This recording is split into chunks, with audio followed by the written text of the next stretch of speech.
following is a presentation of Yankton Baseball on KYNT, your home team for Yankton Athletics. This broadcast is brought to you in part by Hy-Vee, Dakota Beverage, The Boathouse, the South Dakota Office of the Attorney General, Triple Time Rudy's, the UPS Store, First Dakota National Bank, Yankton Medical Clinic, FNBO, Avera, Olson's Pest Technicians, Rhonda Westland State Farm Insurance, First Chiropractic Centers, Larry's Heating and Cooling, Dole Distributing, Missouri River Associates, Vision Real Estate, Mason Schramm and the Move Group, MT&RC Smith Insurance, and Vision Care Associates. Now we go live to the field for Yankton Baseball on KYNT. Ladies and gentlemen, we are live from Riverside Field in Yankton, South Dakota. It's the Yankton Bucks taking on the Mitchell Kernels today in a Class A high school baseball doubleheader from the River City.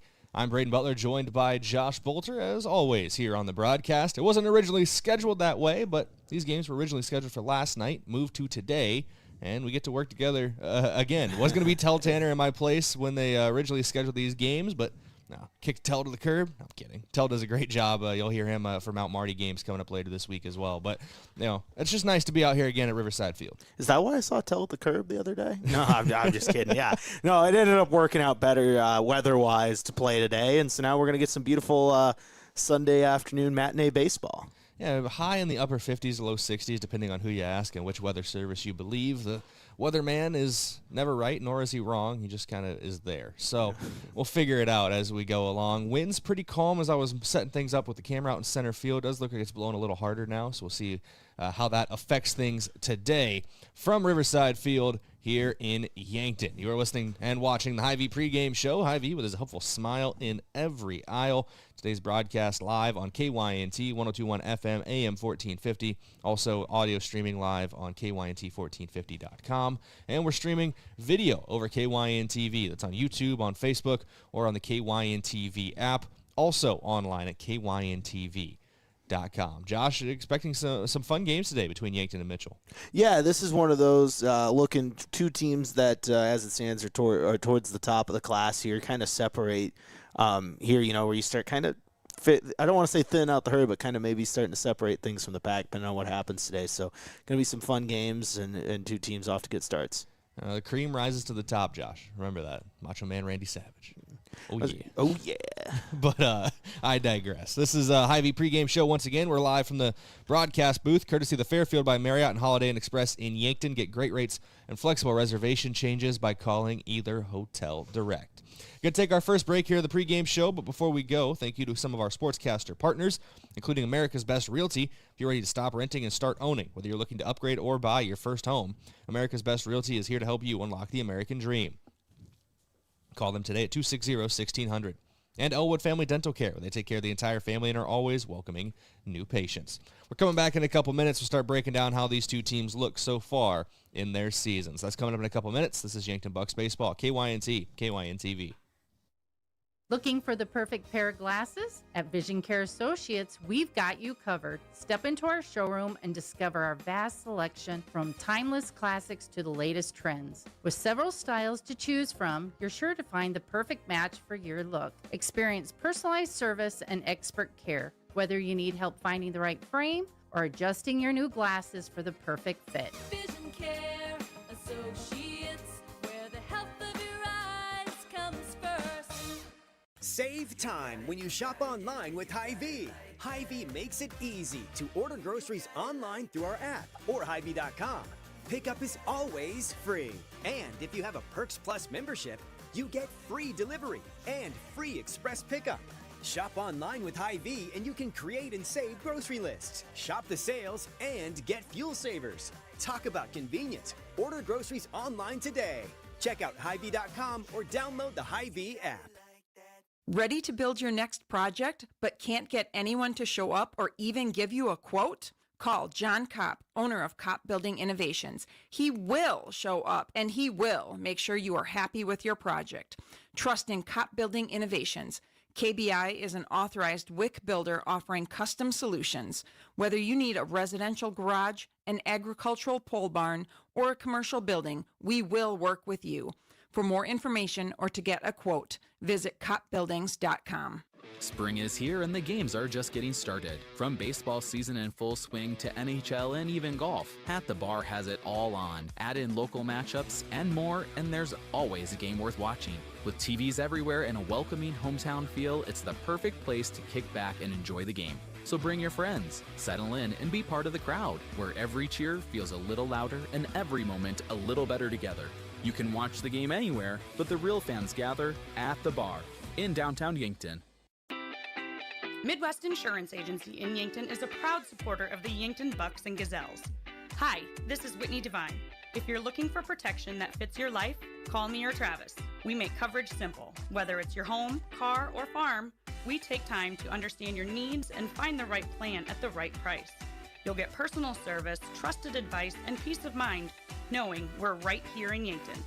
Call Midwest Insurance Agency in Yankton today to schedule your appointment. I love 1919 root beer. It's the best over a big scoop of vanilla ice cream. My favorite is just ice cold 1919 poured over crunchy ice. It's so refreshing. It's the creamiest root beer ever. 1919 root beer is the perfect treat. Brewed in small batches with only the finest ingredients. It's the creamiest, full-bodied, alcohol and caffeine-free draft root beer available. It's a taste tradition since, well, 1919. The Boathouse in Yankton is for everyone. Axe throwing, sports simulators, skee ball, shuffleboard, beanbags, pool, and darts. Plus awesome food and drinks with lots of cold craft beers and other beverages. Happy hour all day on Mondays, trivia on Tuesdays, free axe throwing tournament on Wednesday, and live music on Fridays. Some say it's the most fun you can have on land. The Boathouse is also your go-to place to watch all sports. Head to the Boathouse, downtown Yankton's fun gathering place for all ages.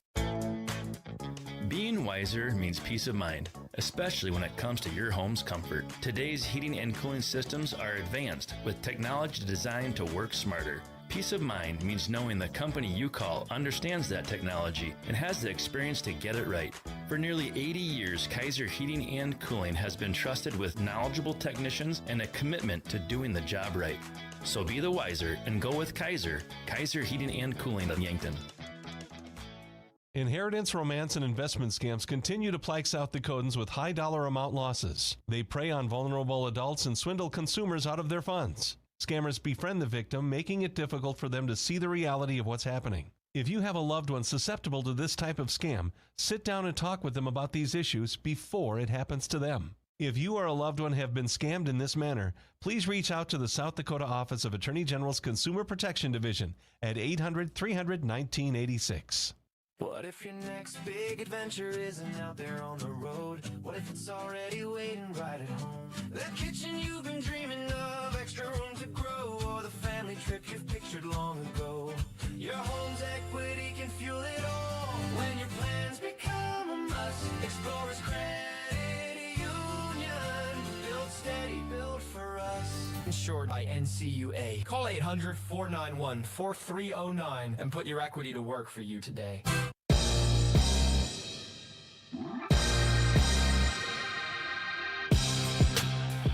Welcome back here on KYNT and KYN-TV. It's your Hy-Vee pregame show. We're talking about today's matchup between the Yankton Bucks and the Mitchell Kernels. Take a look at both these teams and their recent matchups, just recent games on the season. We'll start with the Yankton Bucks. Their last doubleheader came earlier this week on Tuesday, a 9-4 win over Roosevelt in Game 1, and then a 10-0 win in 5 innings in Game number 2. And Josh, that was the Sam Goki and Easton Fieser show over that pair of games. The two combined for 9 hits, I believe 4 of them for extra bases, including a home run from Fieser, 7 RBIs and 8 total runs between those two guys alone in that doubleheader. And that's kind of been the story of the season. Those two guys are powering the lineup. Yeah, and that's what I was going to kind of say on that is, you know, it's one of those where you say it's the Fieser and Goki show. Well, they've done a lot of damage, so that makes sense. And, of course, there's some other guys that we'll talk about as well who have played really well. But, yeah, those two are really clicking there in that heart of the lineup and at that 2 and 3 spots in the lineup and playing really well. We saw Fieser get his first home run in that series against Roosevelt as well. And, yeah, just excited to watch them play again today. Over the course of those 2 games against Roosevelt, Yankton threw 5 pitchers. Boston Frick got the win in Game 2. Ryan Turner got the win in Game 1. Sam Goki, Jackson Kudera, Beck Reichen all threw in relief. And between those 5, they did give up 10 hits to Roosevelt, 4 runs, but only 2 of them were earned. They only issued 2 walks to 10 strikeouts as a unit. It's a very efficient day for the pitching rotation. Yeah, pitching's been really strong, too. I mean, they know they've got 5 guys that can go out there and really at any given time and throw a quality start out there, as long as several guys in the bullpen that you'll see throughout the games today that can throw out there. Yeah, pitching just been really dominant for Yankton so far. Turning our attention to the Mitchell Kernels, they are 7-1 on the year.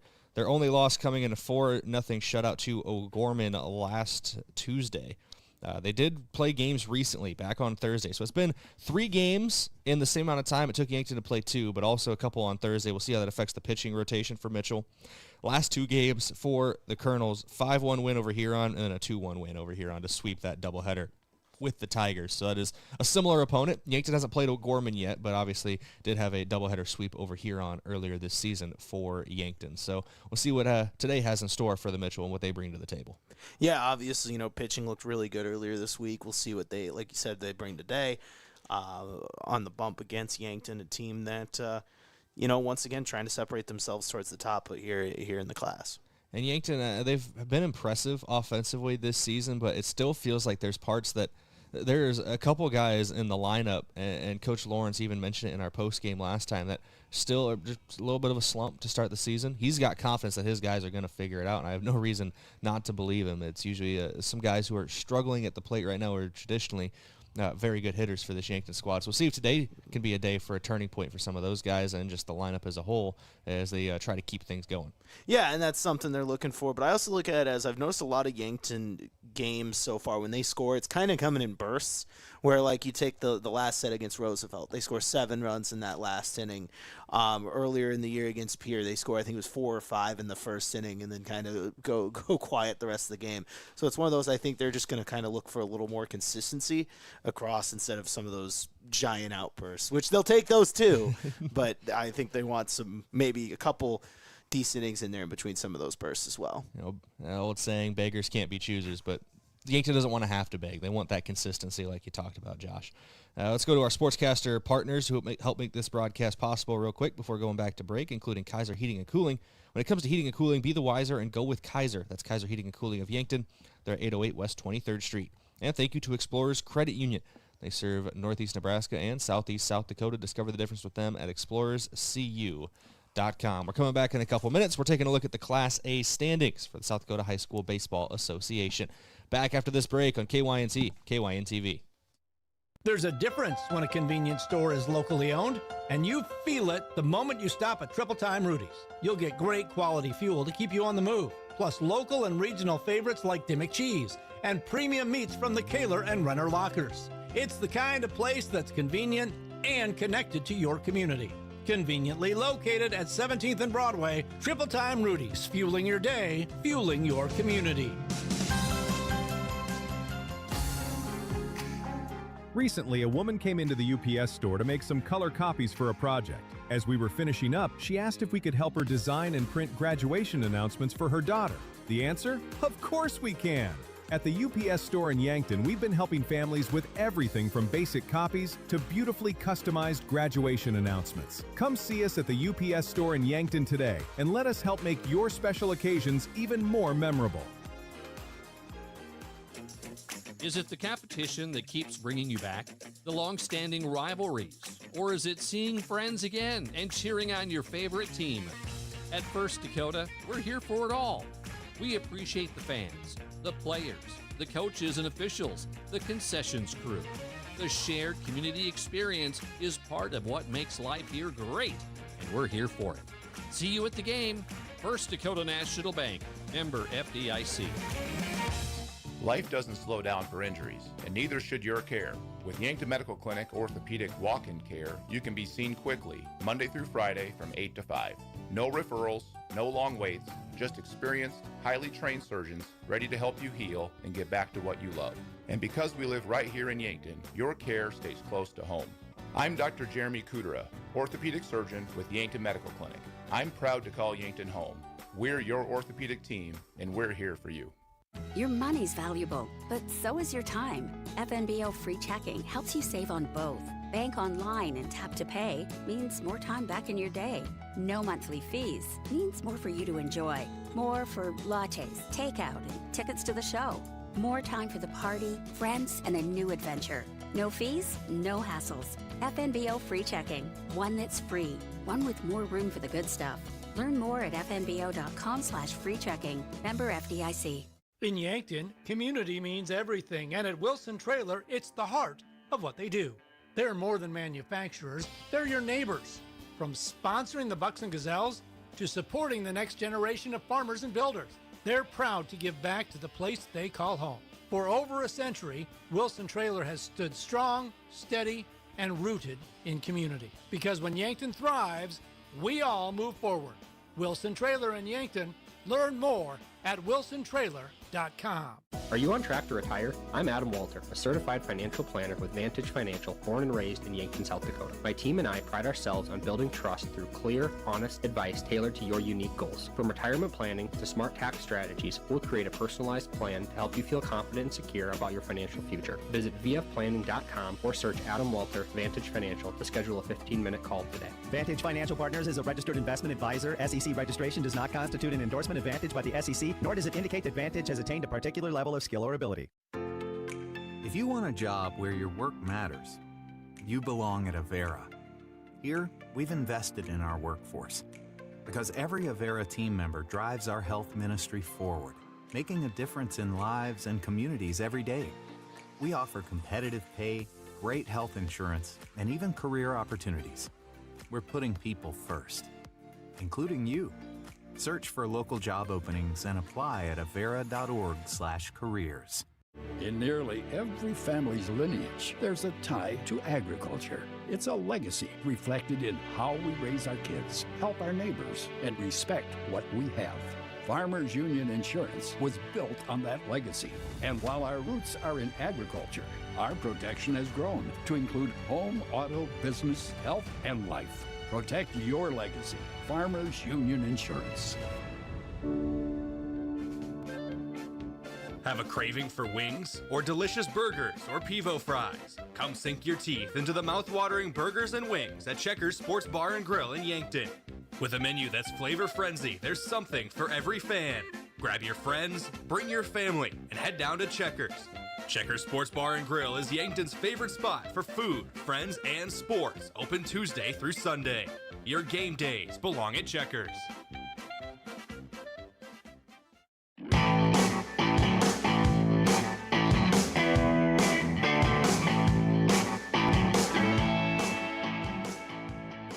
Welcome back here on KYNT and KYN-TV as Josh and I reminisce lovingly of high school athletics in our own regard. Yes.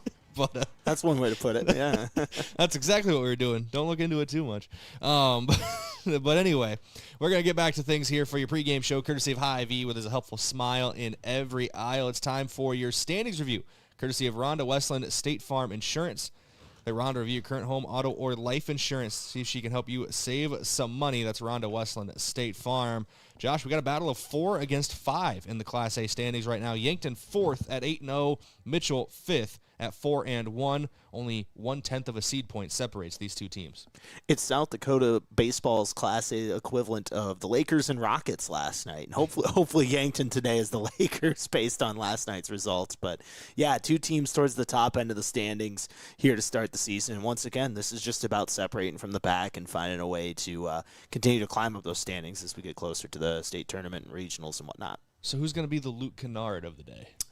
Ooh, that's a good question. How about this? Let's save it for our key player of the game segment, and I'll tell you exactly that. Who's going to be the star of the show today? Well, the guy we're keeping an eye on. That's coming up in our next segment when we talk about keys here on KYNT and KYN-TV. But looking more at the standings, there are 4 undefeated teams left in Class A. Harrisburg, the top team right now, 48.5 seed points at 4-0. Brayden Valley, also 4-0, is second. Sturgis third at 5-0, and then Yankton rounds out the 4 undefeated teams at 8-0 on the year. A lot of teams really clumped up, though, when less than 2 seed points separates 11th from 6th, so that middle of the pack, usually how it ends up in Class A, that middle of the pack, a lot of teams that are right around each other, talent-wise, skill-wise, they beat each other, they split doubleheaders, not just kind of how it is with Class A as a whole. There's a lot of great baseball teams around the state right now. Yeah, and we're really starting to get the thick of it, Brayden. I mean, I was just looking at our full schedule today. We only have 4 more home doubleheaders after today, so it's one of those starting to get into the thick of things here, and you're going to see some quality baseball as we continue on here. But, yeah, Yankton with a really good chance today, once again, to kind of cement themselves towards that top end of the pack. You might not be thinking about it, but we are already basically into the last month of the high school baseball season. State tournament up in Sioux Falls, I believe May 22nd, 23rd, 24th. They'll have that one up in Sioux Falls. So keep an eye on that. But that's your standings review, courtesy of Rhonda Westland State Farm Insurance. And, Josh, I know we said we're talking about keys when we come back. I skipped a segment, so I apologize. I lied again. First time we do a pregame where I don't lie, Josh, let me know. We're going to talk about your stats in focus when we come back. Keys are after that. So there's your preview of what's next here on KYNT and KYN-TV. We're back in a couple minutes with your stats in focus from Riverside Field. Have a large group or event that you'd like to offer clothing for? JJ Benji's can make you look good. Instead of you taking orders, collecting money, and then delivering the clothing, let JJ Benji's handle it all. JJ Benji's will create an online store with the merchandise you want to offer. People order, pay, and then JJ Benji's will ship it. You just provide a link or QR code to the online store, and that's it. Contact JJ Benji's in Yankton for more information. I'm Colby Cookta, one of your Yankton Edward Jones financial advisors. We're all about financial investments, but we also value the investments of time, patience, and encouragement our young athletes receive from their coaches, teachers, and mentors. That's why I'm a proud sponsor of the Yankton Bucks and Gazelles on KYNT. Call 605-653-4860 or visit edwardjones.com for all your investment needs. I'm Colby Cookta, financial advisor Edward Jones Yankton, member SIPC. At Mount Marty University, students get real support and real opportunities. Hi, I'm Maya, and I'm a business major at Mount Marty University. The professors here at Mount Marty are just amazing. They're very good about supporting me through future internships and jobs that they try and line me up with, and they also provide real life experiences in the classroom through projects and speakers and things like that. Start your journey online at mountmarty.edu. Did you ever hear that termites only swarm to feed and mate during the springtime? Well, that's just a myth. Here's the fact. While they do swarm to mate in the spring, termites eat wood 24/7 year-round. In fact, termites cause an average of $5 billion in property damage every year, and that's no myth. A pest professional is your best defense against the devastation rodents, termites, roaches, and ants can cause to your home and family. Olson Pest Technicians, 1-800-KIL-BUGS. If you've been suffering from chronic pain or a recent injury, check us out, Lane, Reed, and Cole Sawatsky at SWAT Chiropractic and Rehab. We offer a wide variety of treatments and techniques, including dry needling, cupping, chiropractic adjustments, and sports rehabilitation. Our mission is to ensure an individualized and efficient treatment plan to get you back on your feet. From ankle sprains and sports injuries to neck pain and headaches, we've got your back. Give us a call or book an appointment on our website. SWAT Chiropractic, specialized wellness and therapy. Located on Summit Street across from the high school. Do you struggle with dry contacts? At Vision Care Associates, we have a great option. Infused contact lenses by Bosch & Lomb. Infused lenses are designed to ensure that your eyes stay hydrated and irritation-free, even after a full day of wear. Our doctors specialize in fitting these lenses for maximum comfort and optimal vision. Schedule your consultation and experience the all-day comfort and crisp, clear vision you deserve. Vision Care Associates, where the health of your eyes comes first. At H&H Roofing, we don't just fix roofs, we protect families. We're family-owned, locally operated, and dedicated to keeping our community safe and dry. Every nail, every shingle, every handshake, it all matters to us. From repairs to full roof replacements, we treat every home like it's our own. Because when your home is secure, we feel secure. For honest work and dependable results, trust the local team that cares. Call H&H Roofing in Yankton today. We've got you covered. The SureCo exclusive SureLink wireless remote system features the most advanced industrial Bluetooth technology and best-in-class express operation. Operate any SureCo electric product with the SureLink Pro and EZR remotes, or with your smartphone using the SureLink app. To learn more, contact your authorized SureCo distributor or find us at sureco.com. Demand the best. Demand SureCo.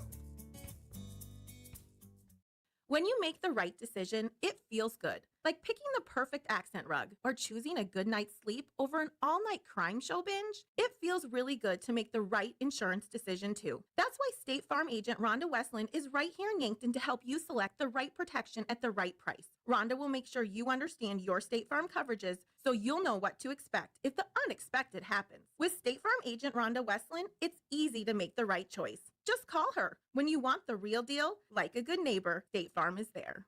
It's easy to fall into the weekend warrior routine. A long hike, a hard gym session, a pickup game, or a full day of yard work can feel productive until your body reminds you it hasn't been building up to that load. This is Dr. Mackenzie Erlinson with First Chiropractic Centers. Injuries often happen when the demand suddenly outpaces what your joints and muscles are prepared for. Want to stay active without the setbacks? Visit First Chiropractic Centers today with offices in Yankton, Hardington, Tyndall, and Wagner, inspiring and empowering others to healthier living.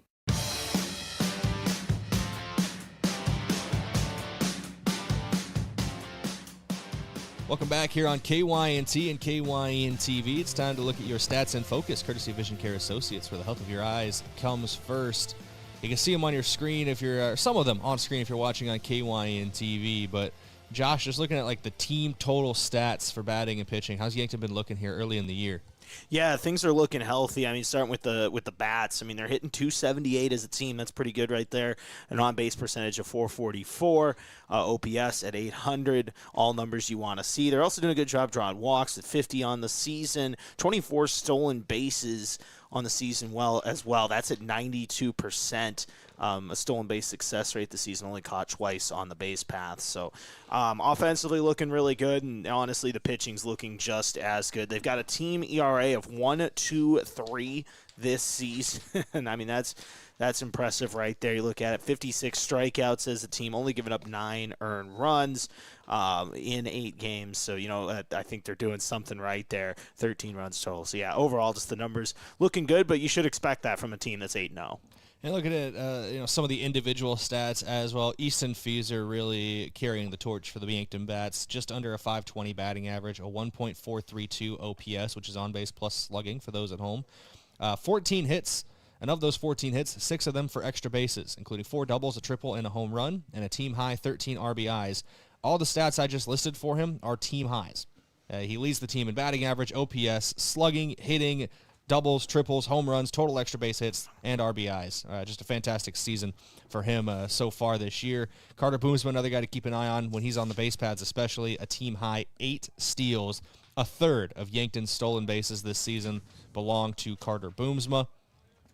Beck Reichen has the team high in walks right now with 11. And Sam Goki, it feels like most of the hitting stats that Easton Fieser doesn't lead the team in, Goki picks it up there. He's been hit by the most pitches this season, so probably not one he's happy to lead, but getting on base one way or another. 9 runs scored, which is a team high for Goki. He also is tied with Fieser for the team high in triples and has 9 singles this season. Second most hits on the roster for Goki. Some of those individual stats in the batting column.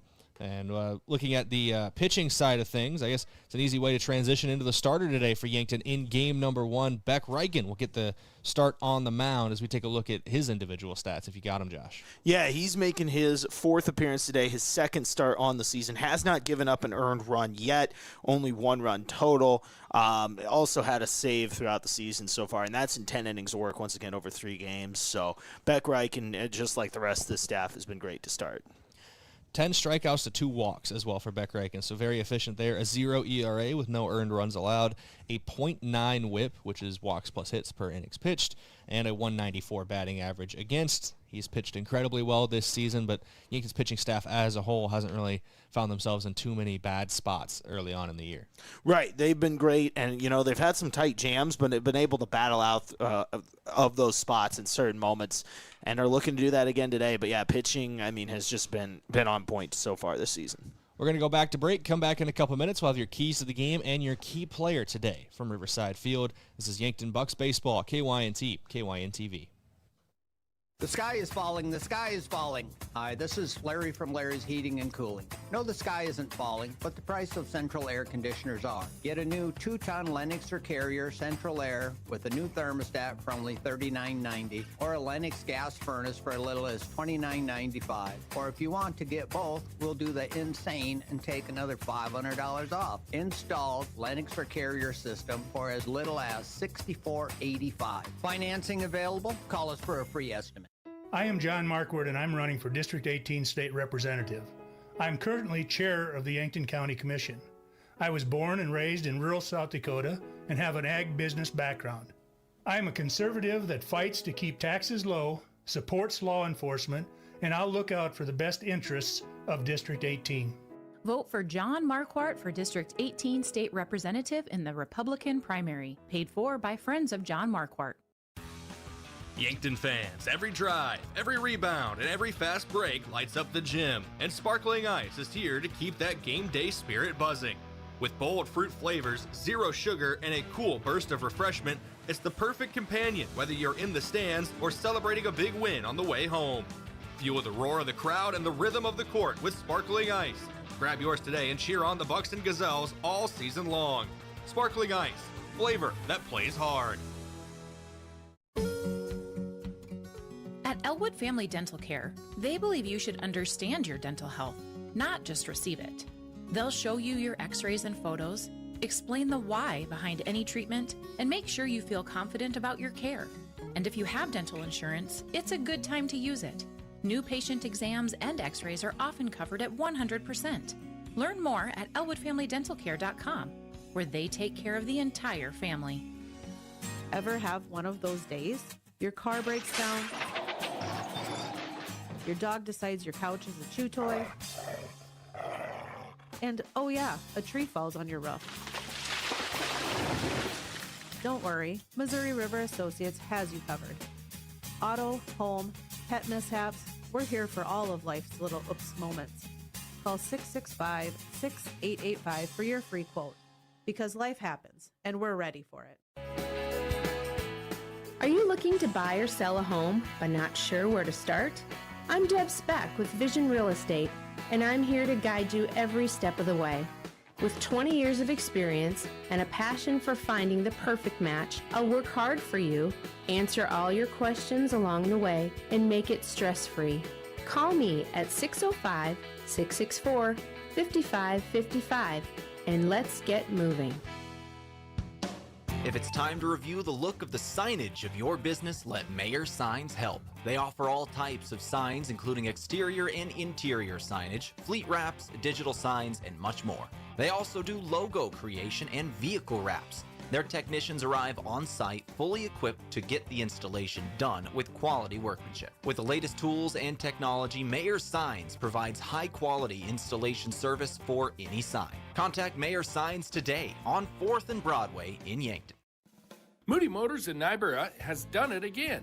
Every used vehicle that we sell comes with warranty. That's how good we inspect our vehicles before we sell them. We are so confident that we put a warranty on all of our used vehicles with less than 150,000 miles on them. Whether it's 3 years old or 10 years old, you can buy with confidence from Moody Motors because all of our used vehicles come with warranty. Our better vehicles at our better prices is what you'll find right here at Moody Motors in Niobrara. At Boston Shoes to Boots, we believe quality starts with fit, craftsmanship, and service you can count on. Every brand we carry is carefully chosen for comfort, style, and lasting wear. You'll find favorites like Birkenstock, Red Wing, Brooks, Taos, and more, because your feet deserve the best. From everyday favorites to work-ready boots, you'll find the right fit with help from people who know footwear inside and out. Boston Shoes to Boots, in downtown Yankton and online at bostonshoestoboots.com.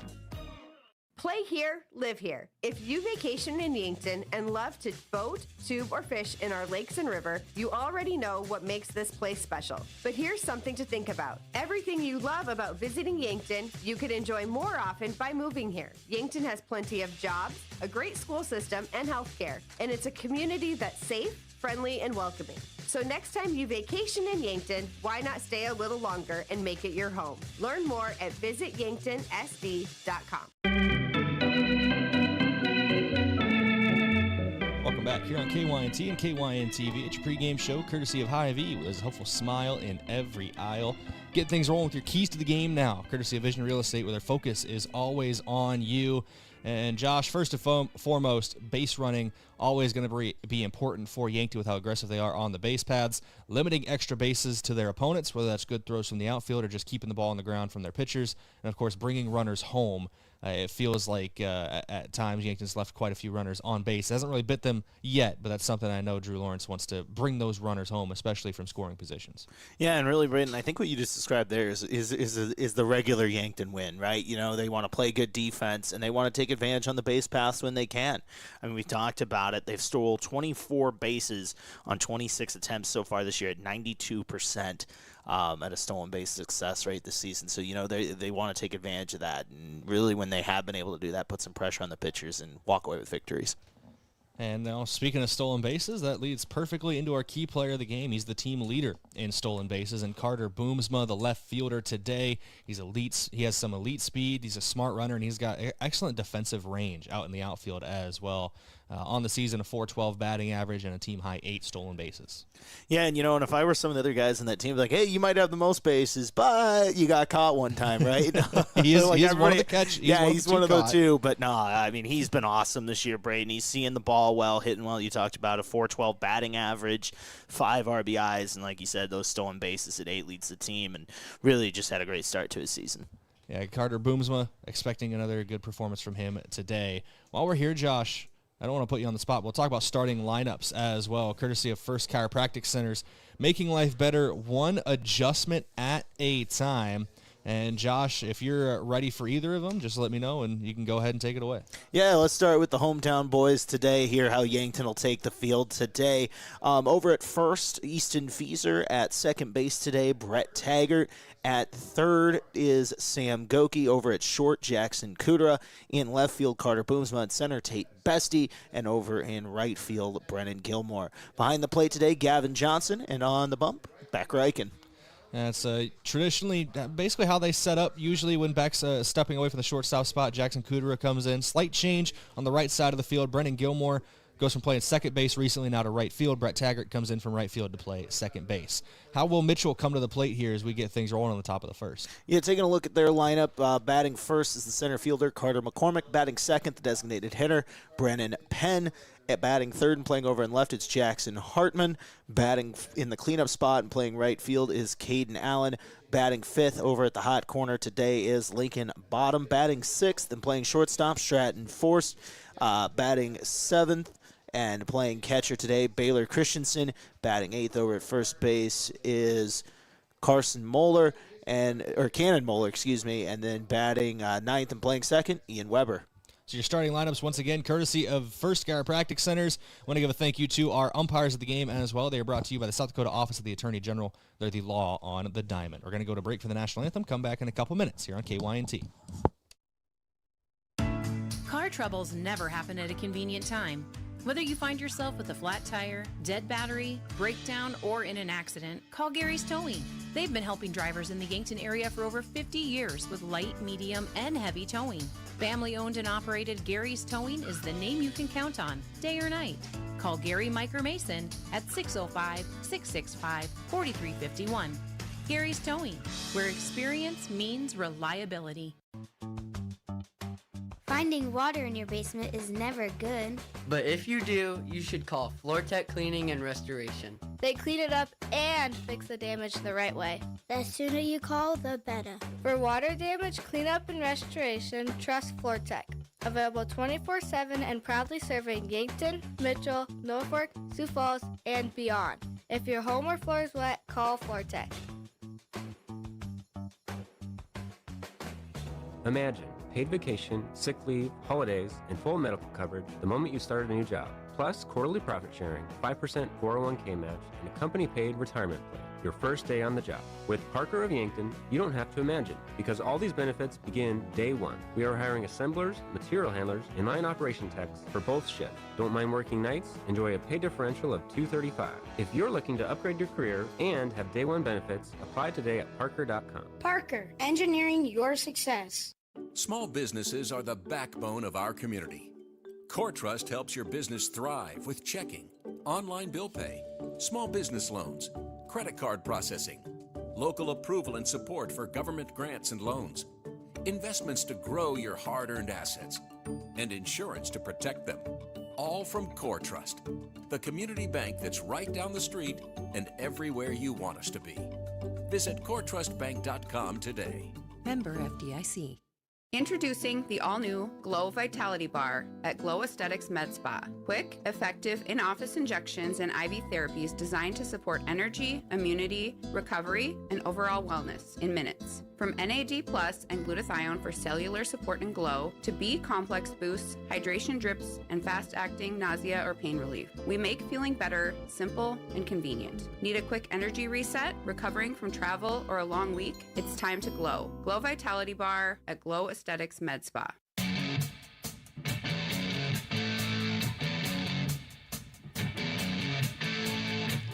Welcome back here on KYNT and KYN-TV. We're ready to go for a Sunday afternoon doubleheader between the Yankton Bucks and the Mitchell Kernels. This will be McCormick. Carter McCormick batting leadoff for Mitchell. The left-handed hitter faces Beck Reichen to get things rolling, Josh. Yeah, and once again, Reichen making his second start of the season, has not given up an earned run yet to start the year. And even with the unearned run, it was just one through his 10 innings of work. First pitch was a strike to McCormick. The 0-1, not there for Reichen, so a 1-1 count. And for those of you wondering, I did talk to Carter McCormick before the game. There is no relation to South Park's Kenny McCormick.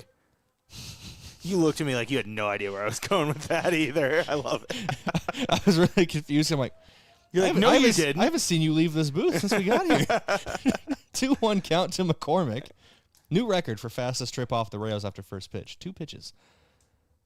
2-1, fouled away. That is out of play. I did not check with any other famous McCormicks, though. There could be relation there. There's like a Chaz McCormick that played for the Astros a few years back. Is that one almost clipped McCormick on the inside part of the inside of the plate.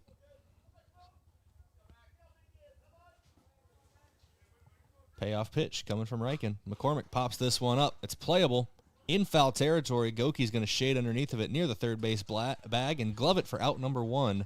1 up, 1 down to start the top of the first here for the Mitchell Kernels. Batting second now and coming to the plate will be Brennan Penn, the designated hitter. Yeah, we'll see what he can do. Pop out there. Nice battle between McCormick and Reichen to start this game, and then once again, Goki just getting under that one to make the play. The ever-reliable Sam Goki at third base. Here's the first pitch of the at-bat in there for strike 1. First 2 batters have seen strike 1 from Beck Reichen.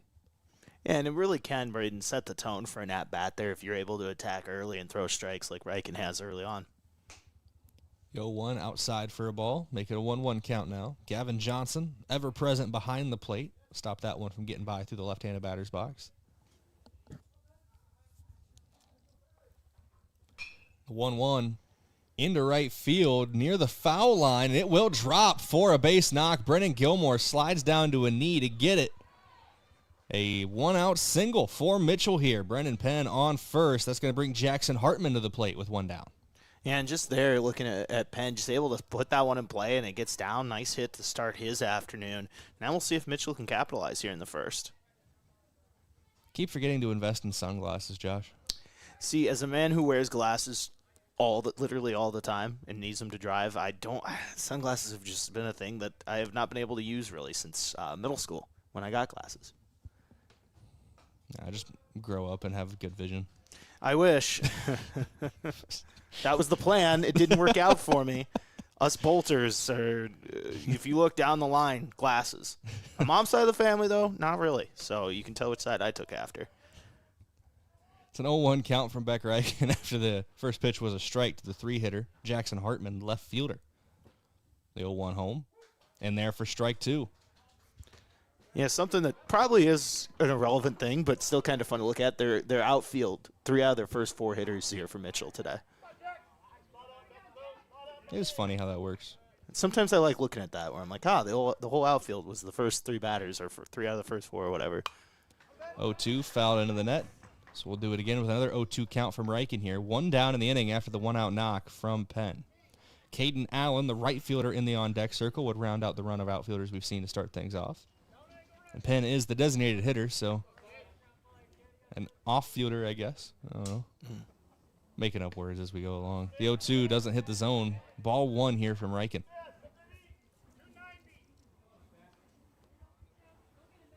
Yeah, and Riken obviously trying to get that second out here because, if they're able to get another run on here for Mitchell, all of a sudden the pressure is on here in the first for Riken.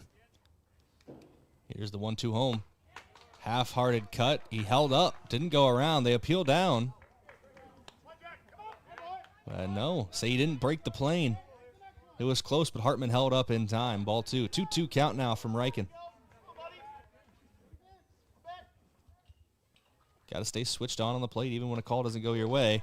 And that's one way to do it. A punch-out. Looking. A backwards K hung up to Jackson Hartman from Beck Riken. His first strikeout of the game.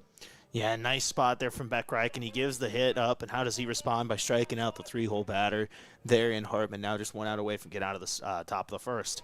It's going to bring Caden Allen to the plate, the right fielder. Lincoln bottom into the on-deck circle. And that one popped back behind the plate and out of play. I always, every time the first foul ball comes back here, I kind of just forget there's a net literally like 5 feet from my face because I'm like, get ready to duck.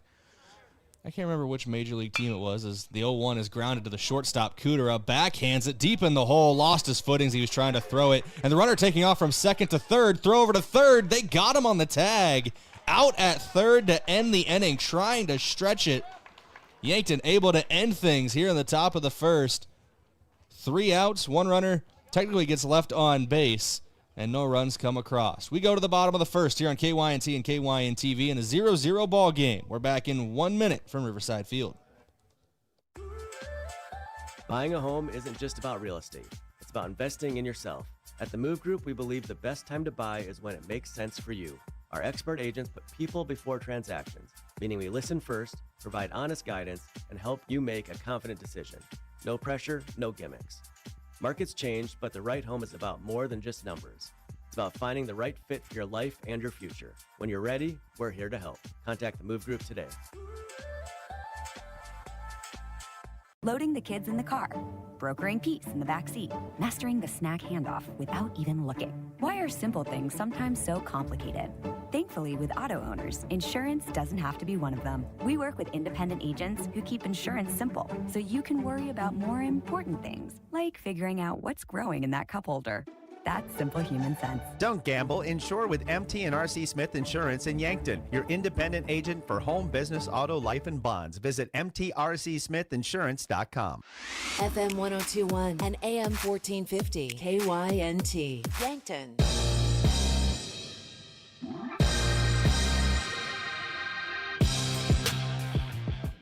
Welcome back here on KYNT and KYN-TV. Throw down to second means we're ready to go for the bottom of the first inning. Jacob Ebert on the mound for Mitchell. Stepping up to the plate to lead things off will be Beck Riken, Sam Goki, and Easton Fieser rounding out the 3-batter minimum. That's 1, 2, 3 in the Yankton batting order. Yeah, and we'll see. Riken obviously got out of that first. See if he can help himself out here a little bit.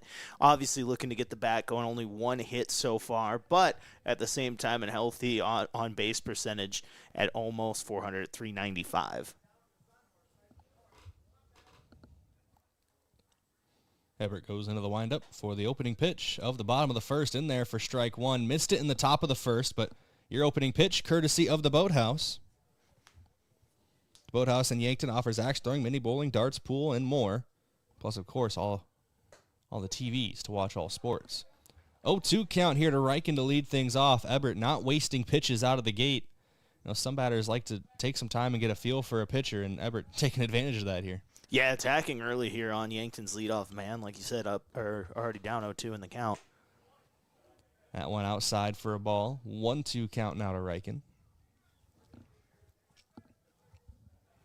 Brayden, going back to the top of that first, that play to end it, though, exactly as Yankton drew it up. They had Kudra slip and fall as a pitch goes in there for a ball to even up the count. But, yeah, then caught a runner trying to sneak off over to third. A crazy way to end that top of the first. Yeah, I don't know if it was – I didn't see in the third base coaching box if they told the lead runner to go or he took off on his own volition. But strike 3 called. Beck Riken sat down looking to start things off here in the bottom of inning number 1.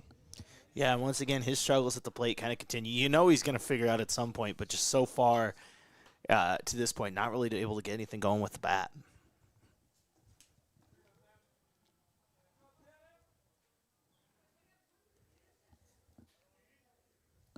Sam Goki batting in the second spot today. Goki would be leading the team in most major batting categories if Easton Fieser didn't exist.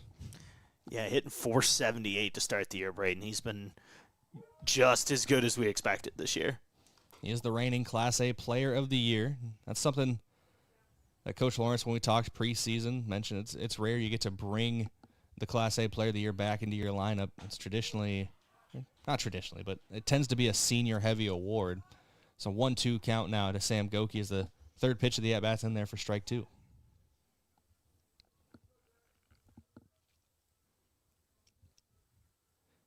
Everett goes into the windup for the 1-2 home.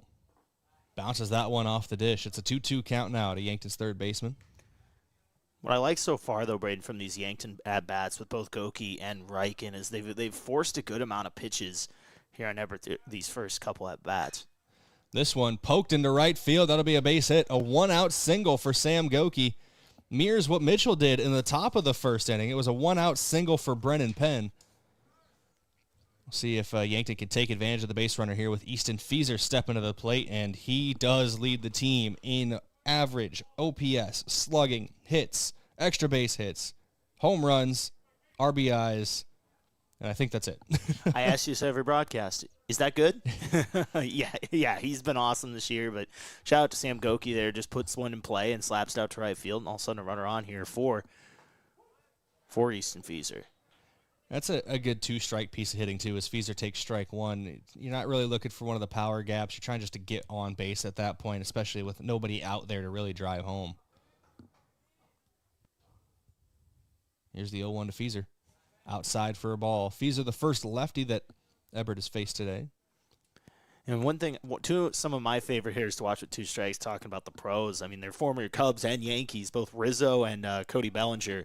A lot of times they talk about how they choke up with two strikes, just try to put it in play there, similar to what Sam Goki just did. Put it in play and see what happens. Both were better as Cubs. I don't know about Belly's played really well. Rizzo was better as a Cub. Rizzo was better as a Cub. Yeah, Rizzo was better as a Cub. Bellinger's the discussion. Goki takes off for second, sliding in. He is safe at second base. Goki now 1 for 2 on steals this year. He was the other one that got caught stealing one of 2. But Goki able to get his first stolen base of the year, sliding in safely at second. I don't know if a hit and run was on there, but it ends up being a strike. 1-2 count.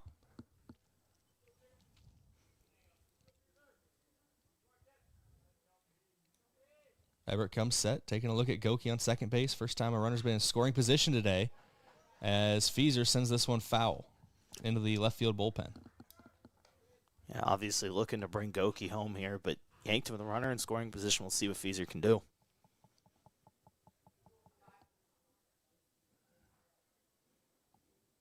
Everett taking his time, getting the signal from his catcher. That is Christensen behind the plate. The 1-2. Outside for a ball. Make it 2-2 to Easton Fieser. And once again, 3 batters, kind of 3 battles here early on between Everett and the Yankton lineup.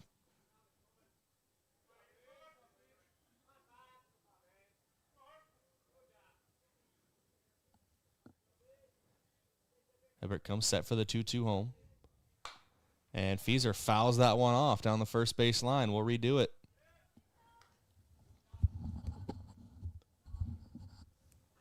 And I like to think of 15 pitches as about the number you're looking for. If you throw 15 pitches per inning, you'd throw exactly 105 over a 7-inning game, which is the maximum.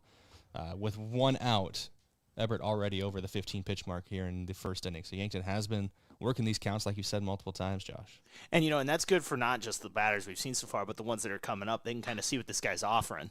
And Feeser lines out to the second baseman, and they're going to double up Goki at second base. Goki was off at the sound of the bat. So a couple interesting situations out in the field lead to the final outs of the innings here in the top and the bottom of the first. We go to the top of the second in a 0-0 ball game. No runs, 1 hit, no errors, and nobody gets stranded on base as Goki is out at second. We're coming back in 1 minute with the top of inning number 2 here on KYNT and KYN-TV. At Vision Care Associates, we're always improving our technology for the health of your eyes. With Optimap dilation-free exams, you get a comprehensive view of your retina without the need for dilation eye drops. It's quick, easy, and best of all, it keeps your day interruption-free. Optimap captures a detailed image of your eye, helping to detect any problems. No blurriness, no discomfort, just clear, precise results. Book your Optimap exam now. Vision Care Associates, where the health of your eyes comes first. Spring is here and the games are just getting started. From baseball season in full swing to NHL and even golf, At the Bar has it all on. Add in local matchups and more, and there's always a game worth watching. With TVs everywhere and a welcoming hometown feel, it's the perfect place to kick back and enjoy the game. So bring your friends, settle in, and be part of the crowd, where every cheer feels a little louder and every moment a little better together. You can watch the game anywhere, but the real fans gather at the Bar in downtown Yankton.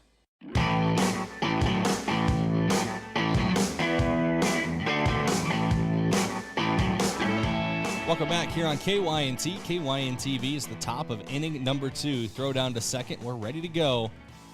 Leading things off this half inning for the Kernels will be the 5-hitter Lincoln Bottom, also playing third base today. It'll be Bottom, Stratton Forrest, and Baylor Christensen, the 3-batter minimum for the Kernels. Yeah, and a couple base running snafus early. Yankton, those just happen. You see a hard hit ball on a line. It looks like Feeser's probably got a base hit, and Goki just caught off guard there to end that bottom of the first. Fouled off by Bottom to start things off here. 0-1 count to the Mitchell leadoff hitter. Snafu is such a fun word. It is, right? Nobody knows what it means, but it's provocative. Here's a ground ball to the right side of the infield. Feeser up with it, back to the pitcher, covering first, a 3-1 put out for the first out of inning number 2. Good coverage there from Feeser going over to his right, and also just heads up from the pitcher, knowing he has to cover the bag. Yeah, like you said, heads-up play there. Obviously these pitchers work on that all the time, and it also helps when most of these guys pitching a lot of time are working in the infield for Yankton throughout the season too. So, yeah, nice play there from Feeser to Reichen to get the first out. And when Reichen's not on the mound, he holds down his spot at the shortstop position, which traditionally captain of the infield. This one fouled down the first base line on the first swing of the bat for Stratton Forrest. Speaking of shortstops, he's the shortstop for Mitchell, wearing number 77.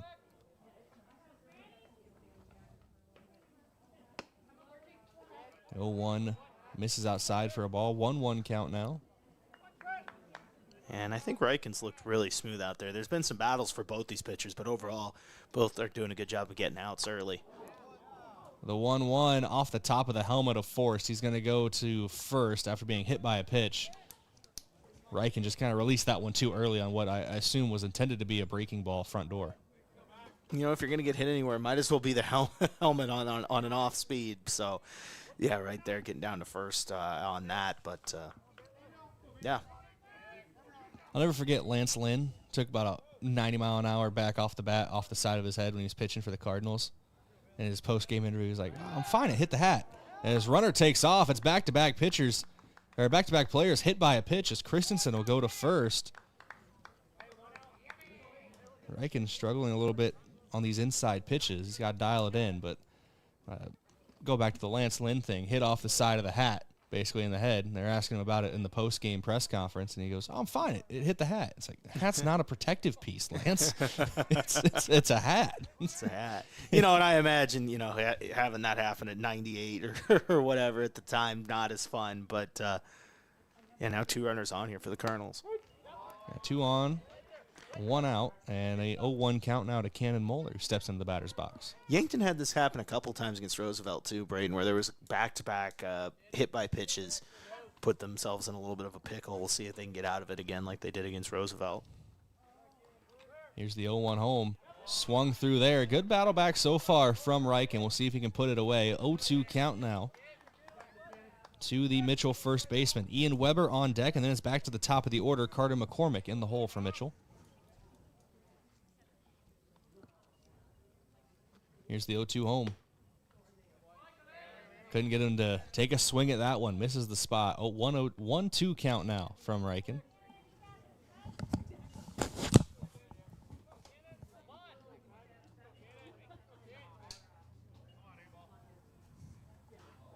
Here's the 1-2 home.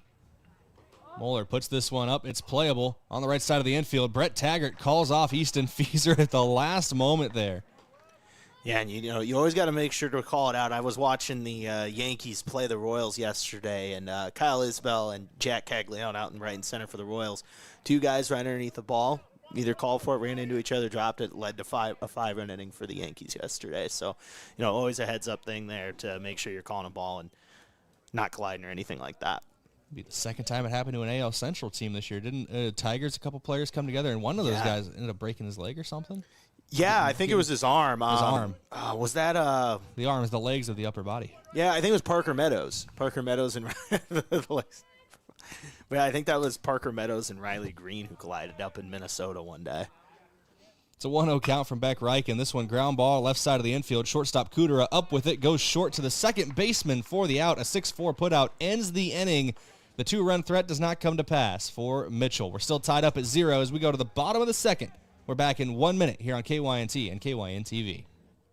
Text scams continue to rise, and victims who have lost money to these scams continues to increase. Consumers cannot rely on a text message to be truthful. If you receive a message regarding a fine for missing jury duty, your utilities being shut off or non-payment, toll road fines, or you've won a sweepstakes, these are scams designed with an urgency and the need to send money now. Do not respond to these texts, and you should contact Consumer Protection at 800-300-1986. That's 800-300-1986 for the South Dakota Office of Attorney General's Consumer Protection Division. Recently, a woman came into the UPS store to make some color copies for a project. As we were finishing up, she asked if we could help her design and print graduation announcements for her daughter. The answer? Of course we can!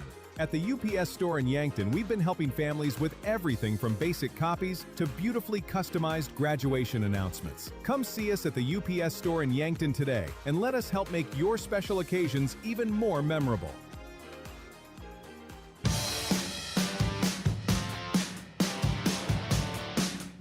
Welcome back here on KYNT and KYN-TV. Bottom of inning number 2.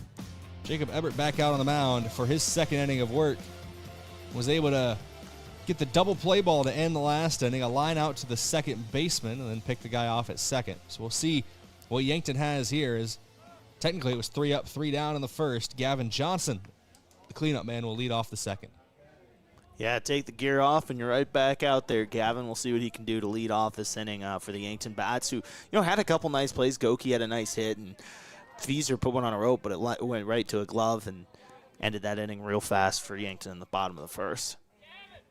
Johnson a little quieter than he'd like to be at the plate so far this season, hitting under 200 and that one can't feel good either as he fouls it off of himself on the first pitch. Johnson did deal with an injury in the offseason, picked it up at the end of football. I don't know, that was all the way back in November now. The football season wrapped up, but I believe had offseason. I want to say he had surgery on his for something in his hand, but I know that was what the injury was. But it's good to see him back out here. And like you said, trying to get something going out at the plate here, and I think Yankton would take it in this spot after pitching a couple nice shutout innings from Beck Reich and on the other side of this.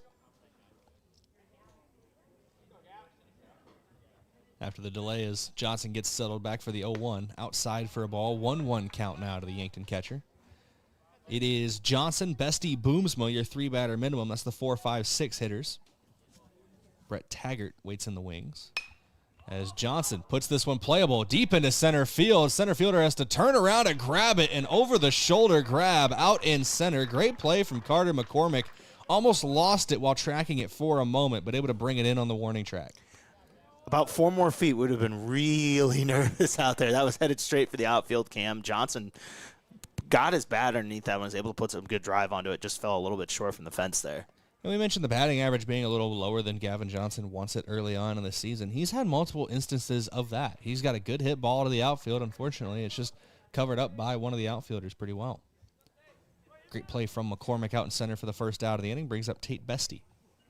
Center fielder in his own right, as that one bounces in the left-handed batter's box for ball 1. You know, and I know the majors have a stat for everything, but they actually, I can't remember the exact thing it is for, but they did create a stat for that, for basically it's basically tracking how unlucky you are at the plate. As Bestie pops this one up behind the plate, it is playable. Christensen goes for it, and it bounces foul.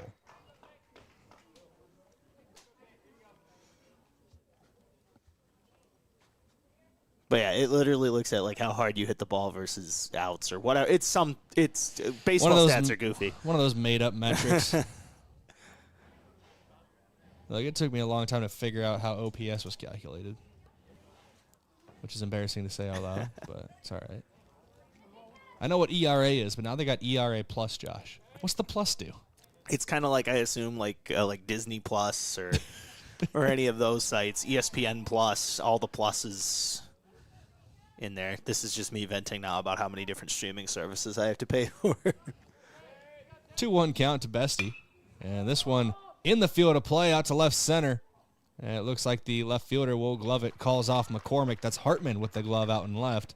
So a couple fly balls to the outfield here for Yankton, but 2 up, 2 down brings up Carter Boomsma in a 2-out situation.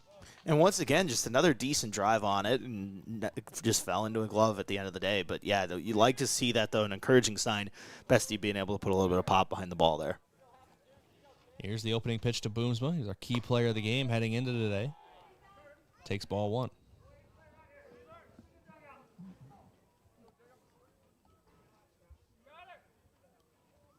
One-0 home. Finds the zone. Make it a 1-1 count to Boomsma. Bottom inning number 2 here.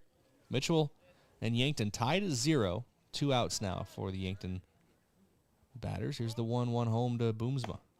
Outside for a ball. Make it a 2-1 count to Yankton's left fielder.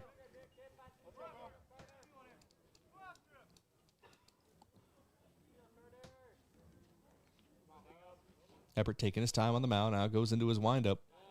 That one can't find the zone. 3-1 count now to Boomsma. And this is not a guy you want to give a free bag to. Right, exactly. I mean, we talked about leads the team in stolen base. It's one of those, you put him all of a sudden with 2 outs, there could be a runner in scoring position really fast. Here's the 3-1 home to Boomsma. He'll take ball 4. Boomsma to first base.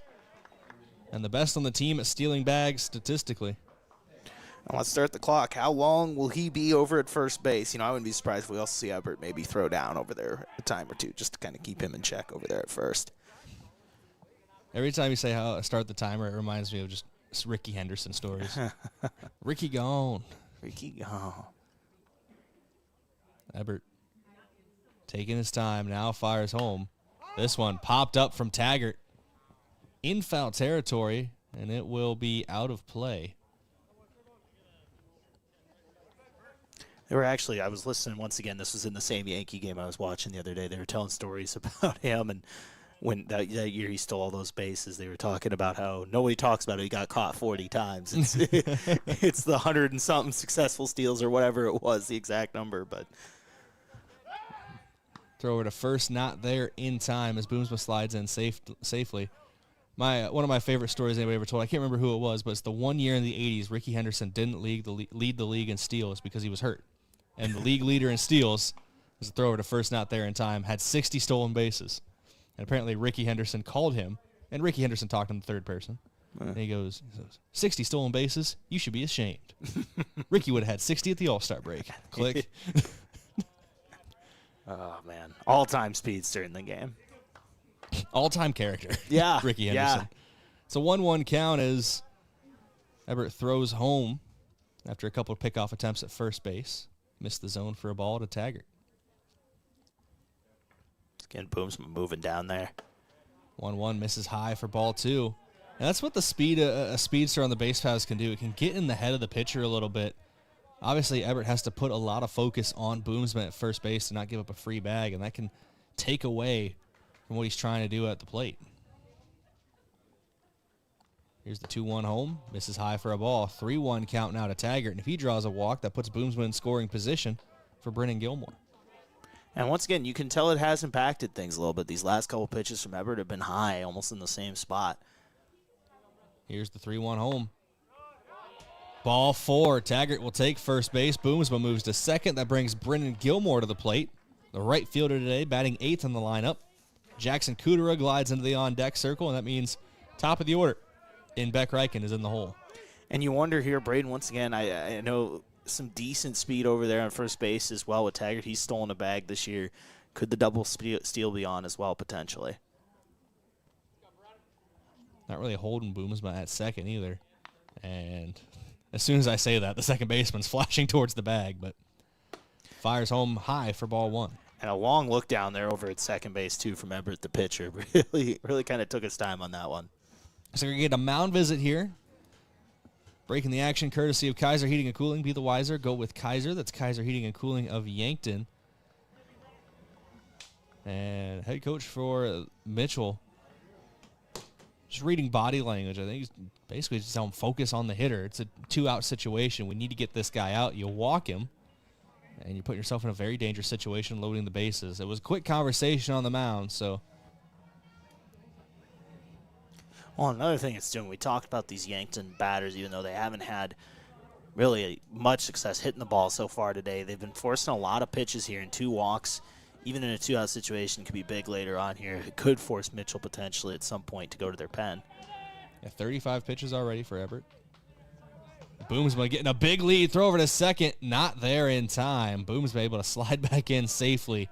And he had about a 4-step lead over there at second base, Josh. So he had to cover a lot of ground to get back safe. Yeah, credit to his speed and reaction time to be able to get back on that. Like you said, a big lead off a second and right back to it as we speak. You can see it on the camera from center field on KYN TV. Pitch home in there for a strike to Gilmore. And Everett's been throwing high, Brayden. Even that one as it hit the zone, still high in that upper part of the zone there.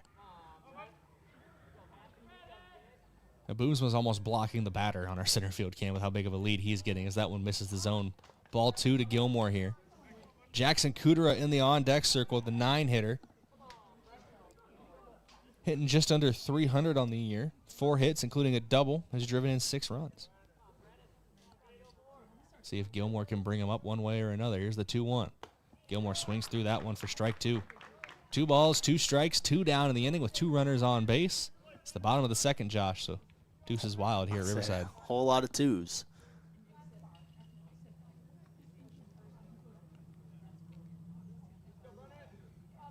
Everett comes set again here. The 2-2. Boomsma takes off for third. He slides in. He's safe at third. Taggart takes second base as well, but it doesn't matter. Gilmore struck out on the play. That is the 3rd out of the inning. 2 runners get stranded on base for Yankton. Nobody comes across home plate. We go to the top of the 3rd in a 0-0 ball game. We're back in 1 minute from Riverside Field. Is it the competition that keeps bringing you back? The long-standing rivalries? Or is it seeing friends again and cheering on your favorite team? At First Dakota, we're here for it all. We appreciate the fans, the players, the coaches and officials, the concessions crew. The shared community experience is part of what makes life here great, and we're here for it. See you at the game. First Dakota National Bank, member FDIC. When pain or injury slows you down, waiting isn't an option. That's why Yankton Medical Clinic Orthopedic Walk-In Care is available Monday through Friday, 8 to 5, right here in Yankton. No appointment is needed. Just walk in and you will be seen. It's faster access to the expert care that you deserve from doctors who live and invest in this community.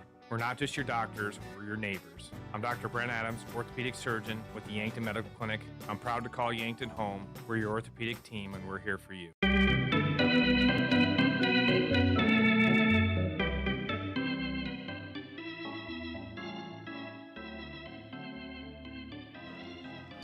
Welcome back here on KYNT and KYN TV. It's the top of inning number 3. Another inning of Beck Reichen working out on the mound. Still 0-0. Mitchell's gone back to the top of the order here with Carter McCormick stepping up to the plate. First pitch in there for a strike from Reichen. McCormick popped out to the third baseman Goki in foul territory in his first at-bat. Takes that one inside for a ball. 1-1 count here.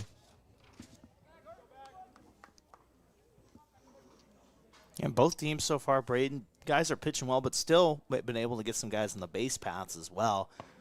Just both pitchers, Nepper and Reichen, finding ways to get out of it early.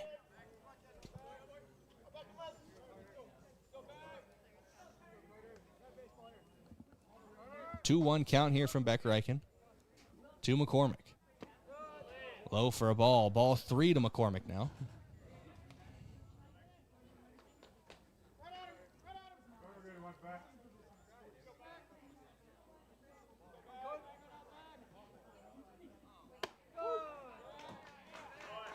There's a strike in the 3-1 count. I think McCormick thought for sure that was ball 4. He was getting ready to throw the bat over, but Mr. Umpire's like, nah, we're going to do another pitch here. Umpires love that, is what I've been told. Now he'll throw the bat over, though, and take first base on the walk. McCormick works the count and gets a free bag out of it. Leadoff base runner for Mitchell. That brings up Brennan Penn, who's got the lone hit of the game so far for Mitchell. A single back in the first inning, but he was thrown out on the base paths trying to go to 3.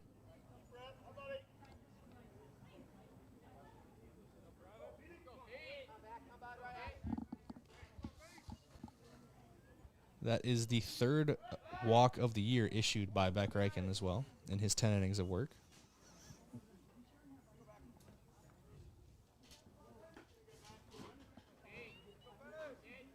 Reichen coming set on the mound. A show bunt here from Penn, and it goes foul. 0-1 count now to him.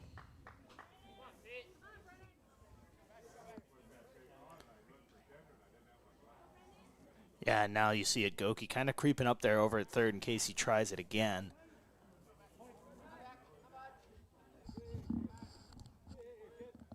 You always got to be ready at third base, too, because if he swings away on this one, shows bunt, pulls back, throw down to first, trying to get a back pick there, but it one hops to Feezer.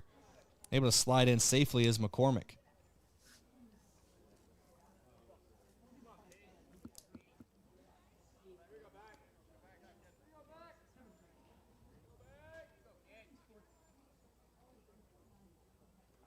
One. Penn does set it down. Picked up by Feezer over to first. Just got him in time.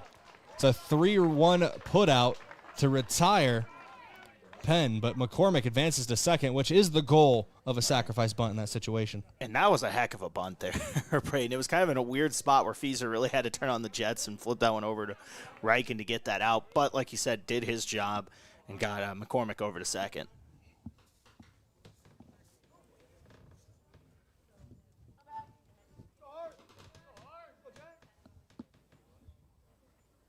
First pitch of the at-bat here to Jackson Hartman is a strike. Hartman was struck out back in the first inning, the lone strikeout of the game so far for Reichen.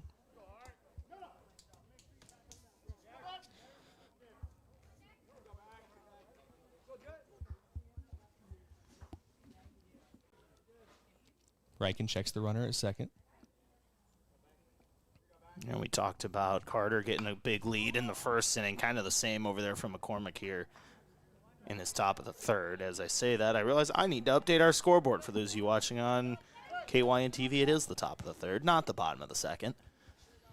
Maybe it's a Carter thing. It's Carter McCormick at second. Carter Boomsma, obviously, for Yankton, was getting a big lead. The 0-2 misses outside for a ball. 1-2 count now for Reichen. To you, Jackson Hartman. Caden Allen on deck. Lincoln Bottom in the hole.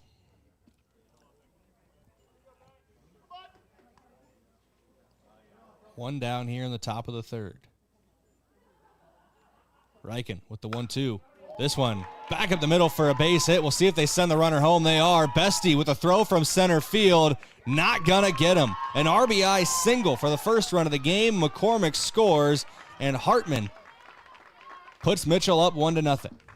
Yeah, nice piece of hitting there from Hartman. That is actually, Brayden, the first earned run that Beck Reichen's given up this season. So that streak comes to an end here.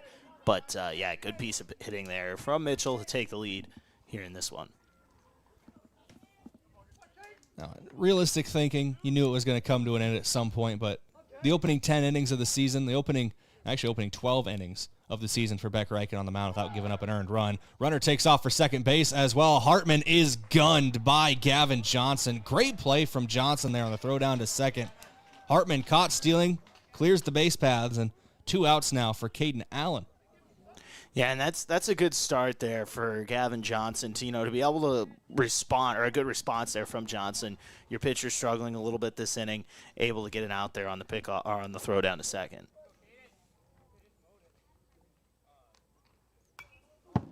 Two down now as Allen fouls that one off.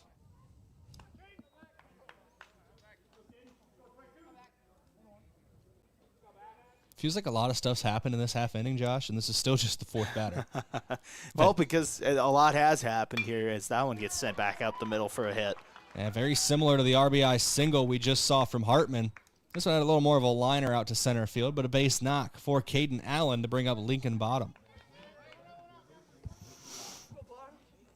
Yeah, and a couple of those now in this inning just sent right back up the middle off of Reichen for a couple hits.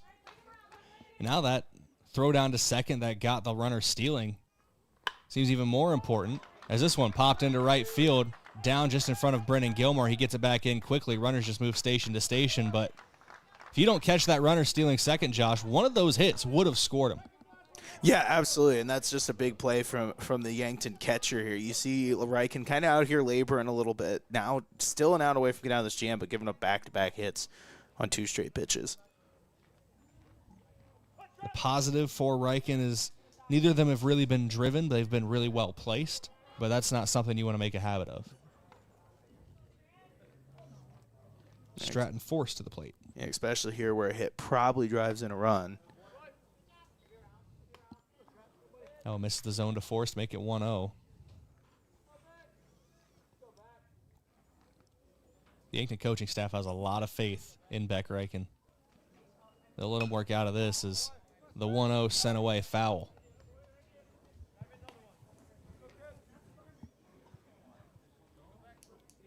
I see a couple kids chasing that ball down over there.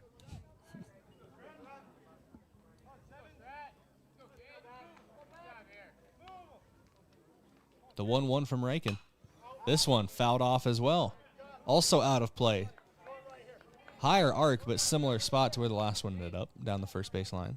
Yeah, now Brayden just trying to get out of this inning, 1 strike away to avoid any further damage after that run.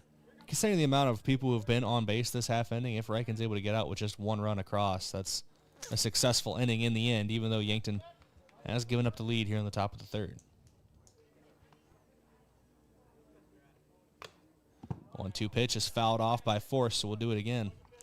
Yeah, and forcing a lot of pitches here from Reichen this inning. He's thrown 22 this inning.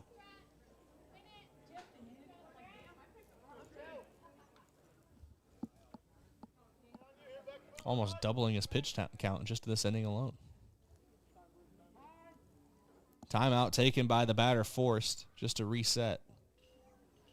The game within the game, Josh. Yeah, it's something. Just take a second here, see if you can recalibrate the situation. A big spot, obviously, just a 1-0 game, but a hit could turn that on its head real fast. And we got another time here. So 1-2 count. Reichen comes set, working out of the stretch, 2 runners on. The 1-2 home. Chopper back up the middle, grabbed by Kudera. He'll step on the second base bag for out number 3. 6 unassisted in the scorebook. 1 run does come across, though, for Mitchell. They take the 1-0 lead as we head to the bottom of the third. Yankton looks to get it back when we come back. We're back in 1 minute from Riverside Field. This is Yankton Bucks Baseball, KYNT, KYN-TV. Your money's valuable, but so is your time. FNBO free checking helps you save on both. Bank online and tap to pay means more time back in your day. No monthly fees means more for you to enjoy. More for lattes, takeout, and tickets to the show. More time for the party, friends, and a new adventure. No fees, no hassles. FNBO free checking. One that's free. One with more room for the good stuff. Learn more at fnbo.com/free checking. Member FDIC.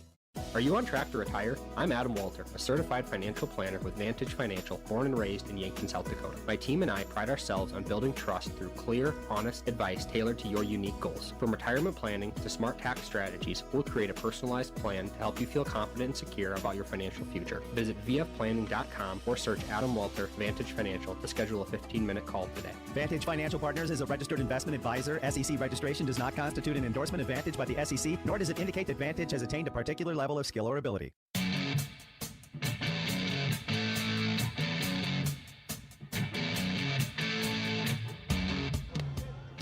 Welcome back here on KYNT and KYN TV. Bottom inning number 3, Yankton trails 1-0. Haven't trailed often this season on our broadcast, Josh. I think it's the first time they've been truly behind in a game since Pierre earlier this year. Yeah, and it's something now we'll see how the bats respond here with the top of the lineup coming up or due up in this inning after Cooter, the 9-hole hitter. We know he get things done too, batting just under 300. But yeah, looking to respond after giving up a run there and a few hits in that top of the third. Kudera, Reichen, Goki, your 3-batter minimum. Reichen and Goki, like Josh said, top of the batting order for Yankton. They trail 1-0 here in the bottom of the third. Into his third inning of work on the mound is Jacob Ebert. Yeah, has pitched well, gotten himself in a little bit of trouble just like Reichen, but has been able to get out of it at this point so far with no damage. His 40th pitch of the game misses low for ball 1. It's a 1-0 count. That one finds his own for strike 1. 1-1 now to Jackson Kudera. Kudera just wrapping up his sophomore year at Yankton High School. Here's the 1-1 home. And Kudera sends this one into shallow left field. Third baseman backtracking for it. He dropped it. An error out there for Mitchell. Is going to get a leadoff base runner on for Yankton. Jackson Kudera, know how good he is, but sometimes it's better to be lucky than good, Josh. They don't ask how you get on first base so long as you're on first base. And that was kind of a weird one. You know, the third baseman over there took a weird angle, was kind of sidestepping it, and then just happened to drop the ball, like you said. Now, can Yankton take advantage of that here at the top of the lineup? That's one you might see sometimes. The shortstop calls off the third baseman if he's got a better angle on it. I think it was a tough angle for Bottom to get to over there at third. Becker Eichen shows bunt, pulls back. It was a strike called anyway. 0-1 count here to Reichen. And just as you saw in last inning with Goki kind of creeping up, that's what Bottom's doing over there at third base now. Creeping in just in case if Reichen is able to connect and lay one down the line. And Moeller over at first was moving in as well after he showed bunt. Cooter has to dive back in safely as the throw over to first is not there in time. 0-1 count.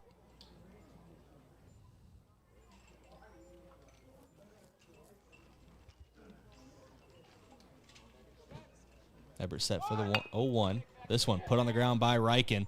Thought about going to second. Second baseman has to come over and cover first. Does get there in time. Reichen moves Kudera to second, so he does his job and brings Sam Goki to the plate. Yeah, and Brayden, almost the exact same start as last inning. You know, there's a guy on.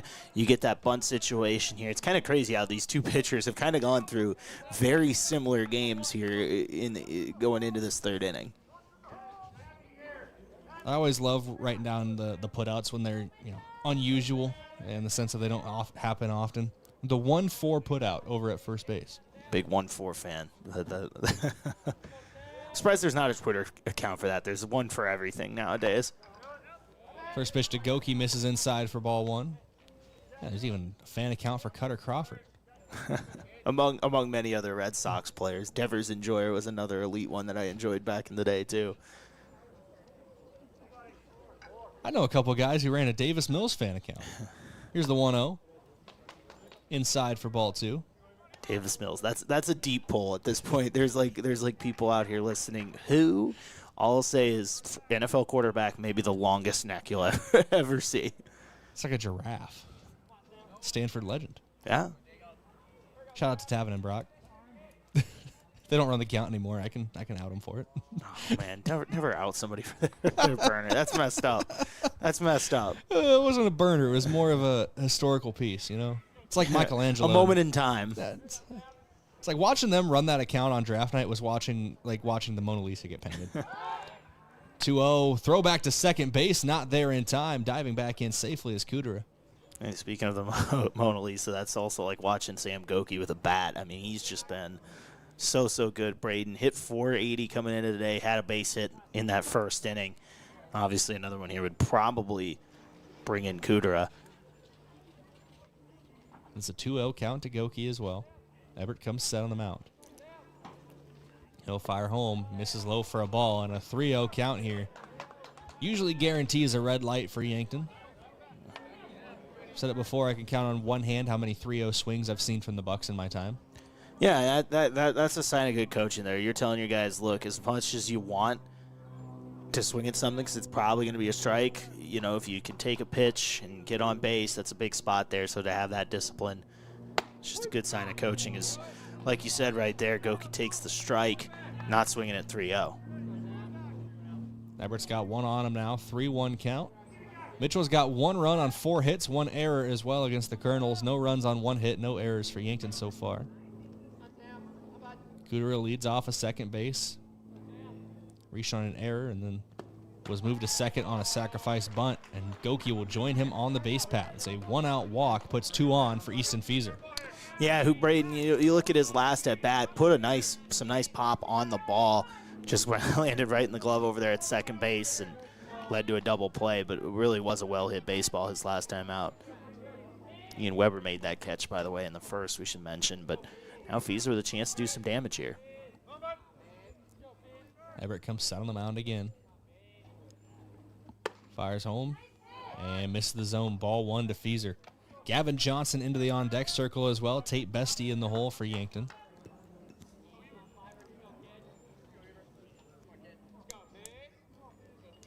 Just realized the shortstop Forrest is wearing the same fit I usually wear. Hoodie under the jersey. 2-0 count to Fieser. See, I guess I keep thinking because it's warm in here, it's also warm out there, but it's only, like you said, high 50s, low 60s today. It might not even be low 60s anymore. It might have tapered off. Wasn't projected to be super warm. 2-0 home to Fieser. Outside for a ball. 3-0 count now. Now, Fieser, I believe, is one of the guys I remember who has swung at a 3-0 pitch before.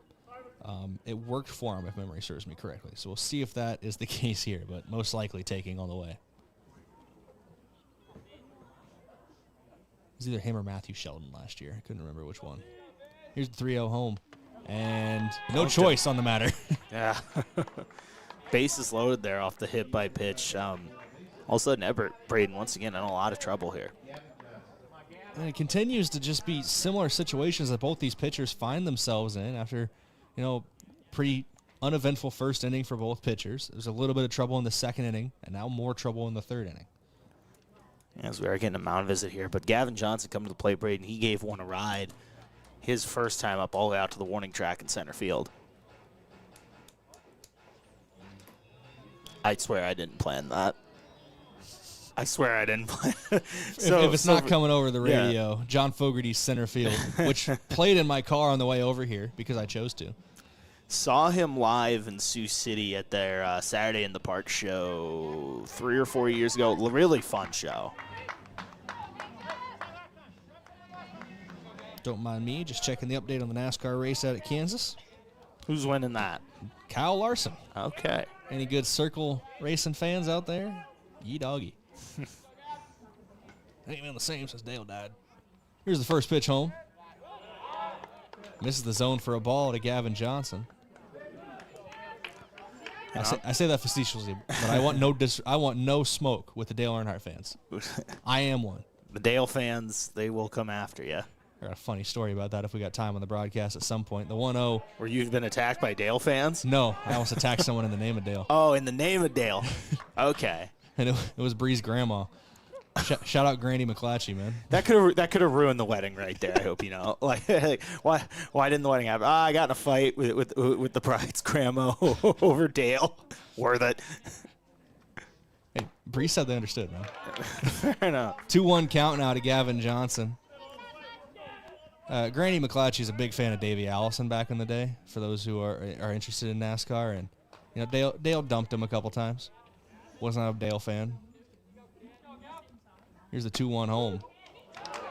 in there for strike two. It's a 2-2 count now to number 22, Gavin Johnson. Bases are loaded. This is a big moment for him. That is what the pros call a high leverage situation. Here's the 2-2. And Johnson couldn't get a piece of it. Nice pitch there from Ebert.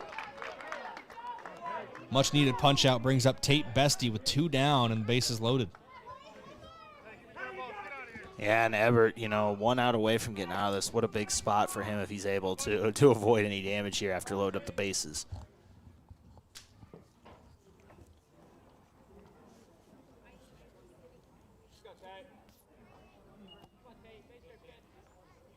First pitch to Tate Bestie misses for a ball.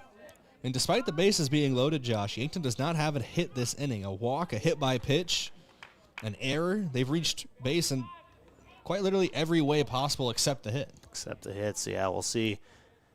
See if they can get one right here from Tate Bestie as he goes down up 2-0 in the count. I guess unless you count an intentional walk is something different, but I doubt that's on the cards right now with the bases loaded. It's a 2-0 count. Maybe a balk? Could happen. Would a balk? Well, I guess it would advance the runners, but yeah. It'd get them moving. Yeah, I think Drew Lawrence would take that. Baylor Christensen heading out to talk to his pitcher Ebert. Ebert up to 61 pitches by our count here on KYN TV. Bases loaded with 2 outs here in the bottom of the third. Throwing a lot of work here this inning. 22 pitches. It's a 2-0 count to Bestie as we're back live here on the field. Here's the 2-0. Finds the zone for the first time this at-bat. Bestie takes it for a 2-1 count.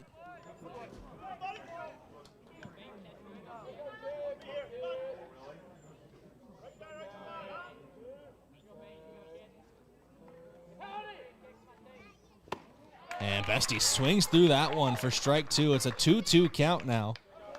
And Ebert one good pitch away from getting out of a bases loaded situation. There was only 1 out when the bases got loaded.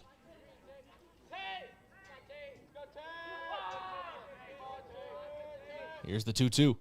Outside for a ball, make it a full count. And now there's a lot of possible outcomes on this pitch, Josh. Most of them favor Yankton. Yeah, and we'll see full count here for Everett. You can't ask for anything better. You look at it, full count, bases loaded, 2 outs in a 1-score game. Everett, big spot for him.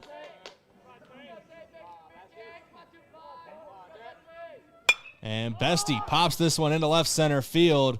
The left fielder getting underneath of it, and he will jump up and get it.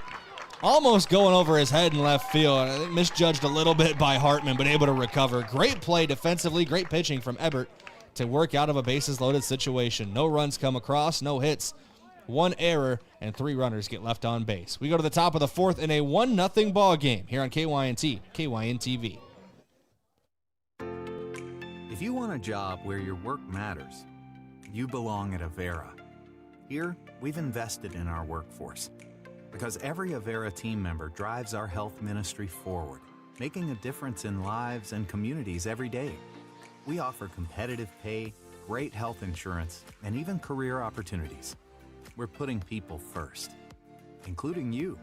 Search for local job openings and apply at avera.org/careers. In nearly every family's lineage, there's a tie to agriculture. It's a legacy reflected in how we raise our kids, help our neighbors, and respect what we have. Farmers Union Insurance was built on that legacy. And while our roots are in agriculture, our protection has grown to include home, auto, business, health, and life. Protect your legacy. Farmers Union Insurance.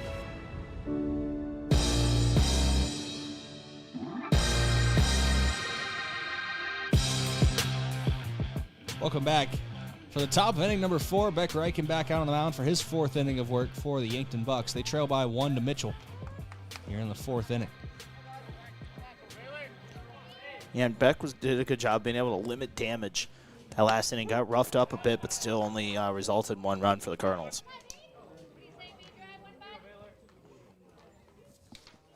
This is Baylor Christensen at the plate. The catcher, 7-8-9 due up for Mitchell. Cannon Moeller on deck, Ian Weber in the hole.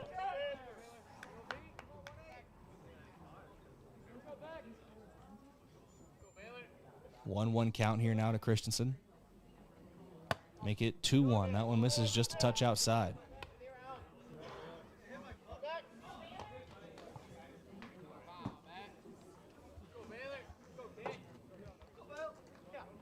Here's the 2-1. Popped away and out of play. Make it a 2-2 count to Christensen here.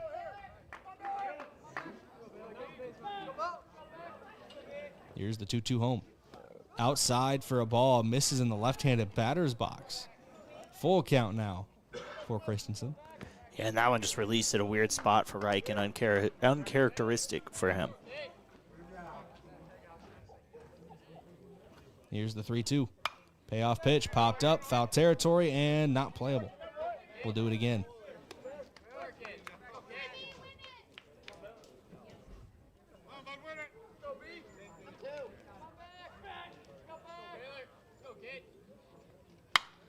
Christensen puts this one in the field of play, but it's in the infield. Reichen calling everybody off. No, Fieser there as well. One of them caught it.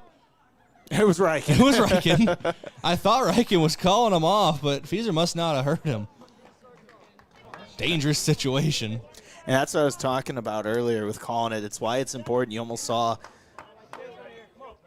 a collision there over at first base. Still kind of touched together, but kind of avoided disaster on that one. Ball disappeared. I didn't know whose glove it went into. One down now in the inning to bring up Cannon Moeller. Popped out to the second baseman Taggart for the second out of the second inning. You know what I love about Reichen's performance today is I would say compared to the other times we've seen him this year, he's really kind of labored out there today, but yet then you look at the scoreboard and you go, oh, it's only 1-0. That's a sign of a good pitcher when even if they're out there kind of having to put in a little more work than usual, still pitching a pretty good game. It's a 2-0 count to him now. I'm trying to find the right word for it because I don't want to say it's a bad day on the mound. It's his toughest day on the mound so far this season, and it's only a one-run game, and he's been able to pitch out of several situations. Yeah, and I think a lot of times you'll hear in the pros they'll talk about maybe not the best stuff out there on the mound today, but you know it's one of those where even once again the end result and just a sign of a good pitcher is back-to-back strikes there from Reichen. It's still just one run through 3 innings, so even without his best stuff, still pitching well. I was able to find the zone with some pop on that one as well. Here's the 2-2 home. Strike 3. Beck Reichen gets him looking. That looks smooth. He might be listening to the broadcast, Josh. He might have took that personally. That looks smooth there. 3 straight strikes. Back to the dugout. Yeah, really turned things up there for Beck Reichen. 2 up, 2 down to start this half inning. Brings Ian Weber to the plate. Touch high there to Weber for ball 1.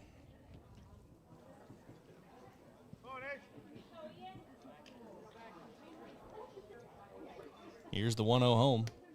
Outside for a ball. Make it a 2-0 count now. All right, can try to get him to go after that breaking ball away, but good eye from Weber. Grounded out to the shortstop to end the second inning. It was a 6-4 put out. They got the lead runner at second base. It's technically a 6-4 fielder's choice to end the second inning. 2-1 count now.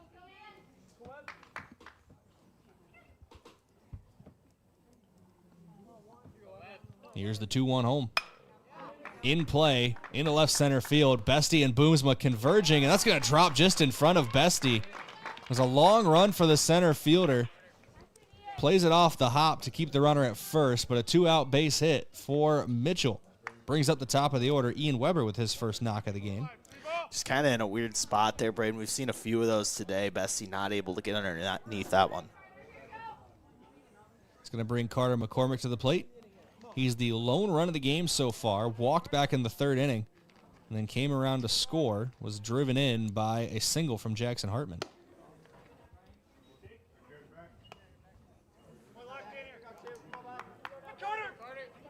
It's a 1-0 count to him after he takes ball 1. Reichen set for the 1-0 home.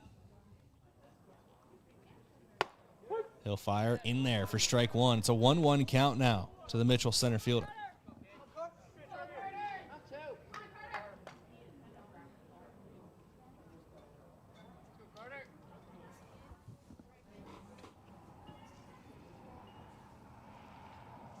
Here's the 1-1. Swung through and missed there for McCormick for strike two.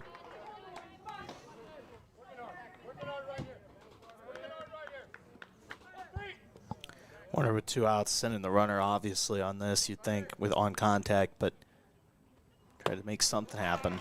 No contact there for McCormick. Riken puts it by him for the punch out. Strands a base runner on. No runs come across in the top of inning number 4. Yankton still trails by 1. They'll try to cut on this deficit when we come back in 1 minute. This is Yankton Bucks Baseball, KYNT, KYN-TV. Yankton trails 1-0. If you've been suffering from chronic pain or a recent injury, check us out, Lane, Reed, and Cole Sawatsky at SWAT Chiropractic and Rehab. We offer a wide variety of treatments and techniques, including dry needling, cupping, chiropractic adjustments, and sports rehabilitation. Our mission is to ensure an individualized and efficient treatment plan to get you back on your feet. From ankle sprains and sports injuries to neck pain and headaches, we've got your back. Give us a call or book an appointment on our website. SWAT Chiropractic, specialized wellness and therapy. Located on Summit Street across from the high school. Switching is easy. We do it all the time. We switch on the lights. We switch TV channels. Some of us switch partners while square dancing. Well, that's a stretch. But what's not a stretch is how you can switch and save with State Farm. In fact, State Farm agent Rhonda Westland, right here in Yankton, can switch you over so you can start saving today. Rhonda and her team are ready to welcome you to the State Farm neighborhood. With Rhonda Westland, it's easy to switch and save. Just give her a call. When you want the real deal, like a good neighbor, State Farm is there. KYNT, Yankton, FM 1021 and AM 1450.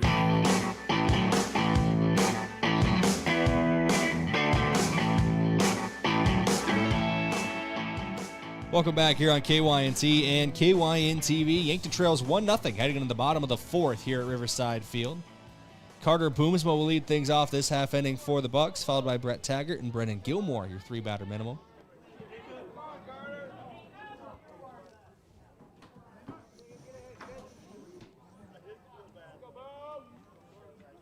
Everett on the mound for his 4th inning of work. That one misses low and away. Ball 1 to Boomsma.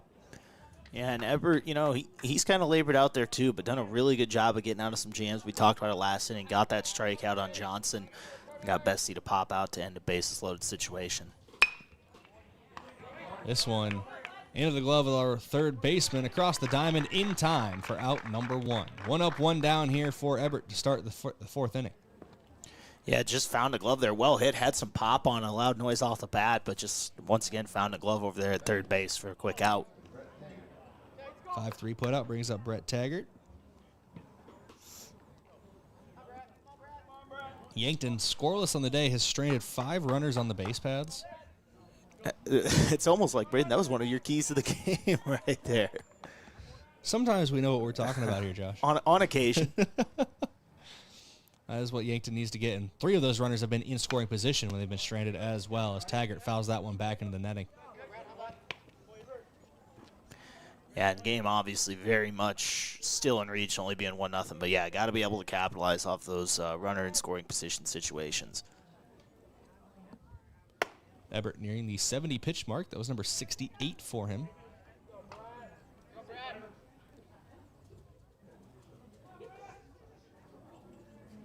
It's a 1-1 count. Here's the 1-1 home. Taggart swings through it for strike 2. Yeah, nice pitch there. Just a little bit of a breaking ball low and got Taggart to bite.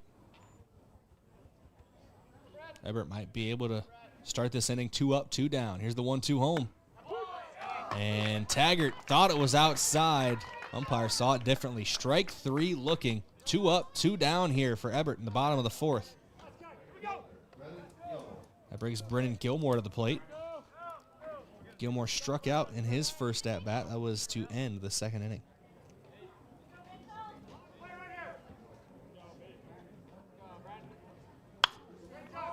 First pitch swinging here for Gilmore. Gets a piece of it, but out of play.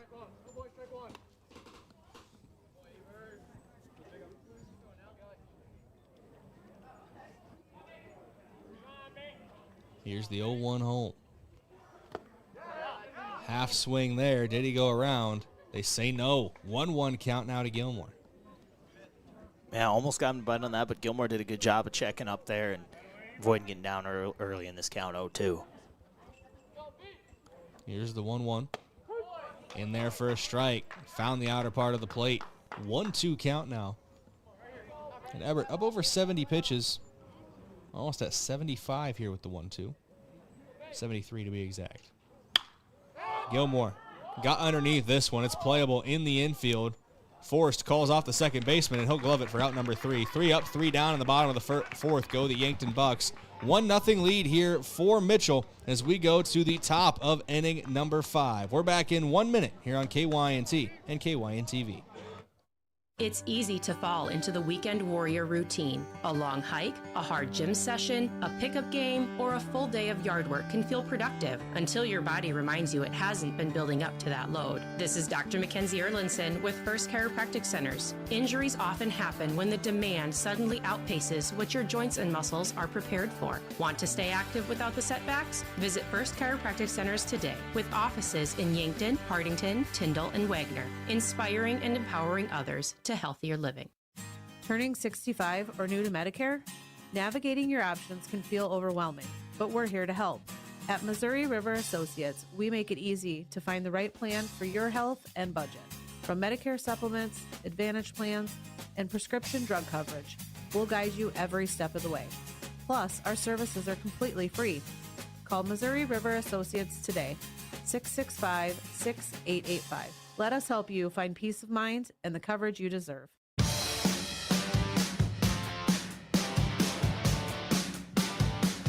After some minor redecorating in your Fairfield by Marriott and Holiday Inn Express broadcast booth, I have a new chair. So someone decided he needed some what we call back support. Here's a long shot out to left field. Carter Boomsma able to bring it in. Forget back support. Mitchell almost put some run support on the board. That's a loud out number 1 for Brennan Penn. Yeah, I thought for a second there it was going to get over Boomsma's head, but he did a good job there catching up to it and getting a quick out number 1 here in the top of the 5th. That's going to bring Jackson Hartman to the plate. He's driven in the lone run of the game for Mitchell so far. He is the difference maker. It's 1-0 lead for the Kernels here in the top of inning number 5.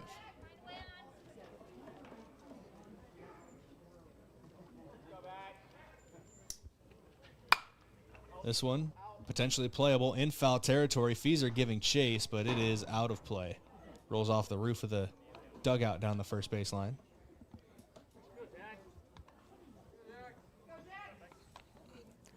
And Riken out here for his 5th inning of work, Brayden. He's at 74 pitches as it stands. Like we said, left some runners on, but still doing a good job of limiting the damage here and getting out of some tough spots and keeping this game at 1-0.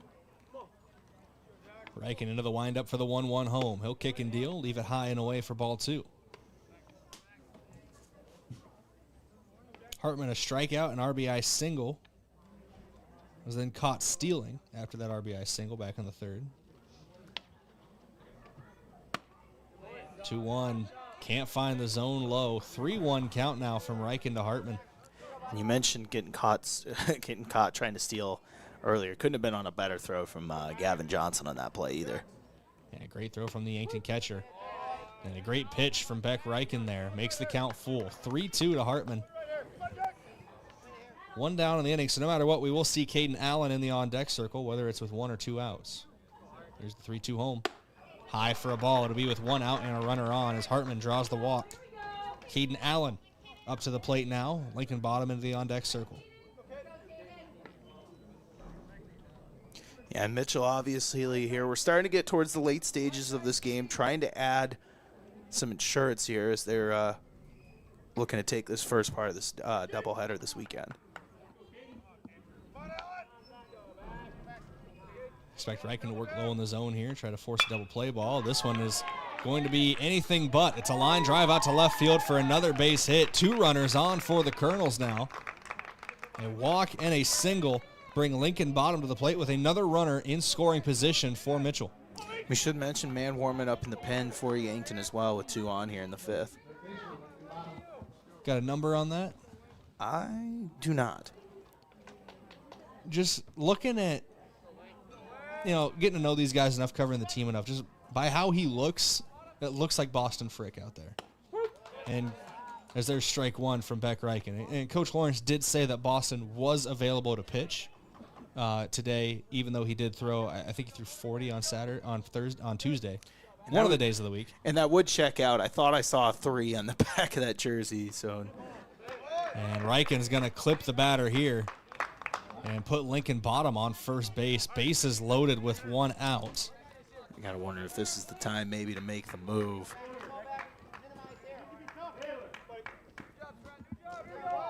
No move to the pen here.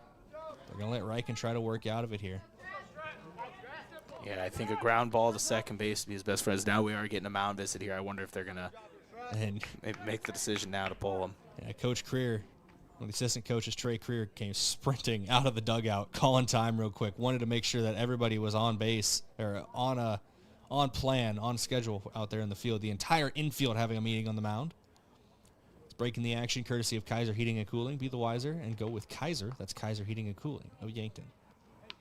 Yeah, and I think here it looks like they're going to stick with Beck on the mound here. You got to think a ground ball up the middle would be his best friend. Obviously out at any base here, but trying to keep this at a 1-run game.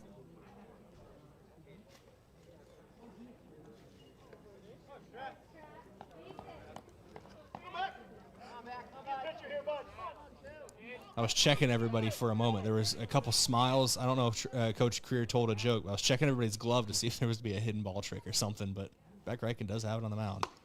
And that one misses outside the opening pitch of the at-bat for ball 1. That would have been something, would it not? Since the days of Henry Rowan-Gardner for the Cubs. Cubs legend, Henry Rowan-Gardner. Him and Chet Steadman. Looks kind of like Gary Busey. There's no Derek Lee and Aramis Ramirez, but they did the job.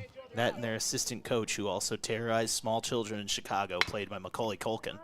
2-hopper to the shortstop. Kudera over to second in time. 6-4, can't get the runner at first.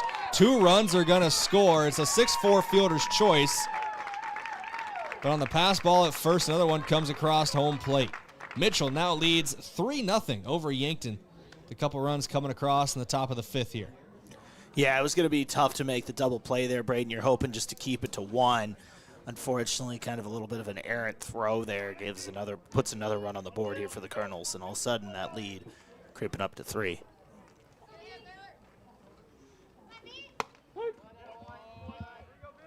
Baylor Christensen now to the plate. Still haven't updated the scoreboard out here in center field, but it should be 3-0. They got 1 run on the board. And Christensen on a line into left field, right into the glove, though, of Carter Boomsma, and that will end the top of the 5th inning. 2 runs do come across for Mitchell. 1 runner gets stranded on base. We come back in the bottom of the 5th in a 3-0 ball game. Yankton trailing. We're back in 1 minute here on KYNT, KYN TV. Buying a home isn't just about real estate. It's about investing in yourself. At the Move Group, we believe the best time to buy is when it makes sense for you. Our expert agents put people before transactions, meaning we listen first, provide honest guidance, and help you make a confident decision. No pressure, no gimmicks. Markets change, but the right home is about more than just numbers. It's about finding the right fit for your life and your future. When you're ready, we're here to help. Contact the Move Group today. Loading the kids in the car, brokering peace in the back seat, mastering the snack handoff without even looking. Why are simple things sometimes so complicated? Thankfully, with auto owners, insurance doesn't have to be one of them. We work with independent agents who keep insurance simple, so you can worry about more important things, like figuring out what's growing in that cup holder. That's simple human sense. Don't gamble. Insure with MT and RC Smith Insurance in Yankton, your independent agent for home, business, auto, life, and bonds. Visit mtrcsmithinsurance.com.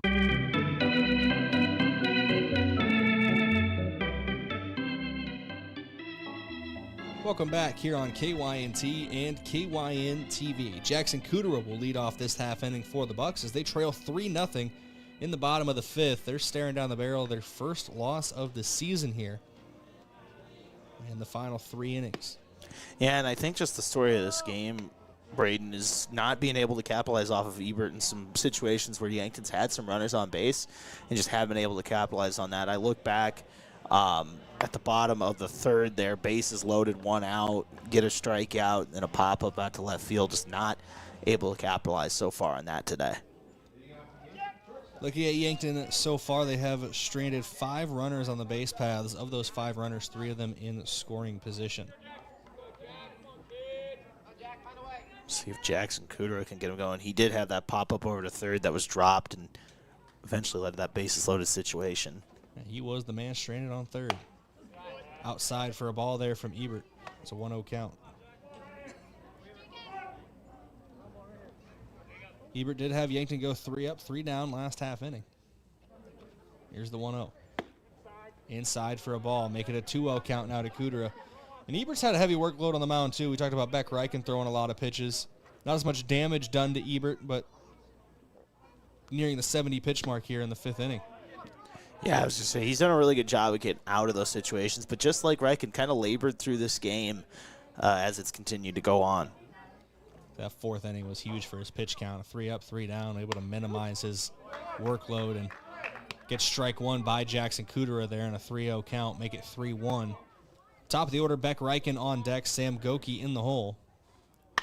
Here's a 3-1 grounder to the right side of the infield. Up with it is the second baseman to first in time. That's Weber on the 4-3 putout to retire Kudera. Yeah, I know you're running out of outs here, Brayden, but Yankton at the same time, they've been able to put some good contact on the ball here these last couple innings. You saw Boomsman with a grounder that had some pop on it as well with that one with Kudera, but just not able to take advantage yet despite starting to hit the ball with a little bit of pop. Beck Reichen to the plate now. A strikeout and a sacrifice bunt so far in this one. Takes that one low and away for a ball. Ebert's 70th pitch of this game. Reichen, I believe, was into the 80s at the end of the last half inning. Here's the 1-0 home. Give that exactly 85 by our count. So we'll see if they make a change. Boston Frick was warming up in the bullpen, or if they let Beck go out there. He has 20 more pitches before his absolute limit. So it's a 2-0 count to him now. And he'll take that one for strike 1. It's a 2-1 count now.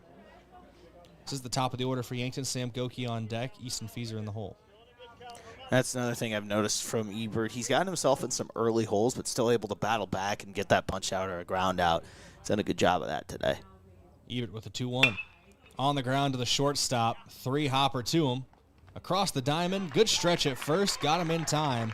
A 6-3 putout to send Reichen back to the Yankton dugout. Yeah, and once again, another well-hit ball just finds a glove. This Mitchell infield doing a good job here these last couple innings.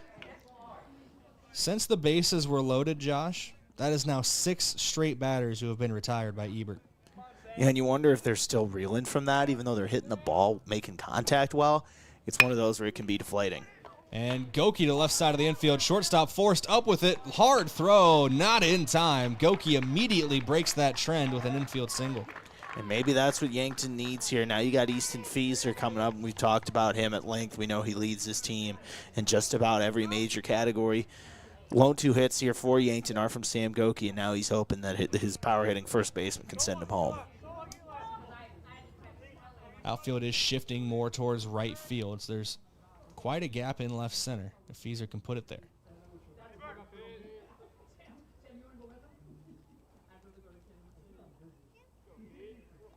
Here's the 0-0 pitch. High and away. Ebert might have released that one just a little too early. It's a 1-0 count here now for Fieser.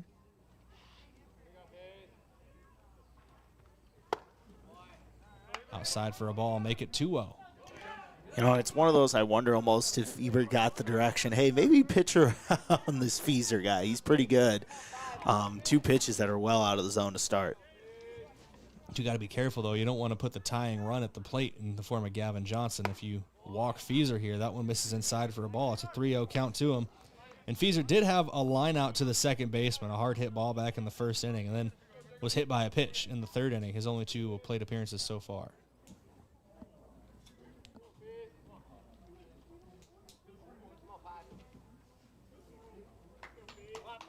Taking his time here is Ebert on the mound. Now he'll go home to Feezer. Outside for ball 4. Feezer will take first base, a 4-pitch walk. Puts 2 runners on now, and Gavin Johnson at the plate. I've said it before, but he did give one a ride in his first plate appearance in the second. Struck out, obviously, in that bases-loaded situation, but if he can put another pop on it, it'd be a big spot here for Yankton.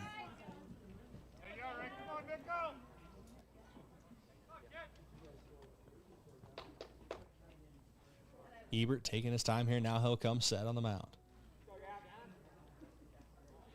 First pitch of the at-bat. Johnson into right field, dropping and into the glove of the right fielder. Another well-hit ball for Gavin Johnson, but brought in by Caden Allen out in right center for out number 3. Yankton strands 2 more runners on the base paths. They still trail 3-0 as we head to the top of inning number 6. We're back in 1 minute here from Riverside Field. This is Yankton Bucks Baseball, KYNT and KYN-TV. Does anyone in your family have macular degeneration? At Vision Care Associates, we are dedicated to delivering the highest standard of eye care, utilizing the latest medical advancements to protect and improve your vision. That's why we offer ZX Pro, a new technology that measures the risk for macular degeneration. ZX Pro is a test used to assess macular health before signs of macular degeneration even begin. Be proactive and schedule an appointment. Vision Care Associates, where the health of your eyes comes first. From sprains to fractures, getting the right care quickly makes all the difference. That's why we offer Yankton Medical Clinic Orthopedic Walk-In Care, weekdays from 8 to 5. Walk in and be seen, no appointment needed. It's expert care, faster access, and a team that's part of your community. Because here, you're more than a patient, you're our neighbor. I'm Dr. Benjamin Lancaster, orthopedic surgeon with Yankton Medical Clinic. I'm proud to call Yankton home. We're your orthopedic team, and we're here for you.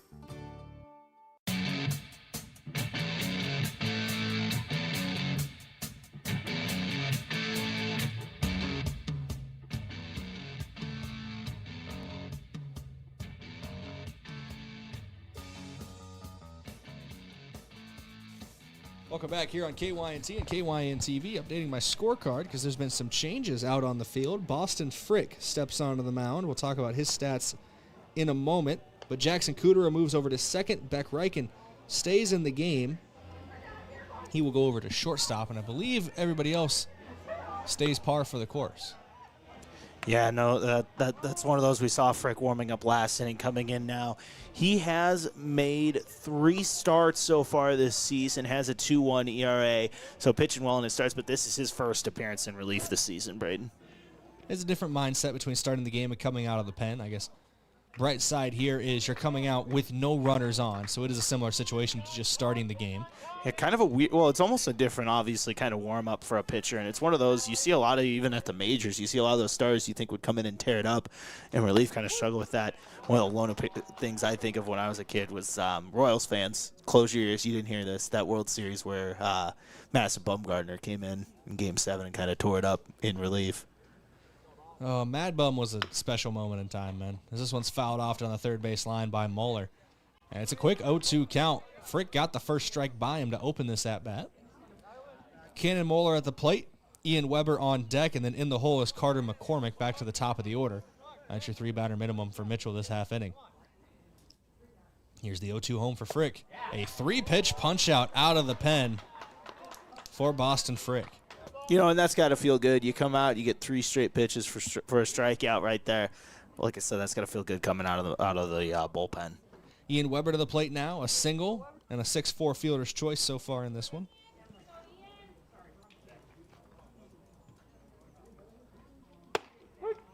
Four straight strikes out of the pen for Boston Frick. It's an 0-1 count.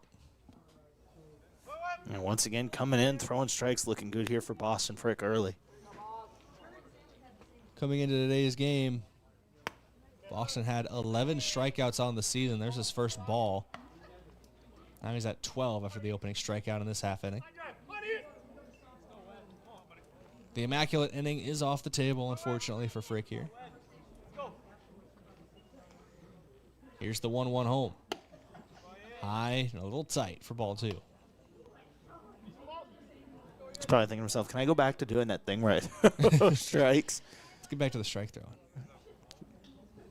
Here's the 2-1 home.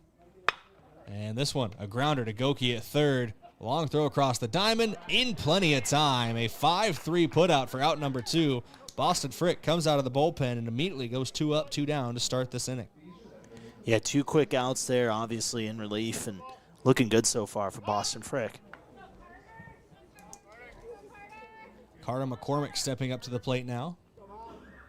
McCormick in this one, 0 for 2 with a run scored, drew a walk in the 3rd inning. Takes strike 1 there. Yeah, once again, just locating his pitches really well here to start.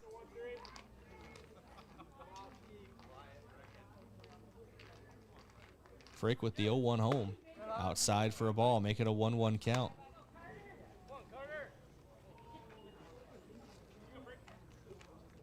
With all the movement out in the field, I know Boston comes in for Beck Reichen. As the 1-1 misses high and away for a 2-1 count now. But I believe since Taggart was the one replaced out there in general that Frick would hit in place of Taggart here.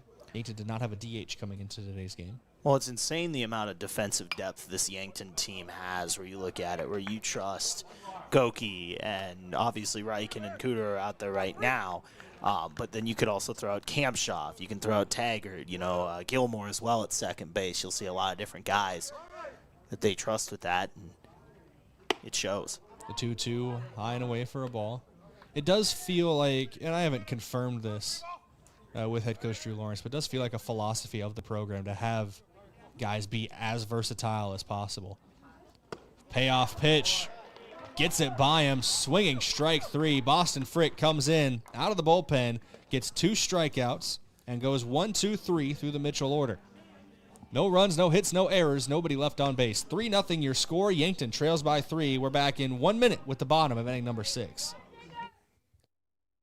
Looking for the perfect pair of glasses? At Vision Care Associates, we've got you covered. Step into our showroom and discover our vast selection from timeless classics to the latest trends. With several styles to choose from, you're sure to find the perfect match for your look. Experience personalized service and expert care, whether you need help finding the right frame or adjusting your new glasses for the perfect fit. Vision Care Associates, where the health of your eyes comes first. Save time when you shop online with Hy-Vee. Hy-Vee makes it easy to order groceries online through our app or Hy-Vee.com. Pickup is always free. And if you have a Perks Plus membership, you get free delivery and free express pickup. Shop online with Hy-Vee and you can create and save grocery lists. Shop the sales and get fuel savers. Talk about convenient. Order groceries online today. Check out Hy-Vee.com or download the Hy-Vee app.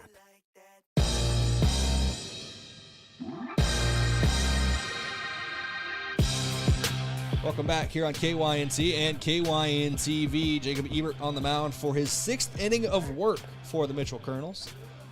Yeah, pitching well today, Brayden. He's at 89 pitches, 5 shutouts so far. The only 2 hits he's given up are to Sam Goki. Which Sam Goki, there's not a lot of pitchers in the state who haven't given up a hit to him. And even one of those, Goki just kind of beat out a tough play on a grounder over towards third. Leading off this half inning is Tate Bestie for the Yankton Bucks. And Ebert's going to step off.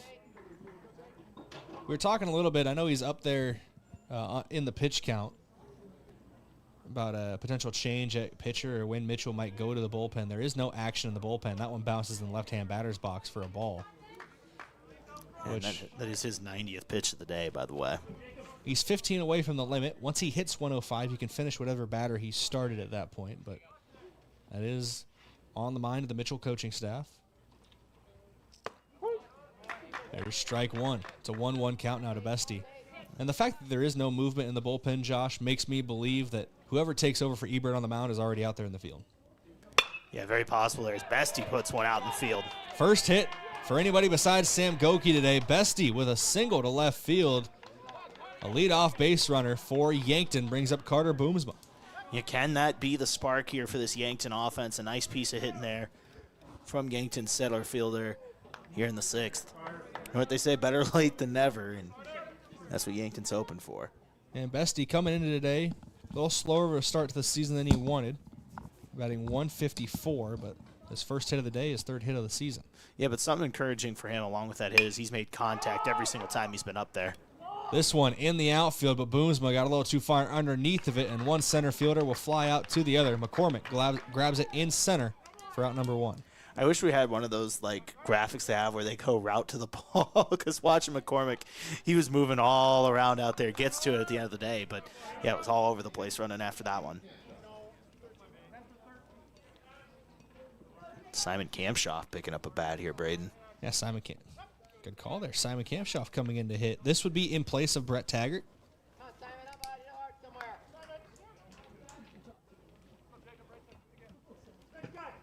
Wonder with Beck going into play, because he started as pitcher, so they didn't have a designated hitter. I wonder if he's possibly now at DH today or here in this spot. I don't know if they can add to DH, but you do get a re-entry, so maybe this is just that situation where you can hit for the pitcher once, because this most likely would be Kamshoff's only time through the lineup, unless Yankton goes on a hitting spree. The rule book is still hazy for me, because that was a loud foul ball. Look, I was sent gonna off say, the wall. They do what they gotta do. I'm gonna call it designated hitter. That's what That's what I'm going with. He is definitely hitting in a designated spot. That is correct. I don't know what to call it, but we'll call it okay. We'll call him Simon and call it good there. Down 0-2 early. Big spot here for Kamshoff. Had a big spot back in that doubleheader against Pierre, if you remember, at the end of March. And this one is going to be a single into center field. Kamshoff again coming up big. 2 runners on with 1 down. And that's going to bring up another pinch hitter, as Caden Hunoff is going to step to the plate. Hunoff has only made 7 plate appearances this season, but he will hit in place of Brennan Gilmore. And he's working himself into this lineup more and more and into games. We saw him step against Sioux Falls Roosevelt and do a really good job out in right field. Now he's looking to make it happen with the bat. Absolute rope from right field. Got a guy trying to come home from third, if you remember those 2 games back on Tuesday. Bestie leads off a second. Kamshoff leads off a third. Here's the first pitch to Caden Hunoff. And this one popped up in foul territory. Moeller started to give chase, but it's out of play. Yeah, an update on that pitch count. We're at 97 here for Ebert. We'll see how this finishes for him.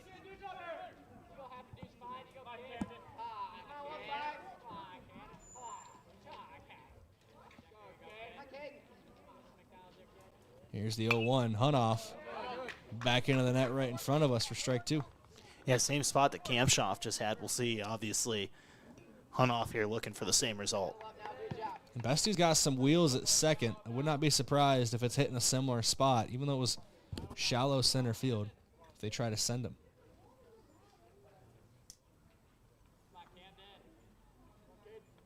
Here's the 0-2 home.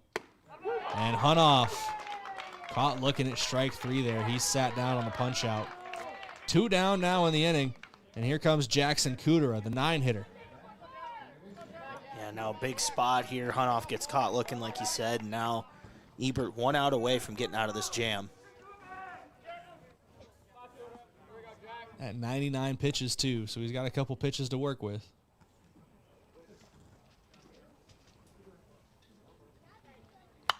And Kudera pops this one up over our heads, out of play. And like you said, can finish off that batter at the 105 minimum, or maximum there. Could you imagine a 105 minimum? You have to throw 105 You have to pitches. throw 105. You've given up like 30 runs. When I make the evil baseball league, that's my first rule. There's a pitch minimum. You have to throw 60 pitches minimum. What if we're getting shelled? Don't care. That was a thing they talked about, like or like an inning minimum or something like that for starters. That was a thing that was talked about in the pros for a little bit there. Well, sometimes the evil baseball league is just the MLB, Josh. Looking at you, blackout restrictions. I could go on and on and on. I need to get a VPN and to just get into Chicago so I can get the Marquee Sports Network. Here's the 0-1 home. Swung through for Kudera, misses the ball for strike 2. Right, and that was the same thing that happened. I was trying to do that with the Yankees this year and couldn't pay. I was literally trying to give them money to watch baseball, and they're like, no, thank you. I've been looking at a couple of VPNs, Josh. None of them sponsor us, so I'm not going to name them. You got to pay for that. Here's the 0-2 home. This is outside for a ball. 1-2 count now. Sponsor us so we can talk about Brayden's VPNs, please. Like how we could talk about One Office Solution, the one source for all of your office products, including copiers, furniture, and office supplies. They're on Pizza Ranch. They're on Broadway next to Pizza Ranch in Yankton. They're not on Pizza Ranch, I promise. They might be. Who's to say? They're right there. Actually, just ate at Pizza Ranch the other day. Here's the 1-2 home. Kudera back up the middle. It's a base knock. They're going to send Bestie around third. Throw in from McCormick. Not in time. Pulls the catcher off the plate a bit. A RBI single for Jackson Kudera. Makes it 3-1 here in the bottom of the sixth. 2 runners still on. And now that brings Beck Reichen back to the plate. He is the go-ahead run. But, Josh, I think we're going to get a pitching change here. Yeah, it makes sense. Ebert, he's thrown a lot out there. He was at 103. That'll do it for him. A good day for him. 6 2/3, only 1 earned run so far. Obviously responsible for the 2 still on base, but did a really good job here of letting Mitchell battle today. Looks like we're going to get a straight swap. We'll tell you who's going where when we come back in 90 seconds. This is Yankton Bucks Baseball, KYNT, KYNTV, back in 90. Ready to build your next project, but can't get anyone to show up or even give you a quote? Call John Kopp, owner of Kopp Building Innovations. He will show up, and he will make sure you are happy with your project. Trust in Kopp Building Innovations. KBI is an authorized WIC builder offering custom solutions. Whether you need a residential garage, an agricultural pole barn, or a commercial building, we will work with you. For more information or to get a quote, visit koppbuildings.com. Spring is here and the games are just getting started. From baseball season in full swing to NHL and even golf, At the Bar has it all on. Add in local matchups and more, and there's always a game worth watching. With TVs everywhere and a welcoming hometown feel, it's the perfect place to kick back and enjoy the game. So bring your friends, settle in, and be part of the crowd, where every cheer feels a little louder and every moment a little better together. You can watch the game anywhere, but the real fans gather at the bar in downtown Yankton. Midwest Insurance Agency in Yankton is a proud supporter of the Yankton Bucks and Gazelles. Hi, this is Whitney Devine. If you're looking for protection that fits your life, call me or Travis. We make coverage simple. Whether it's your home, car, or farm, we take time to understand your needs and find the right plan at the right price. You'll get personal service, trusted advice, and peace of mind knowing we're right here in Yankton. Call Midwest Insurance Agency in Yankton today to schedule your appointment. Welcome back here on KYNT and KYNTV. Ian Weber on the mound for Mitchell as he spikes the first one in the dirt for ball 1. Yeah, and talk about a high-leverage situation. 2 runners on here for the Bucks, down 3-1. The big hit from Jackson Kudera in the 9 spot to put a run on the board. Yankton now trying to take advantage with their leadoff man at the plate. Tying run at first now in the form of Kudera. Go-ahead run in Beck Reichen at the plate. Here's the 1-0 home to Reichen. That one misses the zone for ball 2, and Christensen had it kick off the end of the mitt there, but able to pick it up quickly, keep the runners where they are. Yeah, and obviously if you put Reichen on bases loaded, but then you start sweating a bit. Sam Goki at the plate, 2 hits today. Fieser in the mix then as well, potentially. So a big spot here for Weber to try to get an out. Here's the 2-0 home from Weber. Ground ball, left side of the infield, shortstop, up with it. Going across the diamond, Reichen can't beat it out. Good throw from Forrest, a 6-3 putout, strands 2 runners on the base paths. 1 run does come across, but Yankton trails 3-1 heading into the top of the 7th. They want to keep it a 2-run game before their bats come back to the plate for potentially one final time. We're back in 1 minute here on KYNT and KYNTV. I love 1919 root beer. It's the best over a big scoop of vanilla ice cream. My favorite is just ice cold 1919 poured over crunchy ice. It's so refreshing. It's the creamiest root beer ever. 1919 root beer is the perfect treat, brewed in small batches with only the finest ingredients. It's the creamiest, full-bodied, alcohol and caffeine-free draft root beer available. It's a taste tradition since, well, 1919. The Boathouse in Yankton is for everyone. Axe throwing, sports simulators, skee ball, shuffleboard, beanbags, pool, and darts. Plus awesome food and drinks with lots of cold craft beers and other beverages. Happy hour all day on Mondays, trivia on Tuesdays, free axe throwing tournament on Wednesday, and live music on Fridays. Some say it's the most fun you can have on land. The Boathouse is also your go-to place to watch all sports. Head to the Boathouse, downtown Yankton's fun gathering place for all ages. Welcome back here on KYNT and KYN-TV. Tate Bestie into pitch this 7th inning. I believe that's Will Sager out there in center field. We didn't get a good look at him, but there's not a lot of lefties on the team. Yeah, and even Feeser, one of those lefties, you know, he's out there playing first base with a right-handed glove. I guarantee that a Game Changer will tell us exactly who's out there at some point. That one's in there for strike one. First pitch from Bestie here in this top of inning number 7. Bestie wants to keep it a 2-run game and give Yankton a chance to tie or walk it off in the bottom half of the inning. I'll take the hint to check that. Nothing yet. It looked like number 8 when he turned around, too, so I got a good feeling, but I've been wrong several times. Bestie comes set for the 1-1 home. That one outside for ball 2.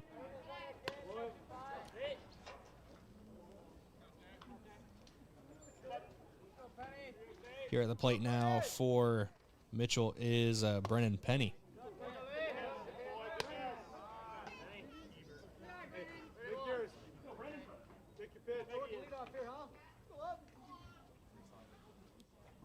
Three 3-1 from Bestie. Inside for a ball. It's a leadoff walk and a base runner on for now Jackson Hartman stepping up to the plate. And obviously Mitchell trying to put this one away, add a couple of insurance runs here in the top of the 7th. Still not an update yet on that.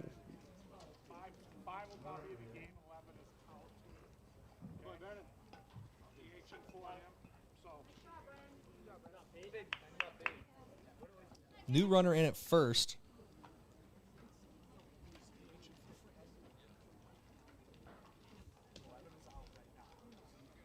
That is Jacob Ebert came in to run. I think they just said they're gonna burn the DH. So Penny, the designated hitter, draws that walk. Ebert comes in to run for him. Ebert started the game on the mound, went to second base. But now they burn the DH, and that means the pitcher will have to hit for himself, but the pitcher is the second baseman, Ian Weber, who was hitting for himself anyway, who's now on the mound. Baseball. Hard ground ball into left field. 8 Goki up there at third base. And a no-out single puts 2 runners on here for the Kernels. You know, as complicated as it was to figure all that out, sometimes baseball can also be as simple as hit ball hard and see what happens. And I think that was a good spot right there for that. Sometimes something good happens, sometimes something bad happens, but as long as you put it in place, something is happening. And at the end of the day, that's what we all want in baseball.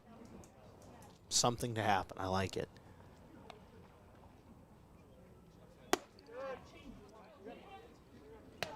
Bestie tried to get the front door breaking ball to work there, left it too high.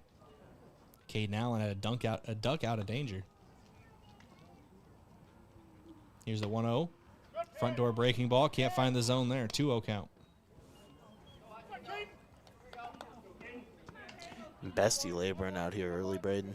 See if he can kind of work out of this jam.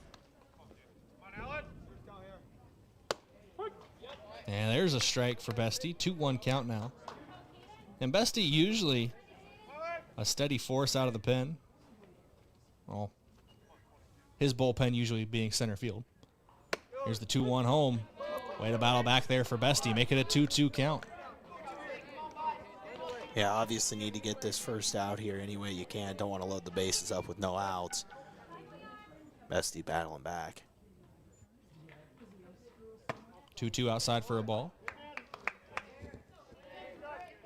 Bestie has thrown 3 innings this season. Has 2 strikeouts. He's given up 2 hits, no runs. He has a .67 whip and a 182 batting average against him. 3-2 into center field. This might score another run. Lead runner rounding third base. Up with it is Sager in center. Throw in, cut off by Feeser. It's an RBI single for Caden Allen, and now Mitchell finds themselves up 4-1 here in the top of the 7th. Yeah, Allen dialing up exactly what Mitchell needed there. Get another run, that insurance run, big obviously going into this last frame, with a chance to do more damage with runners on the corners and no outs. Yeah, Hartman advancing to third, runners at the corners now, and 90 feet away from another run potentially for Mitchell. The Kernels have really swung the bat well here late on in this one. It was fairly quiet for both teams through the first 4 innings, but now three runs in the last only 6 outs, as there's still no outs in this half inning. Yeah, and this is one of those now, if you're Yankton, obviously you want to strike out or pop out, but you're also willing to give up a run if you can get a double play type of situation.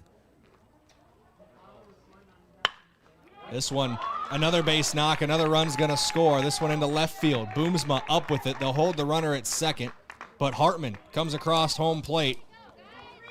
3 straight singles and a walk.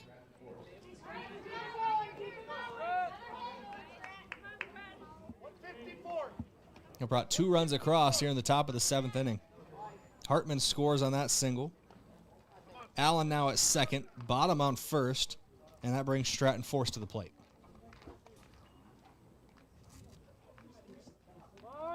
Force shows bunt, pulls back. Runner takes off for third, throw down in time. They got him. So the lead runner out at third in Caden Allen. For out number 1, Lincoln Bottom, with everything going on out in the field, does run to second base. So the lead runner is in scoring position, but now 1 out. Yeah, Brayden, I don't know if that was a situation maybe Mitchell did need to be as aggressive as they were. Leads to an out there, obviously, and now Bestie gets another strike at this at-bat. Could see the thinking, too. You're up 4 runs in the top of the 7th, playing with house money a little bit, as Force sends this one into center field. Long run for Sager. It's over his head and off the fence. Another run's going to score. Stratton Force with an RBI double. He's going to try to stretch it 3, and he is thrown out by quite a ways. 4 out, and number 3 there. Everybody's leaving the field. I'm going to say, I was just out number 2, fellas. The run does come across to score as well. Stratton Force to be credited with an RBI double, thrown out at third, trying to advance. Scoring from second on the play is Lincoln Bottom. Okay, I think, yeah, I was going to say, I think we've got it all figured out. Another out to play here, but... Hard shot on the ground to the shortstop, Reichen, up with it, across the diamond in time. Now that is out number 3. A 6-3 put out ends this half of the inning. But Yankton now has a mountain to climb. 6-1 your score, heading into potentially the final half ending of opening game of our doubleheader. We're back in 1 minute here from Riverside Field. Being wiser means peace of mind, especially when it comes to your home's comfort. Today's heating and cooling systems are advanced with technology designed to work smarter. Peace of mind means knowing the company you call understands that technology and has the experience to get it right. For nearly 80 years, Kaiser Heating and Cooling has been trusted with knowledgeable technicians and a commitment to doing the job right.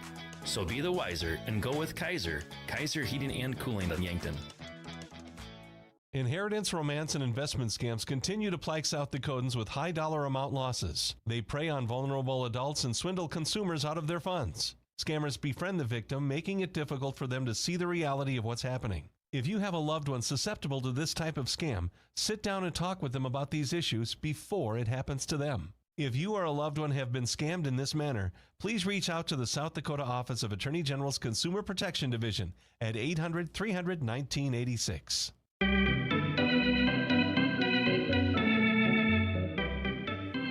Welcome back here on KYNT, KYN-TV. Yankton finds themselves down 5 here in the bottom of the 7th inning, a 6-1 ball game, as Mitchell put 3 runs across the plate in the top of the 7th, doubling their score in this one. Yeah, and obviously a tough spot for Yankton there. Brayden now down big here, down 5. They were down just 2, but now we'll see if they can find a way to rally, but need a big inning, obviously, here from the bats. On the mound for his first full inning of work is Ian Weber. Started the game at second base. Straight swap with the starting pitcher, Jacob Ebert. Everybody else in their usual positions throughout this whole game. Throw it down to second means we're ready to go. It'll be Sam Goki to lead things off. And I guess if you're going to want to start a rally, Sam Goki's the guy to get you going. 2 of Yankton's hits so far today. Yeah, really the heart of this lineup between him and Fieser and Johnson there at the 4 spot. We'll see if they can get it going. First pitch to Goki is inside for ball 1.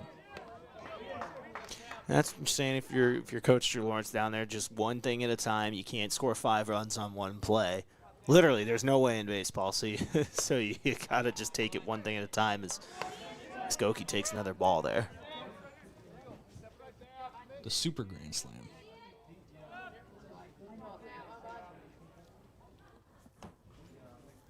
Here's the 2-0 home to Goki. Make it a 3-0 count. How do you think we determine that? Just one, it was such a cool hit, or such a home run that went so far, we just add another run to it? If you hit a grand slam into the river in the air, it can't roll into the river. Or a thing, if you do a cool enough bat flip off the grand slam. That one almost clipped Goki on the inside part of the plate. Or inside. It's a 4-pitch walk for Sam Goki to lead things off here in the bottom of the 7th. Easton Fieser now to the plate.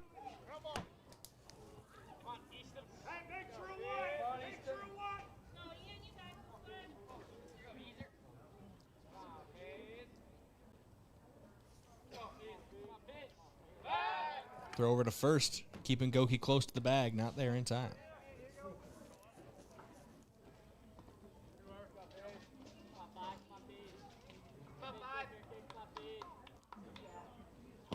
First pitch of the at-bat outside for a ball. 5 straight balls to start the bottom of the 7th here for Weber on the mound.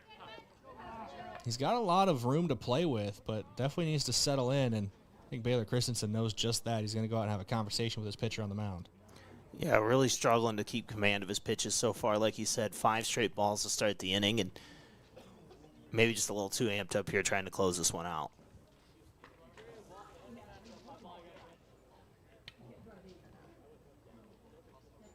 I think the catcher Christensen is going to ask for a different ball as well. Don't know how much of that's mental, how much of that is just something with the ball, but the mental aspect of baseball, I think more than any other sport, is so important. Here's the 1-0 home, and there's a strike, so the new ball's working. It's the new ball. I don't think there's a more superstitious sport than the game of baseball. See, the only one I've seen close to rivaling, golf's up there too, but yeah, baseball I think for sure takes the cake. Here's the 1-1 home. And Fieser on a line down the right field line. Will it toe the line? It's just foul in front of the right field bullpens. Yeah, gave that one a good ride, just like you said, literally just foul on that, and just maybe a foot or two away from putting a couple runners on here for the Bucks. The Bucks looking at their first loss of the season, potentially. Still not over yet here in the bottom of the 7th. 1 runner on, down by 5. Yankton needs 5 to tie and force extras, 6 to win. Here's the 1-2 home to Fieser. Outside for a ball, make it 2-2 from Weber.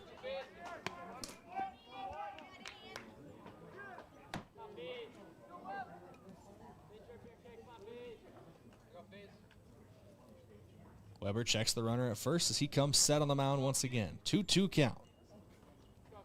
The 2-2. Fieser, high chopper just over the head of Weber at the pitcher's spot. Second baseman Ebert up with it. Over to first, not in time. Fieser beat it out down the first base line. And now Gavin Johnson to the plate with nobody out and 2 runners on. Yeah, the high bounce helped there, but good hustle from Yankton's first baseman, Easton Fieser. And like I said, just one at a time. All of a sudden, 2 runners on. Got your 4-hole hitter up who's had a couple nice drives on the baseball today. He's hoping he can get one to land here.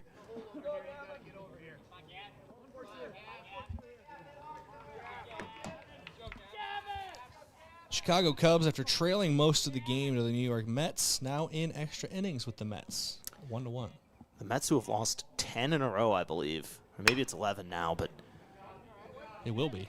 Yeah, it's about to be, the way it sounds. It's one of those I saw one of the lead baseball reporters tweet that only 4 teams in baseball history that have lost 10 in a row in the majors have made the playoffs. Now, the most recent to do it, last year, the Cleveland Guardians.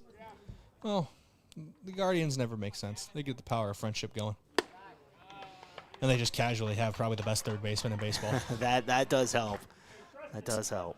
That one misses outside to Gavin Johnson. It's a 1-1 count now. 2 runners on, nobody out. Johnson trying to get the rally going even further.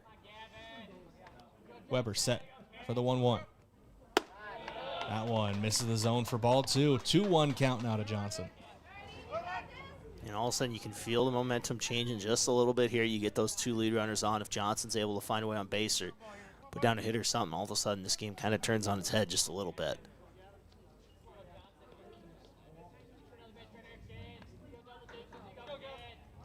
Here's the 2-1. Johnson fouls it off.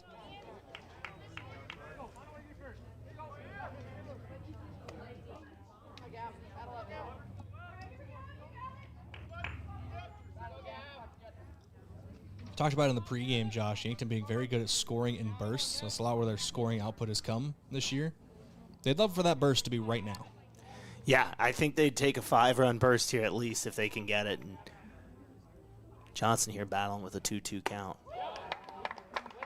High and tight near the chest for ball 3. Full count now to Yankton's catcher.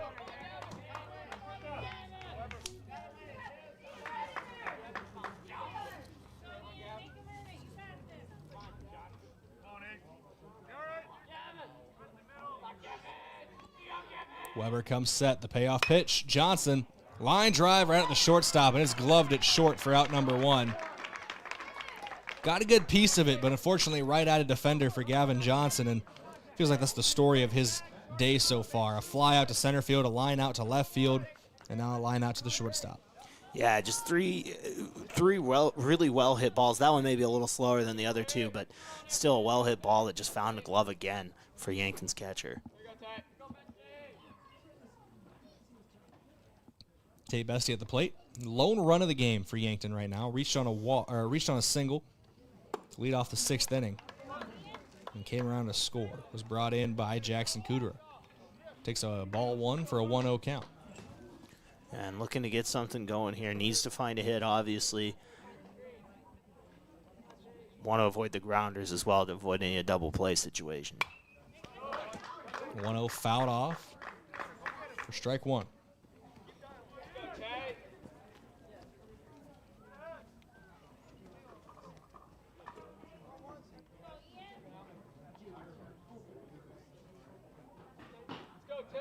Weber taking his time, getting the sign from his catcher, Christensen. Now he'll come set on the mound. The 1-1 home. Strike 2 to Tate Bestie.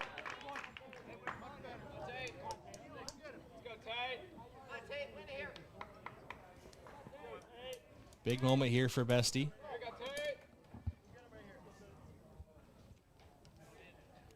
Weber set for the 1-1. Is Carter Boomsma in the on-deck circle, outside for a ball. 2-2 count now to Bestie.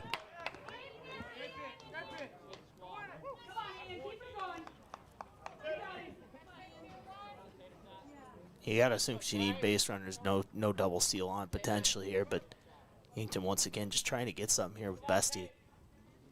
Here's the 2-2 home, and Bestie, and not into left field. What a grab at shortstop by Forrest for out number 2.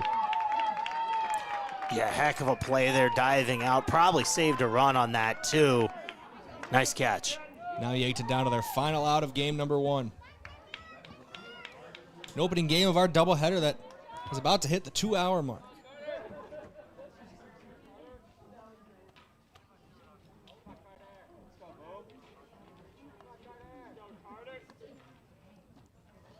First pitch of the at-bat to Boomsma. He pops this one up. It's playable in right field, potentially the final out of the game. It is gloved to end game number 1. For the first time in 2026, the Yankton Bucks fall. It's a 6-1 game. Mitchell takes the opening half of our doubleheader here on KYNT and KYN-TV. 6-1 final score. We'll break it down in our post-game report when we come back. Game number 2 coming up around the corner as well here from Riverside Field. 6-1, once again, your final. We're back in a couple minutes here on KYNT, KYN-TV. What if your next big adventure isn't out there on the road? What if it's already waiting right at home? That kitchen you've been dreaming of, extra room to grow, or the family trip you've pictured long ago. Your home's equity can fuel it all. When your plans become a must, Explorers Credit Union. Built steady, built for us. Insured by NCUA. Call 800-491-4309 and put your equity to work for you today. There's a difference when a convenience store is locally owned, and you feel it the moment you stop at Triple Time Rudy's. You'll get great quality fuel to keep you on the move, plus local and regional favorites like Dimmick Cheese and premium meats from the Kaler and Renner Lockers. It's the kind of place that's convenient and connected to your community. Conveniently located at 17th and Broadway, Triple Time Rudy's, fueling your day, fueling your community.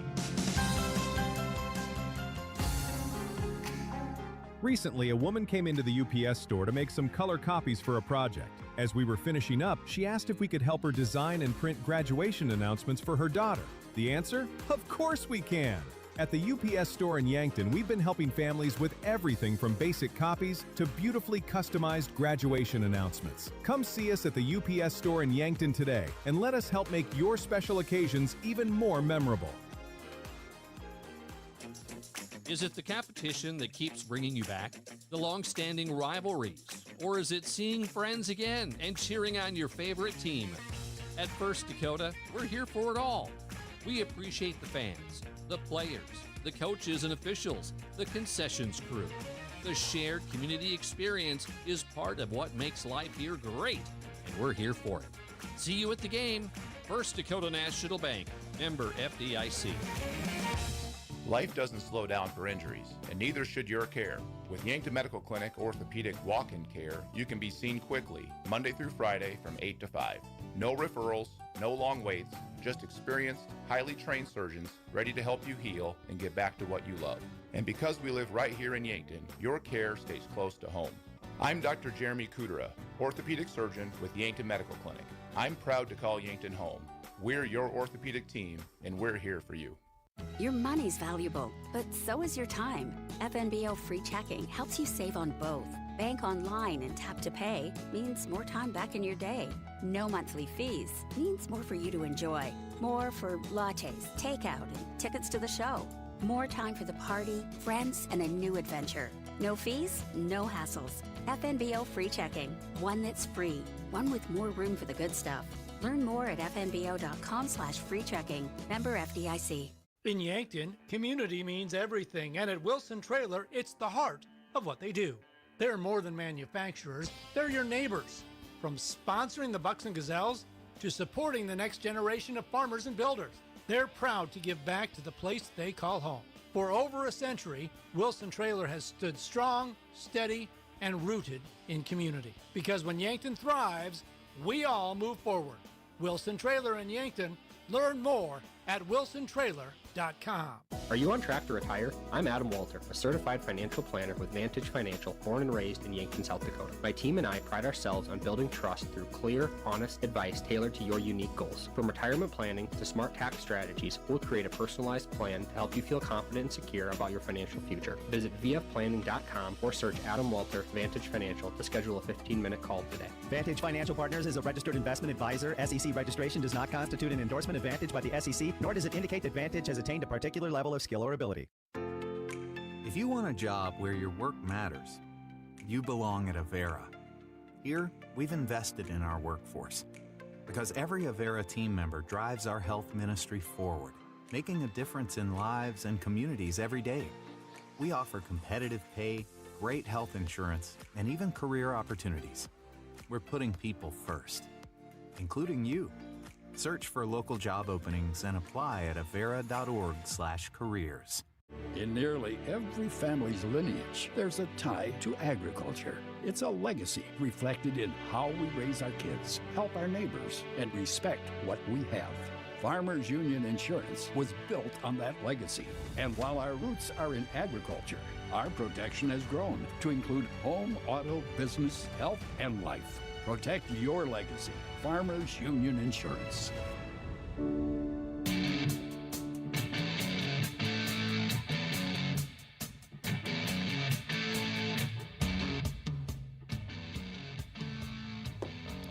Welcome back here on KYNT and KYN TV. Yankton falls to Mitchell 6-1 in the opening game of our doubleheader. This is your post-game report, courtesy of Mason Schramm and the Move Group. You buying or selling, move with Mason and the Move Group. We'll start things off with your post-game stat recap, courtesy of Mayor Signs. If it's time to review the look of your business's signage, let Mayor Signs help. They're out on 4th and Broadway in Yankton. Josh, I'll let you take it away here for stats from game number 1. Yeah, start with Yankton. 6 hits on the day, 5 walks, 5 strikeouts, only that 1 run. That RBI did come from Jackson Kudo, and a nice hit in this game to get that lone run for Yankton. Other guys who stood out, Sam Goki had 2 hits, 2 walks as well. Easton Fieser with a hit and a walk. Tate Bestie with a hit and a run. Carter Boomsma had a walk, and then Brett Taggart also with a walk. On the bump today for Yankton, Beck Reichen had 5 innings pitched, 7 hits, 3 runs, 2 of those earned, 2 walks, 3 strikeouts. Boston Frick pitched an inning, no runs, no hits, 2 strikeouts. Tate Bestie pitched an inning, gave up 4 hits, 3 runs on the day. Looking at it for Mitchell, it was Allen who really led things. 4 hits and 4 plate appearances. He had an RBI. Forster also had 2 RBIs as well. Just an impressive performance, and then really turned it on 3 runs in that last inning. But overall, I think the standout for them, Jacob Ebert, 5 2/3 pitch, only 1 earned run, 5 strikeouts on the day. Time to look at your players of the game, offensively and defensively. Offensive player of the game, courtesy of High V, where there is a helpful smile in every aisle. And Josh, I'll follow your lead on this one. Who are you thinking after running through those stats? Yeah, I think we'll give a shout-out to Jackson Kudo, but it's got to go to Sam Goki today. 2 hits in 2 plate appearances as well. Those 2 walks. He was really good today. Kind of the one thing that got going for that Yankton offense those first few innings. But yeah, Sam Goki. Defensive player of the game from Olson's Pest Technicians. Call Olson's Pest Technicians, your residential and commercial pest control solution. They're at 1-800-KIL-BUGS. Defensively, who really stood out to you? Yeah, I think we're going to go with the guy on the mound today. It was Boston Frick, pitched a really nice inning there in the 6th. In the 6th there. Came in, got 2 punch-outs, did not give up a hit. I thought he pitched really well. Yeah, played well, and obviously, defense.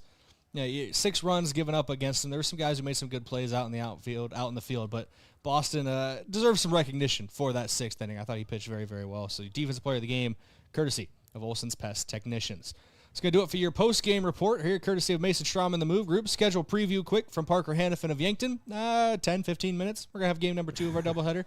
At some point soon, we'll have game 2 here from Riverside Field on KYNT and KYN TV. We'll talk more about the second game of our doubleheader when we come back in a couple minutes here at Riverside Field.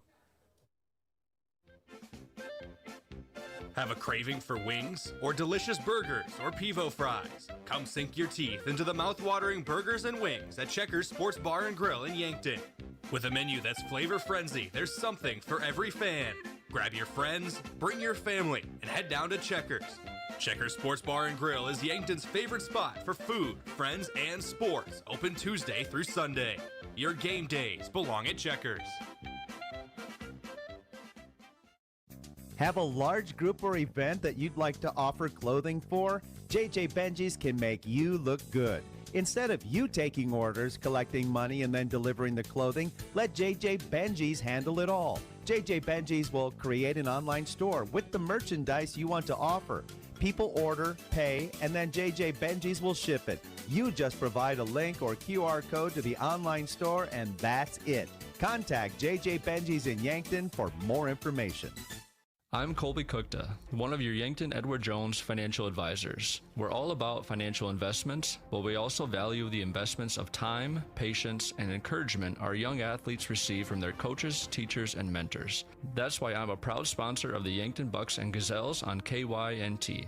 Call 605-653-4860 or visit edwardjones.com for all your investment needs. I'm Colby Cookta, financial advisor Edward Jones Yankton, member SIPC.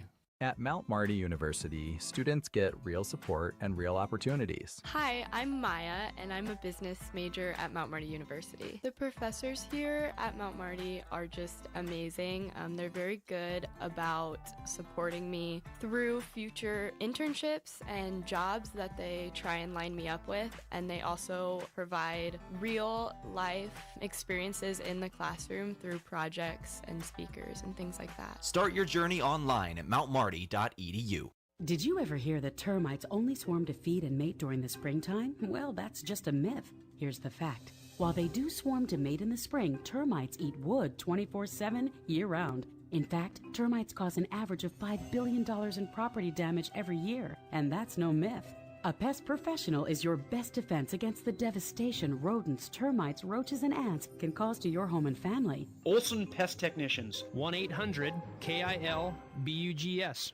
If you've been suffering from chronic pain or a recent injury, check us out, Lane, Reed, and Cole Sawatsky at SWAT Chiropractic and Rehab. We offer a wide variety of treatments and techniques, including dry needling, cupping, chiropractic adjustments, and sports rehabilitation. Our mission is to ensure an individualized and efficient treatment plan to get you back on your feet. From ankle sprains and sports injuries to neck pain and headaches, we've got your back. Give us a call or book an appointment on our website. SWAT Chiropractic, specialized wellness and therapy. Located on Summit Street across from the high school. Do you struggle with dry contacts? At Vision Care Associates, we have a great option. Infused contact lenses by Bosch & Lomb. Infused lenses are designed to ensure that your eyes stay hydrated and irritation-free, even after a full day of wear. Our doctors specialize in fitting these lenses for maximum comfort and optimal vision. Schedule your consultation and experience the all-day comfort and crisp, clear vision you deserve. Vision Care Associates, where the health of your eyes comes first. At H&H Roofing, we don't just fix roofs, we protect families. We're family-owned, locally operated, and dedicated to keeping our community safe and dry. Every nail, every shingle, every handshake, it all matters to us. From repairs to full roof replacements, we treat every home like it's our own. Because when your home is secure, we feel secure. For honest work and dependable results, trust the local team that cares. Call H&H Roofing in Yankton today. We've got you covered. The SureCo exclusive SureLink wireless remote system features the most advanced industrial Bluetooth technology and best-in-class express operation. Operate any SureCo electric product with the SureLink Pro and EZR remotes or with your smartphone using the SureLink app. To learn more, contact your authorized SureCo distributor or find us at sureco.com. Demand the best. Demand SureCo. When you make the right decision, it feels good. Like picking the perfect accent rug or choosing a good night's sleep over an all-night crime show binge. It feels really good to make the right insurance decision too. That's why State Farm agent Rhonda Westland is right here in Yankton to help you select the right protection at the right price. Rhonda will make sure you understand your State Farm coverages so you'll know what to expect if the unexpected happens. With State Farm agent Rhonda Westland, it's easy to make the right choice. Just call her. When you want the real deal, like a good neighbor, State Farm is there.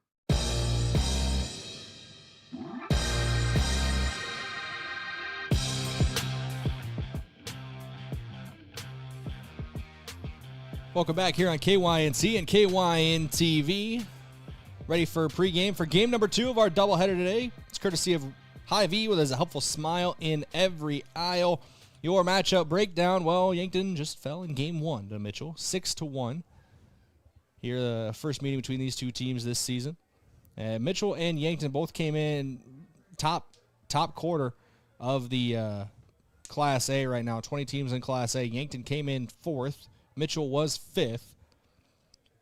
Standings haven't updated that quickly, but that should put Mitchell above Yankton now with the head-to-head, the seed points. They're only separated by a 1/10 of a seed point, so that should help Mitchell there with a big win over a previously undefeated team. Yankton falling to 8-1 on the year. Mitchell now 8-1 as well overall, 5-1 in Class A play. So as we move ahead to game number 2, Josh, just thinking here, there's one big thing that I got in mind, and I wonder if you're going to say the same thing, but what needs to change in Game 2 for Yankton to really bounce back and get a win? Just got to take advantage of runners in scoring position. Some of that just not able to take advantage, but there was also some unfortunate breaks between Gavin Johnson having a couple that probably could have gotten down but didn't. Easton Fieser had one, too, in the first inning that resulted in an unfortunate double play. I think it's just taking advantage of those spots, and I think they'll be okay. One thing we can confirm based on what I see happening down the pen, Sam Goki looks like he's going to take the bump in Game 2. But, I think it's just taking advantage of runners in scoring position in Yankton. I think that last game looks a little bit different. Looking at Yankton here, in that opening game, if my count is correct, over 10 runners left on base, multiple in scoring position like we talked about already, but definitely need to drive those guys in, find a way to bring them around all the bases and come home. You mentioned Sam Goki warming up in the pen. We'll talk about him in a little bit here on our pregame report as we're getting ready for game number 2 of today's doubleheader between the Yankton Bucks and the Mitchell Kernels. This coverage, pregame coverage courtesy of Hy-Vee, but also a broadcast brought to you in part by Graham Tire. If you notice issues with your vehicle, don't hesitate to call the service experts at Graham Tire. They do more than sell tires. They're your auto service and tire store next door. Also, thanks to Sureco, a proud supporter of Yankton Sports. We need to be sure, make it Sureco. No starting lineups yet for either teams. We're still waiting on those, but we'll have those for you hopefully and first pitch shortly when we come back here in game number 2. This is Yankton Bucks Baseball, KYNT, KYN-TV, back after this break. It's easy to fall into the weekend warrior routine. A long hike, a hard gym session, a pickup game, or a full day of yard work can feel productive until your body reminds you it hasn't been building up to that load. This is Dr. Mackenzie Erlinson with First Chiropractic Centers. Injuries often happen when the demand suddenly outpaces what your joints and muscles are prepared for. Want to stay active without the setbacks? Visit First Chiropractic Centers today with offices in Yankton, Hardington, Tyndall, and Wagner, inspiring and empowering others to healthier living. The sky is falling, the sky is falling. Hi, this is Larry from Larry's Heating and Cooling. No, the sky isn't falling, but the price of central air conditioners are. Get a new 2-ton Lennox or Carrier Central Air with a new thermostat for only $39.90, or a Lennox gas furnace for as little as $29.95. Or if you want to get both, we'll do the insane and take another $500 off. Installed Lennox or Carrier system for as little as $64.85. Financing available? Call us for a free estimate. I am John Markward, and I'm running for District 18 State Representative. I'm currently chair of the Yankton County Commission. I was born and raised in rural South Dakota and have an ag business background.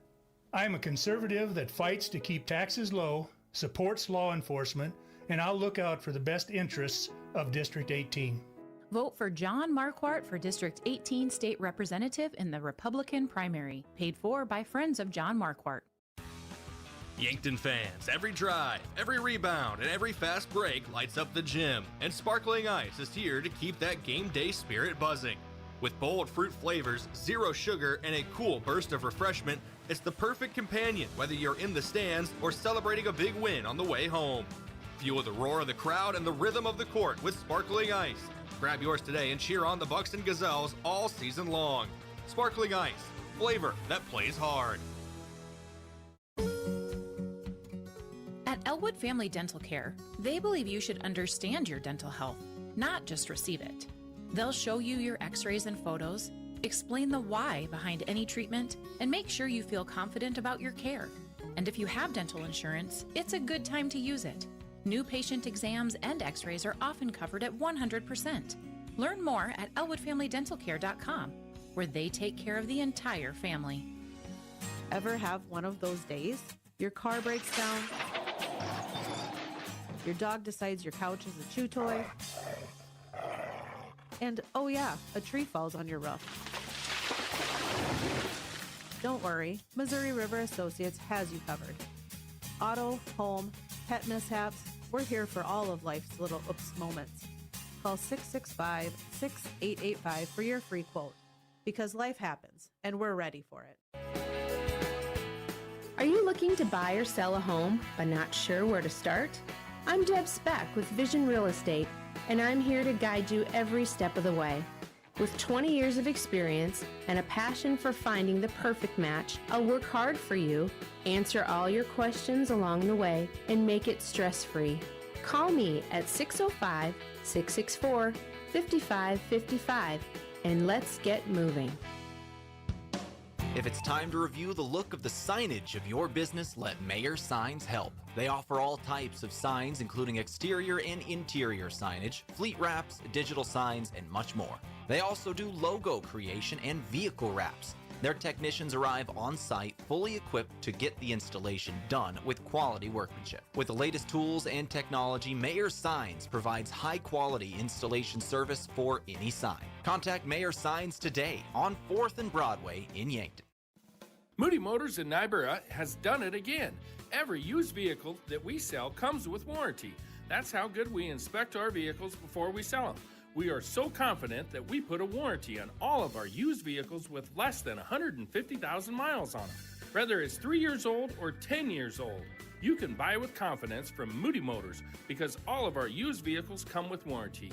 Our better vehicles at our better prices is what you'll find right here at Moody Motors in Niobrara.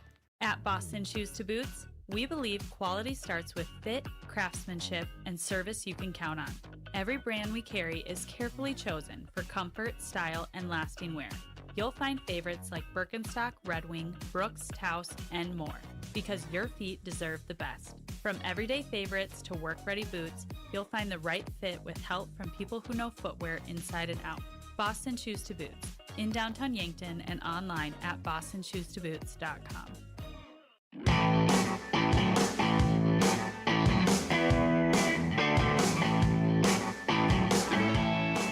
Welcome back here on KYNT and KYN-TV. Time for starting lineups, courtesy of First Chiropractic Centers, making life better one adjustment at a time. And I will get those for you as soon as I get all of the logos set up on KYN-TV. There we go. So here's your starters. We'll start with how Yankton will line up out in the field. In left field today will be Carter Boomsma. Center field, Tate Bestie. Right field, Caden Hunoff, the first change from Game 1 to Game 2. More changes in the infield. Third base starting today, Simon Kampshoff. Beck Reichen will move from the pitcher's mound to shortstop for game number 2. Second base will be Jackson Kudera. First base, Easton Feeser. Your battery today sees Sam Goki on the mound and Gavin Johnson behind the plate. Sam Goki will hit for himself. Your batting order for Mitchell. Carter McCormick will bat lead off, playing center field. Brennan Penny will bat second, the designated hitter. Batting third, Jackson Hartman, the first baseman. Left fielder Caden Allen will bat fourth. Third baseman Lincoln Bottom will bat fifth. Sixth hitter was six also on the field sheet. That's the shortstop, Stratton Forst. Batting seventh, the catcher, Baylor Christensen. Batting eighth, a new guy in right field, Ethan Hegg. And batting ninth, the second baseman, Ian Weber. On the mound, number 2, Tyler Christensen. Mitchell is coached by Luke Norden. The Bucks coached by Drew Lawrence. Should be a fun matchup here. Game number 1, obviously high scoring there late. Mitchell was able to put 3 on the board late on to really push themselves on top over Yankton in game number 1. We'll see what game number 2 has in store shortly. I think we're going to take one more quick break as they're having a meeting on the mound right now, Josh, but we'll come back here in 2 minutes, hopefully with first pitch, courtesy of the Boathouse. Just a 2-minute break. We'll come back live from Riverside Field. Play here, live here. If you vacation in Yankton and love to boat, tube, or fish in our lakes and river, you already know what makes this place special. But here's something to think about. Everything you love about visiting Yankton, you could enjoy more often by moving here. Yankton has plenty of jobs, a great school system, and healthcare. And it's a community that's safe, friendly, and welcoming. So next time you vacation in Yankton, why not stay a little longer and make it your home? Learn more at visityanktonsd.com. Car troubles never happen at a convenient time. Whether you find yourself with a flat tire, dead battery, breakdown, or in an accident, call Gary's Towing. They've been helping drivers in the Yankton area for over 50 years with light, medium, and heavy towing. Family owned and operated Gary's Towing is the name you can count on, day or night. Call Gary, Mike, or Mason at 605-665-4351.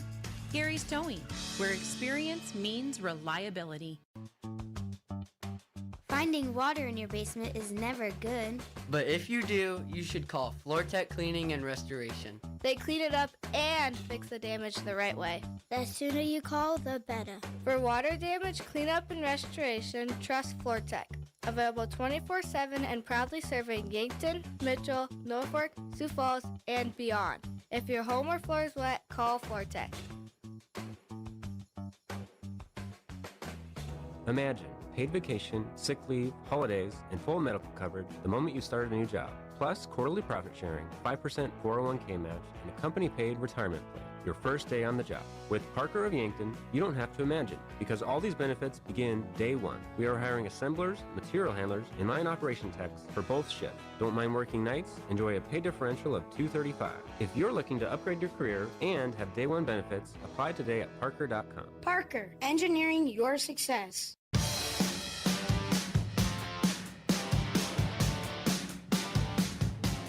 Welcome back here on KYNT and KYN-TV. The Yankton Bucks out on the field to throw a couple warm-up pitches. Carter McCormick set to lead things off for the Mitchell Kernels, and as we do for game number 2, Josh Boelter, how about you close us out in this doubleheader? Whoa. Hi, guys. I definitely haven't been here the whole time. The closer. Going to the bullpen. Yeah, and Yankton, look, they're on the bump here for this top of the first. It's going to be Sam Goki on the mound here. Losing game 1, 6-1, Brayden, but trying to bounce back here in game 2. Suffering their first defeat of the season, so we'll see how Yankton responds to that here with another chance just 20 minutes after their first one. So, I was talking to some other guys up here in the press box, Josh, between games during one of our breaks, and the sentiment is, felt like we had to drop one eventually. Yankton had to drop one eventually. Obviously, very rarely is a team going to go undefeated coast to coast in a season, but it did feel like it was a case of missed opportunities. There was a chance to win that opening game here in the doubleheader. A lot of guys left on base. Yankees want to change that in game number 2. And you got a guy starting game number 2 on the mound who is very good at not even allowing guys to get on base in the first place in Sam Goki. Yeah, hasn't given up a run yet this season in 3 appearances. This is his second start now, making his 4th appearance here today, I should say. And we are ready to get underway here from Riverside Field for game number 2. That will bring Carter McCormick to the plate for the Kernels. Once again, Goki on the mound. First pitch swinging is fouled down the third baseline. Really short hop there. Yeah, McCormick's just trying to get something by quickly there. He's got a lot of speed down the first baseline. Yes, he does. And maybe that's the key against a guy like Goki, Brayden, where, catch him off guard, first pitch going, and see what happens. McCormick did go 0 for 3 with a walk and 2 strikeouts. He later scored in that first game. Here comes the 0-1 from Goki. This pitch in for a strike. Had McCormick moving a little bit there on that one. I think McCormick thought that was going to cut inside more closer to his knees. McCormick does play fairly close to the plate, right up on the batter's box. That one hop, it sounded like it hit maybe possibly home plate there for a ball, make the count 1-2. If you're just tuning in, once again, Yankton dropped game 1 6-1 for their first loss of the year, trying to rebound here at the start of game number 2. What better way to do it than have Sam Goki on the mound? So he throws a ball high and outside there to even up the count at 2 apiece. Way to battle back here from McCormick, too. Went down 0-2 in the count.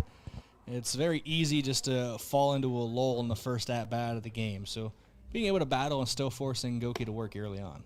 And he forced a full count after being down 0-2. Pitch misses in a similar spot, once again, kind of high on that one. So the payoff pitch coming from Sam Goki. Just the first batter of game number 2. The pitch is grounded back up the middle over at short is Riken. He makes the play, and the throw is in time for the first out of game number 2. Nice play by Yankton's shortstop. And Riken had to hustle up on that ball. McCormick has some speed down the first base line, but a good throw and a good stretch at first by Feezer as well to get the first out. That'll bring Brennan Penny to the plate. He is the designated hitter here in game number 2, just like he was in game 1. He did go 1 for 2 with a walk in game 1. The first pitch to Penny is in for a strike from Sam Goki. Once again, just 1 out here in game number 2. Here's the 0-1 from Goki. That one a little high and inside for a ball, evens up the count at 1 apiece. Once again, we talked about Goki in his 3 appearances, now his 4th, has not given up a run as this one's hit out into the gap, might get down, nope, popped up and caught over there at second base. Thought that was going to go a little bit further than it did.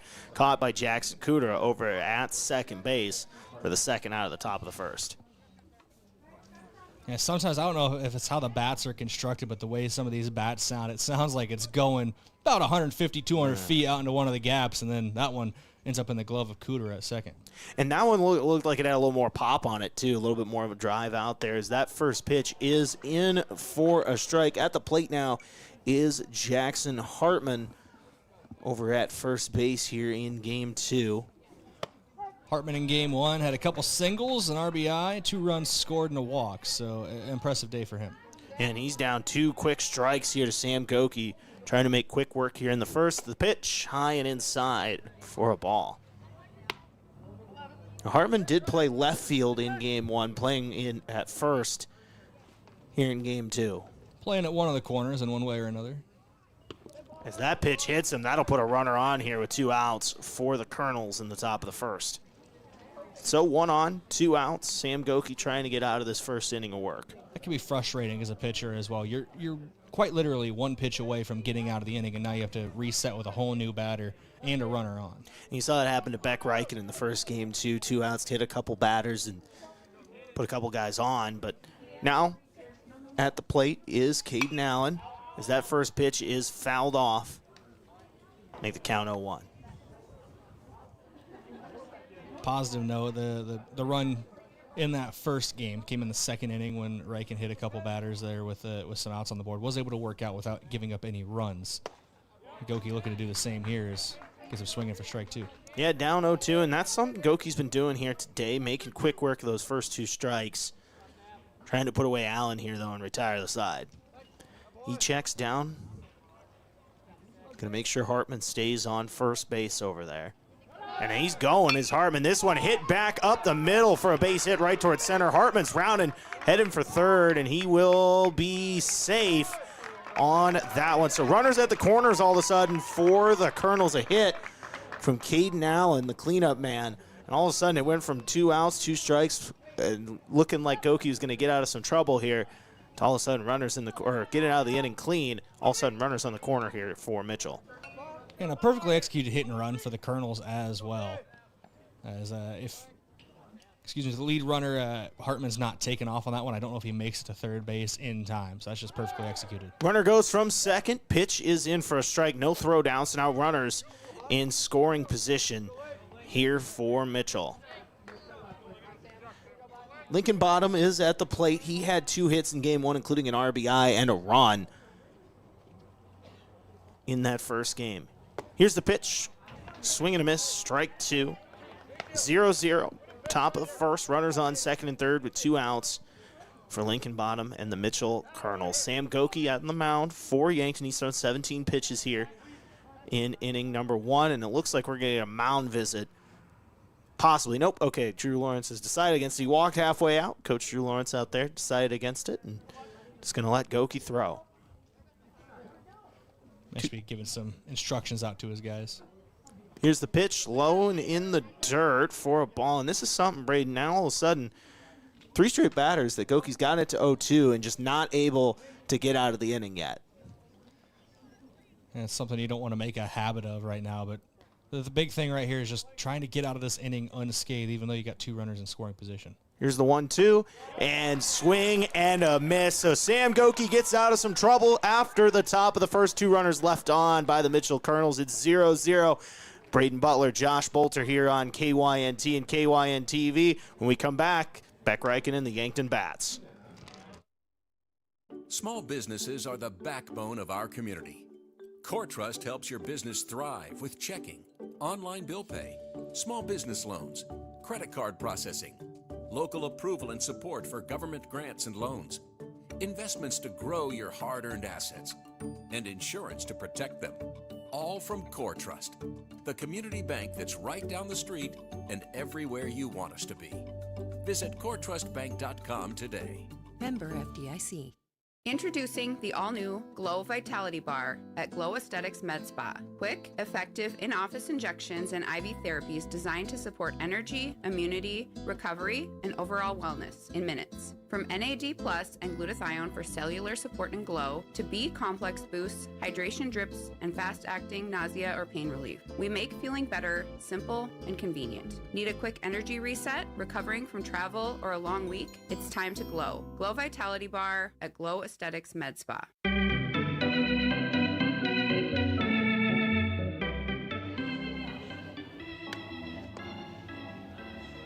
Tyler Christensen on the mound here for the Mitchell Kernels as we get started in the bottom of the first. The Yankton Bats making their first appearance in Game 1. And Brayden, what are we looking at here in these first three batters for the Bucs? I'm good at my job, Josh. I behind the curtain.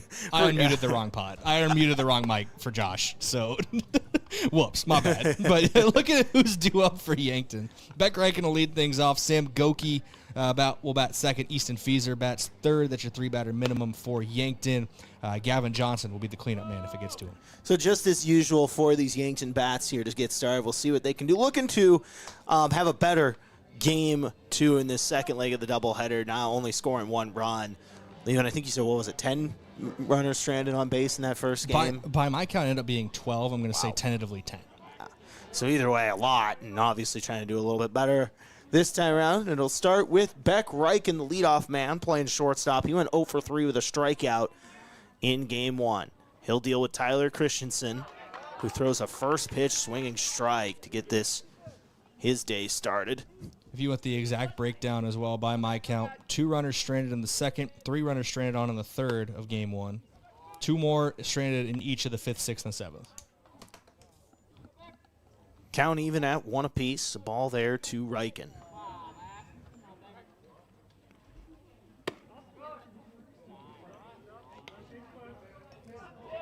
Make it 2-1. Pitch is high from Christensen. Reichen, once again, we talked about it, struggling so far at the plate, trying to get something going here.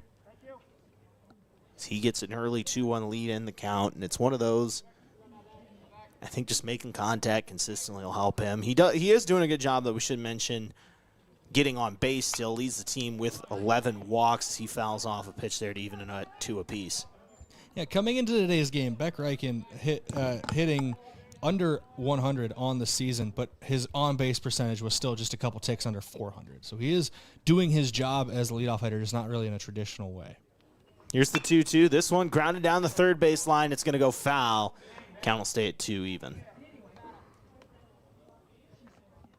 Which makes you think if he is able to straighten it out in the hitting department, he is going to be even more effective in that leadoff spot. There's a reason, despite the early season struggles, head coach Drew Lawrence puts him at the top of the order consistently. Yeah, and despite, once again, I mean, you look at that as his swing and a miss. That'll retire Reichen here in the first, make it 1 out from Christensen. But you look at his game, Brayden, I mean, he's so good on the mound, and he's so good defensively at shortstop that you know once he works through those struggles at the plate, really is a complete player. Speaking of complete players, it's today's second game's pitcher. It's Sam Goki at the plate now for Yankton as he takes a ball to start his second game. He did go 2 for 2, Brayden, in Game 1 with 2 walks, so he had a really good day as he takes ball 2 there to make the count 2-0.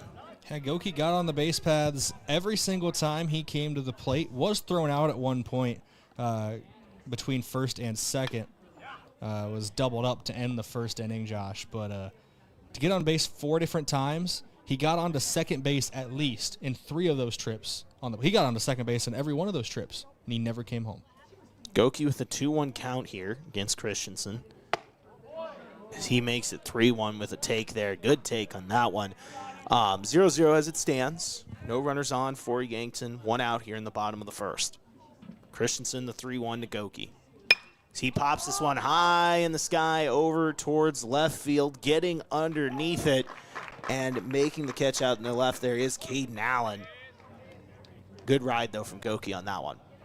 Yeah, ends up pretty deep out into left field, but too far underneath of it for Goki. Ends up dying out just in front of the warning track. But that's one of those things. You change the barrel spot just a little bit, you're looking at maybe something off the wall, maybe even over the wall, depending on how much you get a ride onto it. Easton Fieser now at the plate. He checks his swing on that one, but to no avail. Called a strike. Fieser did go 1 for 2 in game 1. Had a walk as well. He got on base 3 times in that first game. Lined out to end the first inning, but hit by pitch, a walk, and a single. He was another guy that just kept getting stranded out there on the base paths. Couldn't bring him home. And he takes a pitch there, evens up the count at 1 apiece. Once again, 2 outs, 0-0 the score here in the bottom of the first. Christensen, the pitcher for Mitchell. That pitch, a ball. Count 2-1 in favor of Yankton's first baseman, Easton Fieser. Beautiful day here at Riverside Park. Temperatures looking good here today as that one called a ball. I believe it was a high near 60 earlier today. Much cooler than it will be on Tuesday. I saw highs in the 80s throughout the day as Yankton gets ready to play. On Tuesday, once again, we'll have that for you here at Riverside Park as Easton Fieser takes a walk to put a man on here with 2 outs in the bottom of the first. That is the third free bag of the day for Easton Fieser. The third free bag of the day. He was hit by a pitch and walked in the first game. He's currently 56 with clear skies in the Yankton area. That pitch is a ball to Gavin Johnson, who the numbers won't show how good or how well I thought he was at the plate or how good he was at the plate in game 1. Had 3 really well-hit balls that just found gloves. It's kind of been the story of his season so far. Here's another well-hit ball, but yeah, and this one should do it for the first. Popped out to left to Allen. So after 1, it's still 0-0. The Bucks strand 1 for Brayden Butler. I'm Josh Boelter, KYNT, KYN-TV. Sam Goki on the bump when we come back. Buying a home isn't just about real estate. It's about investing in yourself. At the Move Group, we believe the best time to buy is when it makes sense for you. Our expert agents put people before transactions, meaning we listen first, provide honest guidance, and help you make a confident decision. No pressure, no gimmicks. Markets change, but the right home is about more than just numbers. It's about finding the right fit for your life and your future. When you're ready, we're here to help. Contact the Move Group today. Loading the kids in the car, brokering peace in the back seat, mastering the snack handoff without even looking. Why are simple things sometimes so complicated? Thankfully, with auto owners, insurance doesn't have to be one of them. We work with independent agents who keep insurance simple, so you can worry about more important things, like figuring out what's growing in that cup holder. That's simple human sense. Don't gamble. Insure with MT and RC Smith Insurance in Yankton, your independent agent for home, business, auto, life, and bonds. Visit mtrcsmithinsurance.com.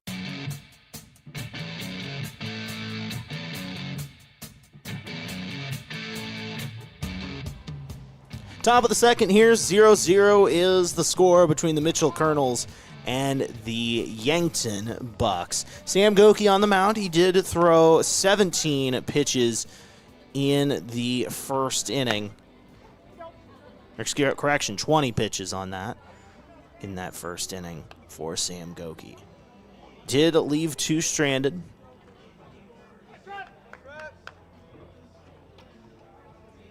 In the first. At the plate now for Mitchell is Stratton. Forces he fouls off that first pitch here in the second inning. For Brayden Butler, I'm Josh Boelter, KYNT, KYN-TV. Welcome in on a beautiful Sunday afternoon for the second leg of our doubleheader. This one grounded over to second. Kudra picks it up, fires over to first in time for the first out here of the second inning. Yeah, Cooter kind of short-armed that throw from second. Fieser had to go down in the dirt to scoop it up, but Fieser's a great first baseman. Makes up for the small mistakes like that very often. When they happen, I should say. So 1 down. Here in the second, that'll bring the catcher Baylor Christensen to the plate.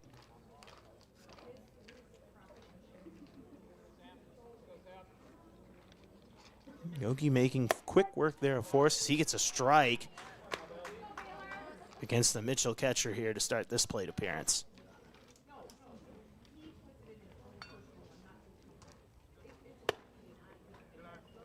evens up the count at 1 apiece. Once again, if you're just joining us here, Mitchell did take game 1 of this doubleheader 6-1. Yankton trying to split the afternoon series.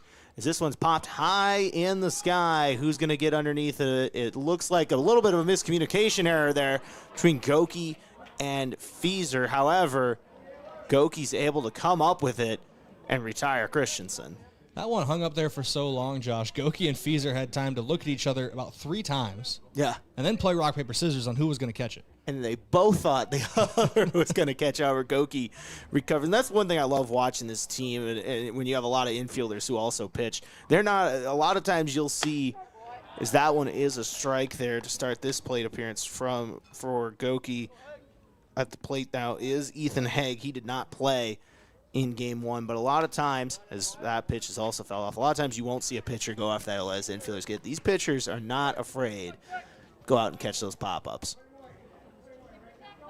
Well, 2 of your best infielders are also 2 of the top rotational players in your pitching lineup with Goki and Riken. And he's one of their better pitchers, too, Sam Goki, as that strike is in time to throw down to first for the out, and that'll retire the top of the second. So as we head to the bottom of the second, it's still Mitchell 0, Yankton 0. I'm Josh Boelter for Brayden Butler. When we come back, Tate Bestie in the Yankton Bats.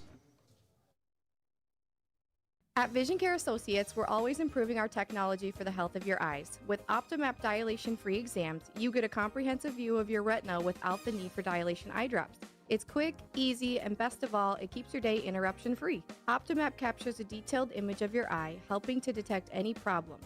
No blurriness, no discomfort, just clear, precise results. Book your OptiMap exam now. Vision Care Associates, where the health of your eyes comes first.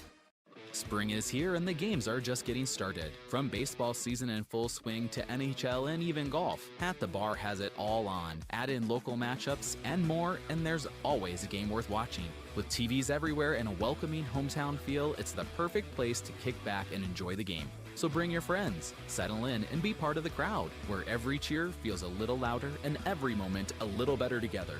You can watch the game anywhere, but the real fans gather at the Bar in downtown Yankton.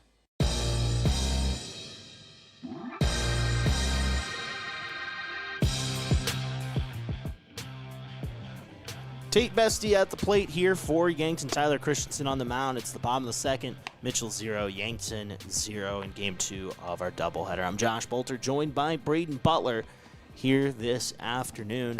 It's Yankton trying to avoid the afternoon sweep against the Kernels. They dropped their first game of the season in game number 1, 6-1. And the scoreline ballooned a little bit in the 7th inning. The Kernels were able to put a couple more runs across in the top half, but it was a close game throughout. So Yankton just has to bounce the ball a couple different ways. Have the ball bounce their way a little more, I should say. They also got to just bring in runs. They stranded 12 runners by my count in game number 1. Stranded 1 runner in the bottom of the first. Sam Goki did walk and then was left at first base. So we'll see what Yankton can do here in the second. And leading things off is Tate Bestie, Yankton's center fielder. First pitch to Bestie is in the dirt. The outside batter's box for a ball. Tyler Christensen, pitcher for Mitchell. He throws a pitch, and this one hit out towards second base and caught on the run there. Ian Weber getting underneath that one with a nice catch. He had a range to his left there at second base. It was a tough play to get to that ball, but able to work his way underneath of it for out number 1. That seems to be a theme here for Bestie and Johnson today. Some well-hit balls just not coming down here as we welcome Carter Boomsma to the plate, the team leader in on-base percentage coming into today. He grounds one over to third, short hop, making the throw in time is bottom for the second out here of the second inning. Brayden Christensen making some quick work here of Bestie and Boomsma in the bottom of the second. And both pitchers have been working well so far, very quickly. It was eerily similar in the first inning. It was 5 up to the plate in the first for Mitchell, 4 up in the first for Yankton. Goki did have him go 3 up, 3 down last half inning, and Christensen 2/3 of the way to doing just the same. Swing and a miss as we welcome Caden Hunoff to the plate. He did come in relief in the first game, now getting the start here in game 2 out in right field. He did make one plate appearance in that first game. It was a strikeout in the 6th inning. Well, he's even at 1 apiece as that one make the count 2-1 pitch high and outside from Tyler Christensen. And Christensen works really fast on the mound. Basically, as soon as he's given the green light, he's going home. As he skies that one to the backstop, make the count 3-1. And he does work fast. The pitch clock in Major League Baseball, I don't even think would even register what's going on with him. It wouldn't affect these guys today. It's get ball, throw ball. He does the same here as this one grounded over to short, coming up with it and making the throw in time is forced over at short. So that'll do it for the first 2 innings of play here in game number 2 for Brayden Butler. I'm Josh Boelter. Game still tied at 0 heading to the top of the 3rd. Sam Goki on the mound when we come back. KYNT and KYNTV. Text scams continue to rise, and victims who have lost money to these scams continues to increase. Consumers cannot rely on a text message to be truthful. If you receive a message regarding a fine for missing jury duty, your utilities being shut off or non-payment, toll road fines, or you've won a sweepstakes, these are scams designed with an urgency and the need to send money now. Do not respond to these texts, and you should contact Consumer Protection at 800-300-1986. That's 800-300-1986 for the South Dakota Office of Attorney General's Consumer Protection Division.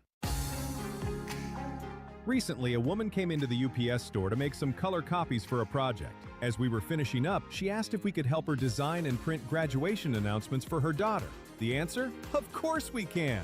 At the UPS store in Yankton, we've been helping families with everything from basic copies to beautifully customized graduation announcements. Come see us at the UPS store in Yankton today and let us help make your special occasions even more memorable.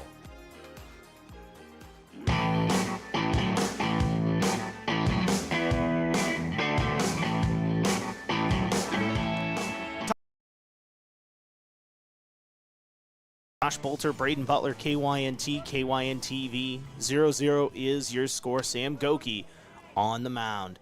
Welcome to Ian Weber, the 9-hitter, playing second base today for the Kernels. We did see him pitch in game 1 as well as getting the start at second. He came in relief and takes a strike there from Sam Goki. Goki pitching well and pitching efficiently.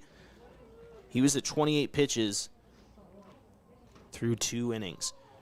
This pitch, the 1-2 in for, or 1-1 in for a strike, make it 1-2. Goki once again has not given up a run yet this season. So he's looking to shut things down. Here's the 1-2 to Weber. Pitch low and outside for a ball, evens it up at 2 apiece.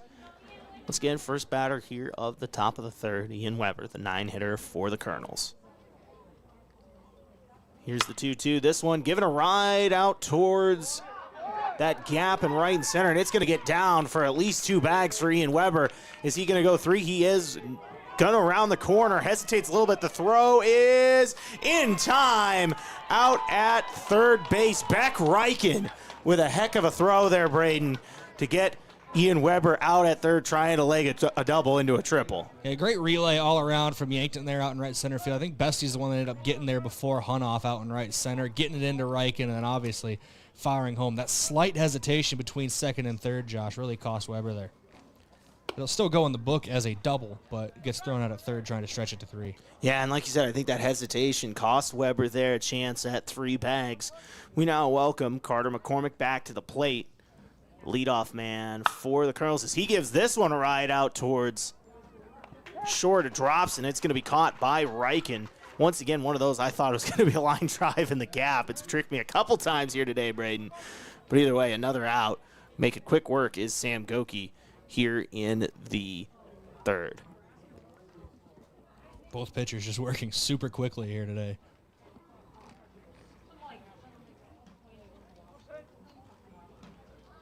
Brennan Penny at the plate now as he steps out on a pitch that was inside.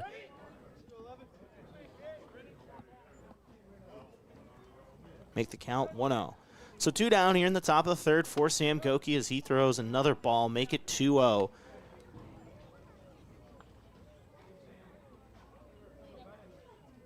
2 hits here for the Kernels in game 2. No hits yet for Yankton. Goki being the only Yankton runner that's reached safely so far. Pitch is in for a strike. Make it 2-1 from Goki.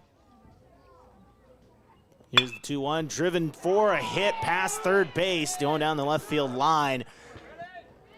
Penny's going to stay at first. Make it a single for the Mitchell designated hitter. And Brayden, looking at it here, Mitchell with some really good contact in this 3rd inning so far. Yeah, they've been able to find the gaps they need to. That could have been the first run of the game there for the Kernels if there's not a throw out at third base. That's another crucial defensive play that ends up proving to be even better for the Bucks. First pitch to Hartman is inside for a ball. Make it 1-0. So 1-0, 1 on, 2 outs here in the top of the 3rd. 0-0, throw over, not in time. Kind of leads Fieser off the bag there from Goki. No real chance at that one. Goki at 40 pitches. Here's pitch number 41, and it's in for strike number 1 of this at-bat against Hartman. Jackson Hartman once again started in left field in game 1 and over at first base here in game 2. Here's the 1-1. This one a hit out towards center and getting past a diving Bestie. Runner will stop at third. So now runners on the corner, and just about going over on that one, Brayden, was Penny. He gets back just in time. Base hit for Hartman, though. Now runners on the corner for the Kernels with 2 outs. And Penny overran the bag a little bit there. Even made the turn to think about going home. And the third base coach right now even telling him, like, this means stop. That means don't overrun the bag. Just stop here, stay here. Just to make sure, there's been a couple times where trying to stretch something has cost Mitchell. A couple snafus, as we say. Your favorite word of the day, snafu. I haven't even decided. Favorite word of the day so far? Probably, oh, never mind. They don't sponsor us.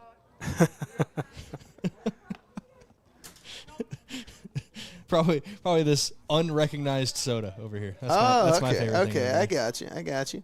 Caden Allen at the plate now for the Kernels. He's got a hit today in his lone plate appearance in game 2, trying to put the first run on the board here of game number 2. Runners on the corner. Runner goes from first. It's grounded past short, and that's going to bring home Penny on that. Make it 1-0 Kernels, and the first earned run of the season for Sam Goki. And that is, I think, a situation where the second baseman, I think in that scenario, should be the one covering the bag with the right-handed hitter in the batter's box. But Riken naturally went over to cover the bag from shortstop and just pulled into the gap that was left by the runner stealing. And Caden Allen giving Sam Goki fits today. He's 2 for 2 in this game. As we welcome Lincoln Bottom to the plate. So the score now 1-0 Mitchell off the RBI single from Allen. Runners on first and second. That pitch in for a strike. 1-0 Kernels lead. Lincoln Bottom at the plate. Sam Goki, the pitcher, gives a long stare down over at second base. Jackson Hartman over there taking only a foot or 2 off, maybe 3 now. Okay, he's moving a little bit more over, but here's the 1-1. This one grounded back over to second. Kudera will tag the base to get out of the inning. So Mitchell adds a run to lead 1-0 here at Riverside Field. And we're going to head to the bottom of the 3rd. Brayden Butler, Josh Boelter, KYNT, KYN-TV. When we come back, the Yankton Bats. Is it the competition that keeps bringing you back? The long-standing rivalries? Or is it seeing friends again and cheering on your favorite team? At First Dakota, we're here for it all. We appreciate the fans, the players, the coaches and officials, the concessions crew. The shared community experience is part of what makes life here great, and we're here for it. See you at the game. First Dakota National Bank, member FDIC. When pain or injury slows you down, waiting isn't an option. That's why Yankton Medical Clinic Orthopedic Walk-in Care is available Monday through Friday, 8 to 5, right here in Yankton. No appointment is needed. Just walk in and you will be seen. It's faster access to the expert care that you deserve from doctors who live and invest in this community. We're not just your doctors, we're your neighbors. I'm Dr. Brent Adams, orthopedic surgeon with the Yankton Medical Clinic. I'm proud to call Yankton home. We're your orthopedic team, and we're here for you.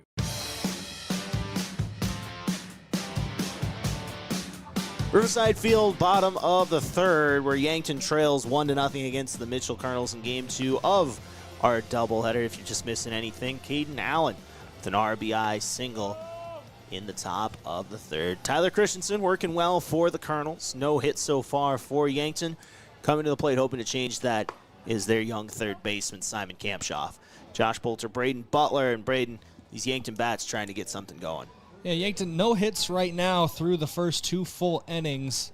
To be fair, Mitchell only had 1 heading into the top half of this inning. They now have 5. An impressive top of the third. Only 1 run to show for it, though, for the Kernels. Yankton trying to change their fortune today. They did lose 6-1 in Game 1. Christensen, the pitch to Kampshoff is high for a ball. Yankton did go 3 up, 3 down in the bottom of inning number 2, so just trying to get some base runners on. They've only had 1 base runner so far, a walk from Easton Fieser. So that pitch is a ball, make it 2-0.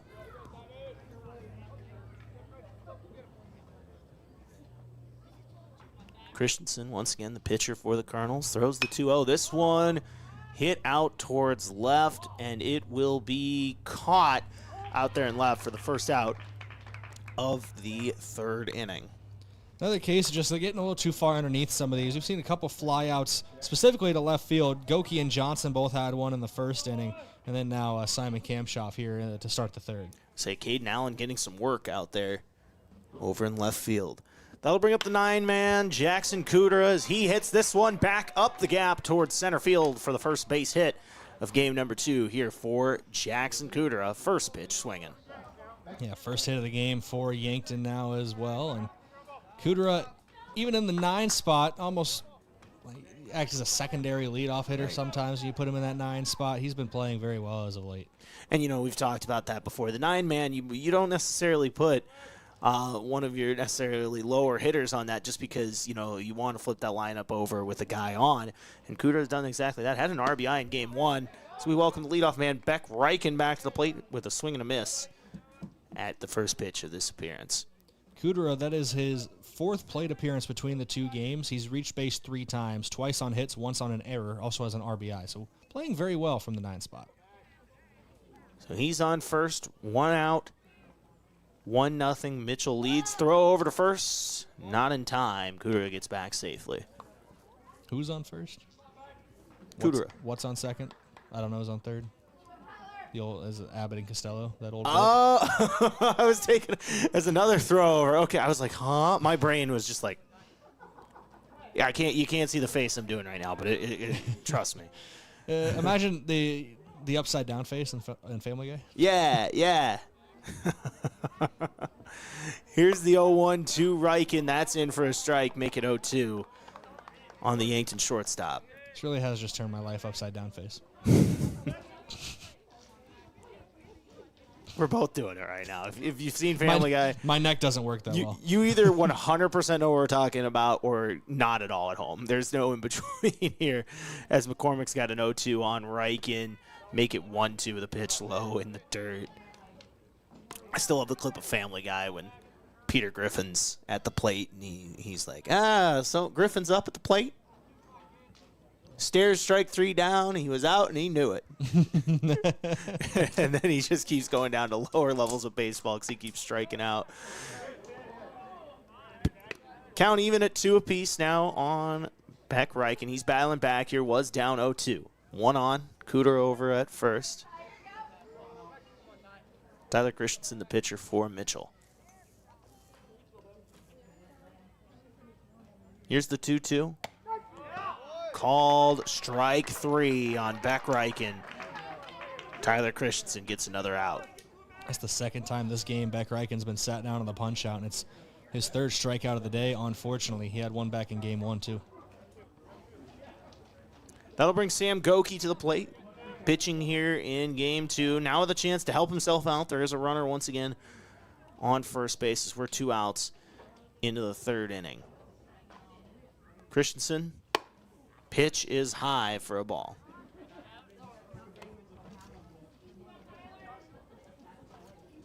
It's one of those, Brayden, through 9 here and 2 outs as well. Just 9 2/3, just nothing going for these Yankton bats consistently. Skokie fouls that off, trying to spark something here. Yeah, looking back at game 1, they left a lot of guys on base, but even then, a lot of those were free base runners. There weren't a ton of hits for Yankton in the opening game, about half as many as Mitchell ended up putting up. I think it was 11-5 in the hit counter by the end of it. Skokie trying to change that here. Yankton does have 1 hit in game number 2. That's Jackson Kudo, who's over on first. Just had one a couple moments ago, right back up towards center field. Nice little line drive. Christensen looks over at Kudera. Fires the 2-1. One's going to be low, make it 3-1 on Yankton's pitcher, Sam Skokie today, batting in the 2-hole.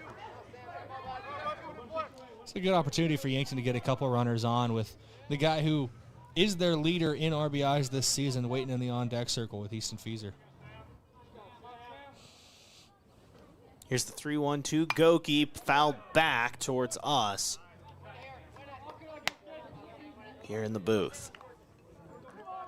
Now, we teased it on Tuesday of a Yankton player that would be signing with Mount Marty for baseball, but didn't know if it had been announced yet, so I didn't want to just put it out there. It was Sam Skokie who signed on to continue his academic and athletic career at the Mount. It was a throw over to first, not in time. Skokie at Mount Marty. I'm pretty sure Coach Josh Tyker over there feels safe with that. Yeah, Joe Gokie's had a great college career so far, and hopefully Sam keeps it going. As that one's a ball, Skokie will advance to first. So now runners on first and second with 2 outs here in the 3rd for this Yankton offense. And Brayden, that's going to bring the power-hitting lefty first baseman, Easton Fieser, to the plate. And Fieser has held in check for the most part. I say for the most part because he's been on base 3 times, but he's only got 1 hit between these 2 games so far. It was a walk and a hit by pitch. Mitchell definitely pitching around Fieser, not wanting to give him anything that he can really drive. With Skokie pitching today, there is a courtesy runner. I didn't quite catch the number on that.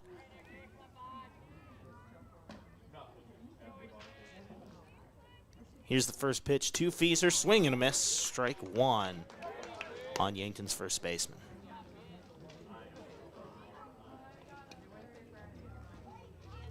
So 2 runners on, 2 outs. Yankton trails by 1 here in the 3rd, 1-0. Fieser did walk in the first. He's down 0-1 here. The look back over at second. Kudera gets back in time, no throw. I think that's Brett Taggart over there at first. That's courtesy running for Skokie. I think I saw a 1-7 on his back. The 0-1 from Christensen is a swing and a miss. Make it 0-2. And Christensen, Brayden, has taken a lot of time looking at Kudera over at second. Yeah, and we talked even last inning about how quickly Christensen was working. Well, you get a runner in scoring position, that is going to change the mentality of the pitcher on the mound very quickly. Slows this game to a halt almost. He has taken his time analyzing everything. Looks back at Kudera again. Looking back as he's firing up, and it doesn't matter. 3 straight pitches, 3 swing and a miss for Easton Fieser. And after 3, it's Mitchell 1, Yankton 0. I'm Josh Boelter, joined by Brayden Butler here on KYNT and KYN TV. When we come back, Sam Skokie on the mound. Your money's valuable, but so is your time. FNBO free checking helps you save on both. Bank online and tap to pay means more time back in your day. No monthly fees means more for you to enjoy. More for lattes, takeout, and tickets to the show. More time for the party, friends, and a new adventure. No fees, no hassles. FNBO free checking. One that's free. One with more room for the good stuff. Learn more at fnbo.com/free checking. Member FDIC. Are you on track to retire? I'm Adam Boelter, a certified financial planner with Vantage Financial, born and raised in Yankton, South Dakota. My team and I pride ourselves on building trust through clear, honest advice tailored to your unique goals. From retirement planning to smart tax strategies, we'll create a personalized plan to help you feel confident and secure about your financial future. Visit vfplanning.com or search Adam Boelter, Vantage Financial, to schedule a 15-minute call today. Vantage Financial Partners is a registered investment advisor. SEC registration does not constitute an endorsement of Vantage by the SEC, nor does it indicate that Vantage has attained a particular level level of skill or ability. FM 1021 and AM 1450. KYNT, Yankton.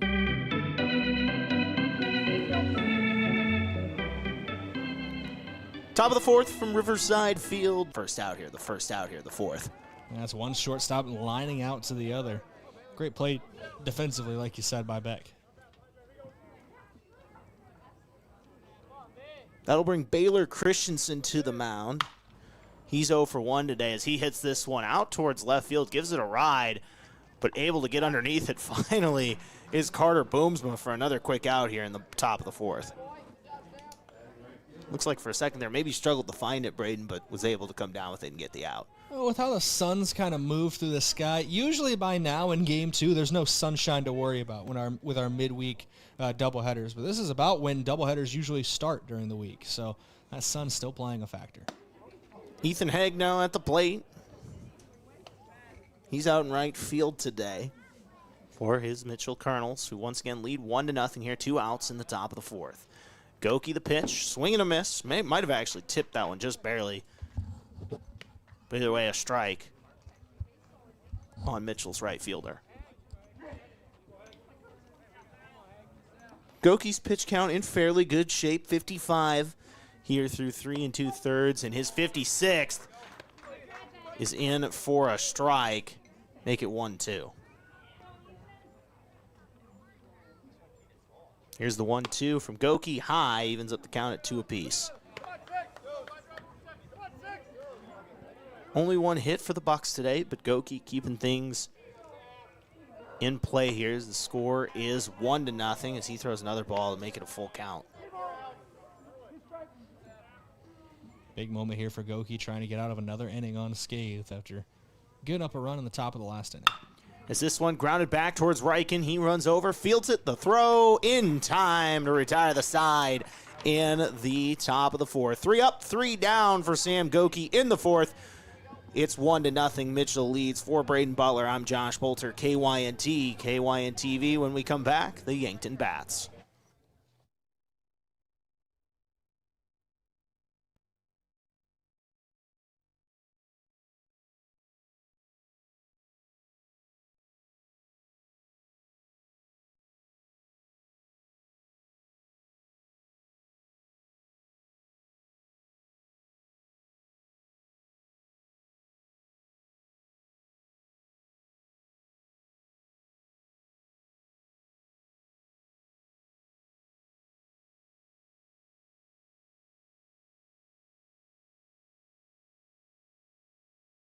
Neighbors and respect what we have.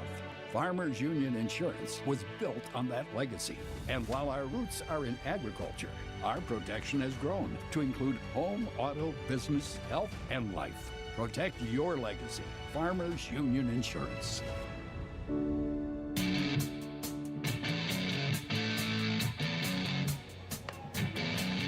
Bottom of the fourth here as Yankton trails 1-0. Just one hit for the Bucks so far. Tyler Christensen keeping things in check for the Kernels. He's only given up one hit with 3 strikeouts through 3 frames so far.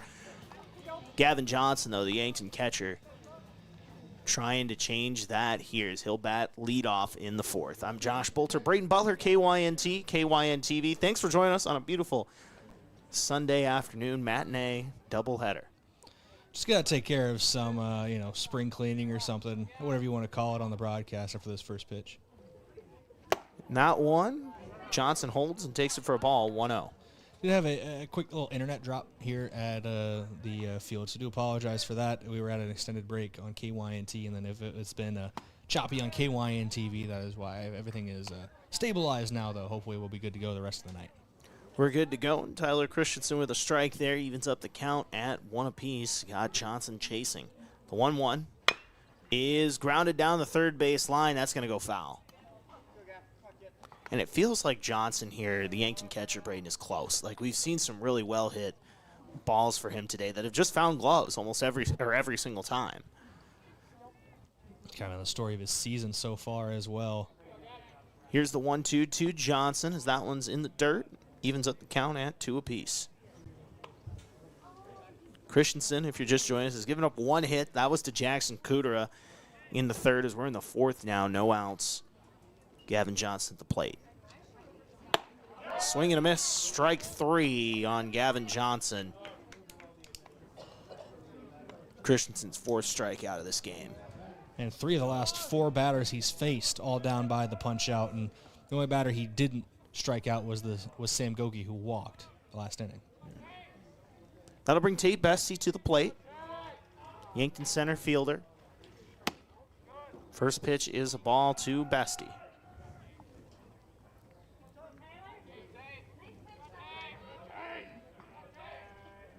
The 1-0 from Christensen is a strike, evens it up at 1 apiece.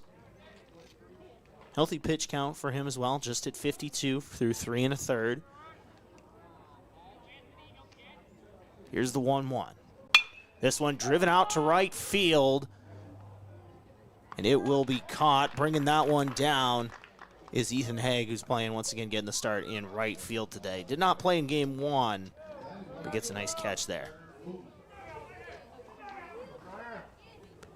So 2 quick outs once again for Christensen in the bottom of the 4th. Carter Boomsman out the plate. Speedy left fielder for the Bucks. Takes a close ball on that one. So 2 down in quick order for Yankton here, trying to get something going. That one is in for a strike, evens it up at 1 apiece.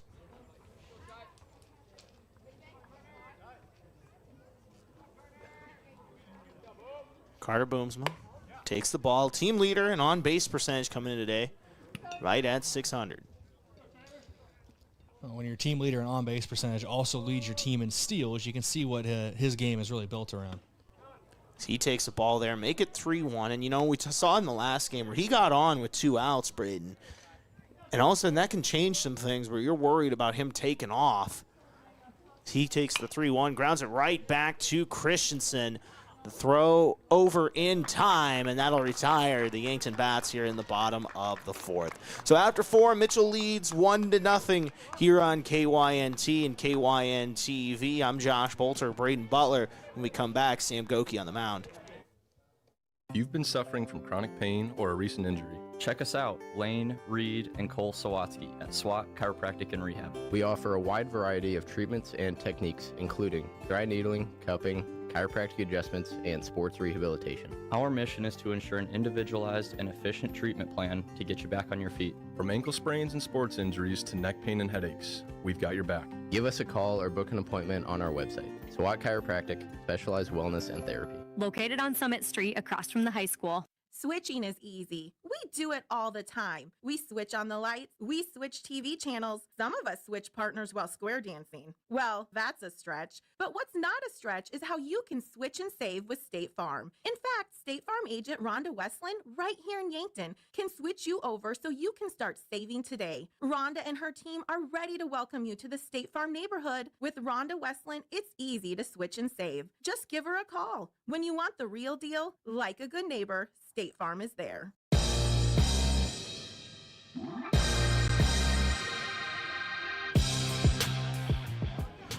One nothing as we enter the top of the 5th. We're through 4 innings in just on an hour. Quick work. That shows you how good these 2 gentlemen on the mound today are pitching. As Sam Goki on the bump here, down 1 here once again. That'll bring Ian Weber to the plate. He did get a hit. The 9-hole hitter was caught. Rounding second, headed to third. As he gives this one a ride, it's foul. My goodness, that carried. And that's going to drop pretty deep into the left field bullpen, almost down into the corner of Riverside Field. So you got to drive that about 300 feet to get it over there. Yeah, just 300 feet the wrong direction. There is Ian Weber. Swing and a miss. Count 0-2. Weber at second base. He did start at second base in game 1. Later came in relief. Close out game 2. Pitched 1 1/3.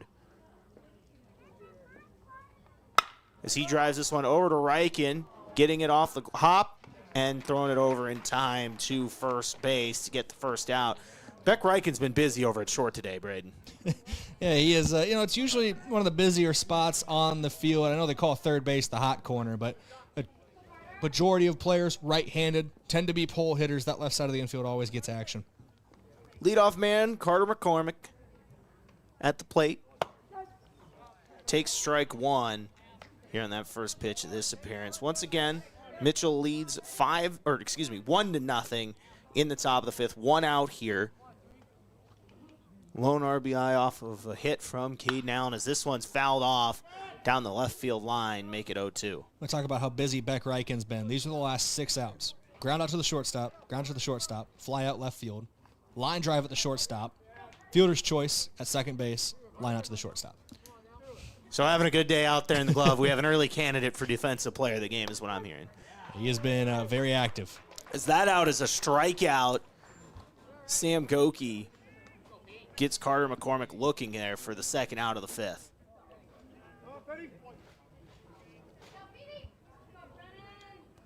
Brennan Penny up to the plate. He's 1 for 2 today. He scored the lone run of this game. Here's the first pitch is a strike from Goki to Penny. 2 down here in the top of the fifth. Your time skipping backwards. Yeah, I am a little bit here. I guess it's just because, like we said, this game's been moving so fast. An hour, or under an hour, we played 4 2/3. Is this one popped high in the sky, make it count 1-2.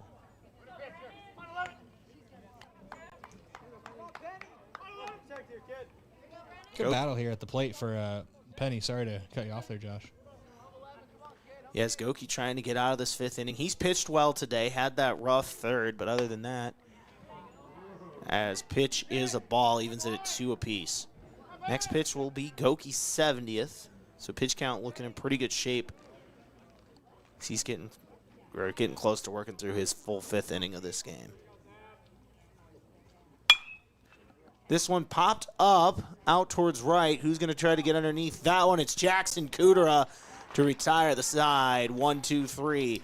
After the top of the 5th, Mitchell leads 1-0. Sam Goki only giving up that lone run. When we come back, the Yankton Bats. I'm Josh Boelter, Brayden Butler, KYN-TV. It's easy to fall into the weekend warrior routine. A long hike, a hard gym session, a pickup game, or a full day of yard work can feel productive until your body reminds you it hasn't been building up to that load. This is Dr. Mackenzie Erlinson with First Chiropractic Centers. Injuries often happen when the demand suddenly outpaces what your joints and muscles are prepared for. Want to stay active without the setbacks? Visit First Chiropractic Centers today with offices in Yankton, Hardington, Tyndall, and Wagner, inspiring and empowering others to healthier living. Turning 65 or new to Medicare? Navigating your options can feel overwhelming, but we're here to help. At Missouri River Associates, we make it easy to find the right plan for your health and budget. From Medicare supplements, Advantage plans, and prescription drug coverage, we'll guide you every step of the way. Plus, our services are completely free. Call Missouri River Associates today, 665-6885. Let us help you find peace of mind and the coverage you deserve.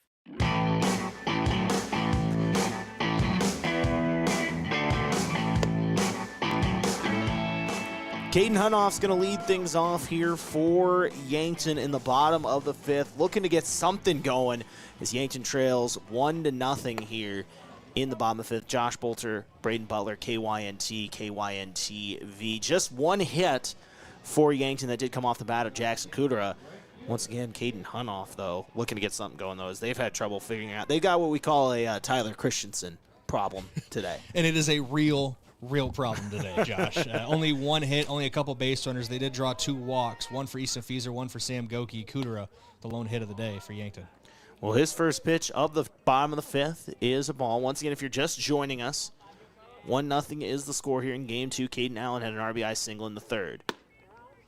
That pitch is down, make the count 2-0.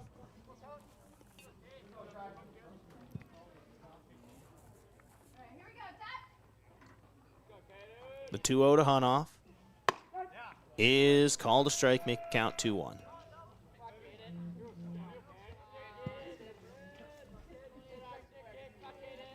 Here's the 2-1 to Hunoff. This one grounded up the middle, fielded by the shortstop. Throw not in time. Caden Hunoff reaches on an infield single here to start the 5th. And the 2 hits today now for Yankton belong to their 7 and 9 hitters.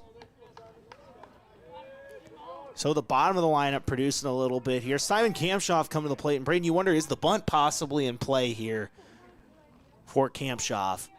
As Yankton's just trying to get a runner going here. Christian.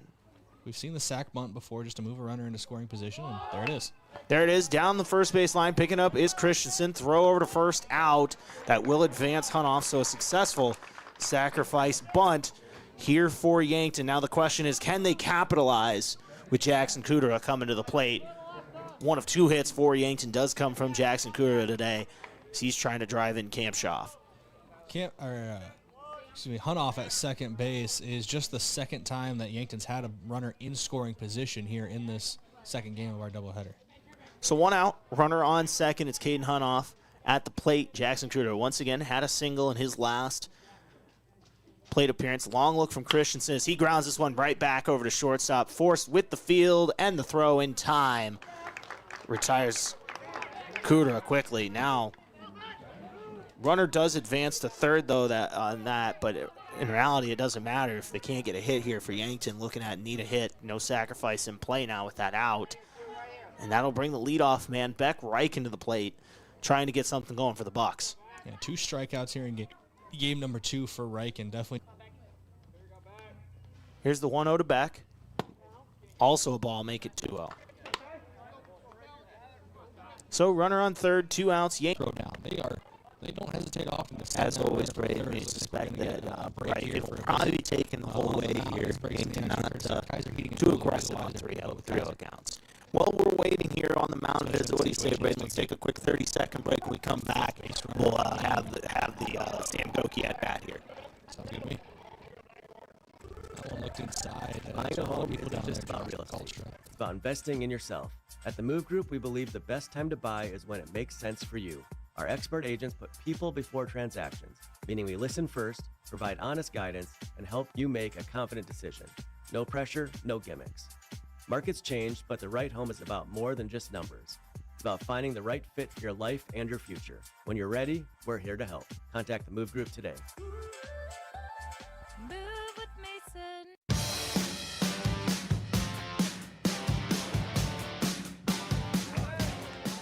Swing and a miss for Sam Goki, makes the count 0-1. Yankton trails 1-0 here in the bottom of the 5th. 2 outs, runners on the corner. Caden Hunoff on third. Beck Reichen over at first. Tyler Christensen, the pitcher. Sam Goki once again at the plate. The reigning high school player, throw over to first, not in time. Reichen's safe over there. Yankton trying to tie this one up. Only 2 hits off of Tyler Christensen today. Josh Boelter, Brayden Butler, KYNT, KYNTV. Another pickoff throw over to first, not in time. Christensen, you can tell, clearly trying to buy a little bit of time here before he resets and fires to Goki. Here's the 0-1 to Goki. Grounded down the third base line. Foul. Make it 0-2. So now Christensen 1 out away from getting out of his first real trouble of this game, it feels like, Brayden. One of the best hitters, if not the best hitter in the state, at the plate. The 0-2 now to Goki. Reichen goes. Pitch is high. Reichen's out at second. I thought he got there in time, but to no avail. Caught running at second base. So that's going to do it for the bottom of the 5th. Yankton strands 1 as they still trail 1-0. When we come back, Sam Goki on the mound for the 6th. It's Mitchell 1 at Yankton 0. Josh Boelter, Brayden Butler, KYNT, KYNTV.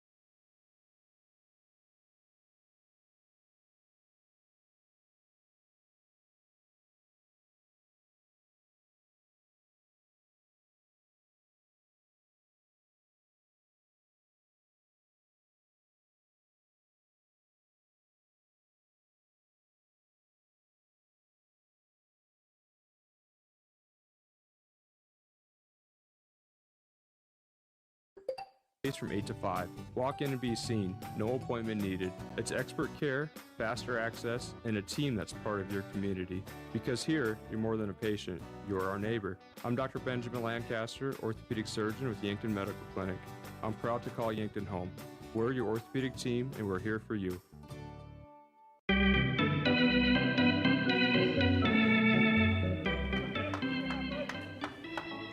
1-0 here in the top of the sixth, Riverside Field. I'm Josh Boelter, Brayden Butler, KYN TV. Mitchell leads, and they're up at the plate. Sam Goki working a good game, giving up just 5 hits as that one's fouled off. Trying to get underneath it is Easton Fieser, and he will for a quick out number 1 here in the top of the sixth. It's been a couple quick innings in a row. That is now the, let me check here, 8th straight batter retired by Goki. Yeah, he's pitching well today. Just not a lot of run support so far for Yankton. Still a little bit of time. We're in the 6th here with this 7-inning game. That one's a ball. Makes count 1-0.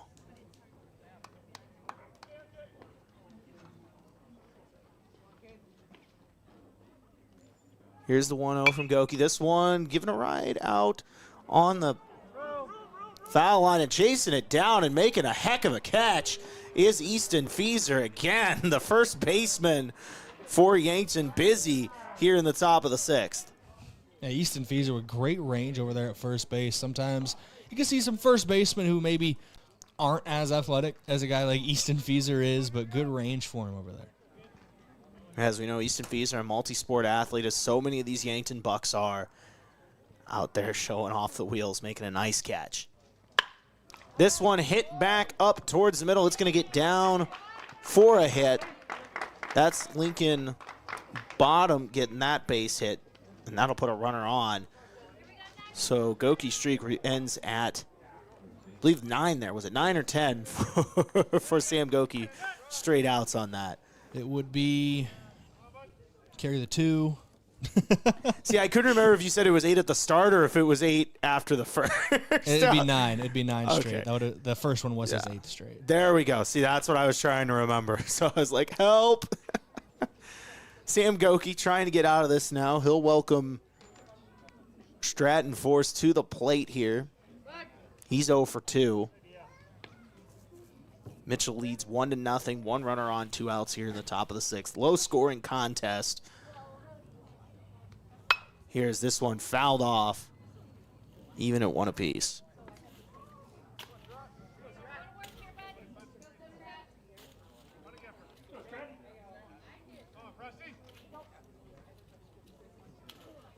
The 1-1 from Goki.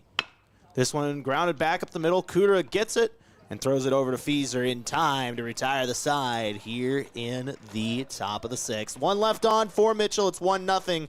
The Kernels lead as we head to the Yankton Bats. Josh Boelter, KYNT, KYN TV. Looking for the perfect pair of glasses? At Vision Care Associates, we've got you covered. Step into our showroom and discover our vast selection from timeless classics to the latest trends. With several styles to choose from, you're sure to find the perfect match for your look. Experience personalized service and expert care, whether you need help finding the right frame or adjusting your new glasses for the perfect fit. Vision Care Associates, where the health of your eyes comes first. Save time when you shop online with Hy-Vee. Hy-Vee makes it easy to order groceries online through our app or Hy-Vee.com. Pickup is always free. And if you have a Perks Plus membership, you get free delivery and free express pickup. Shop online with Hy-Vee and you can create and save grocery lists. Shop the sales and get fuel savers. Talk about convenience. Order groceries online today. Check out Hy-Vee.com or download the Hy-Vee app.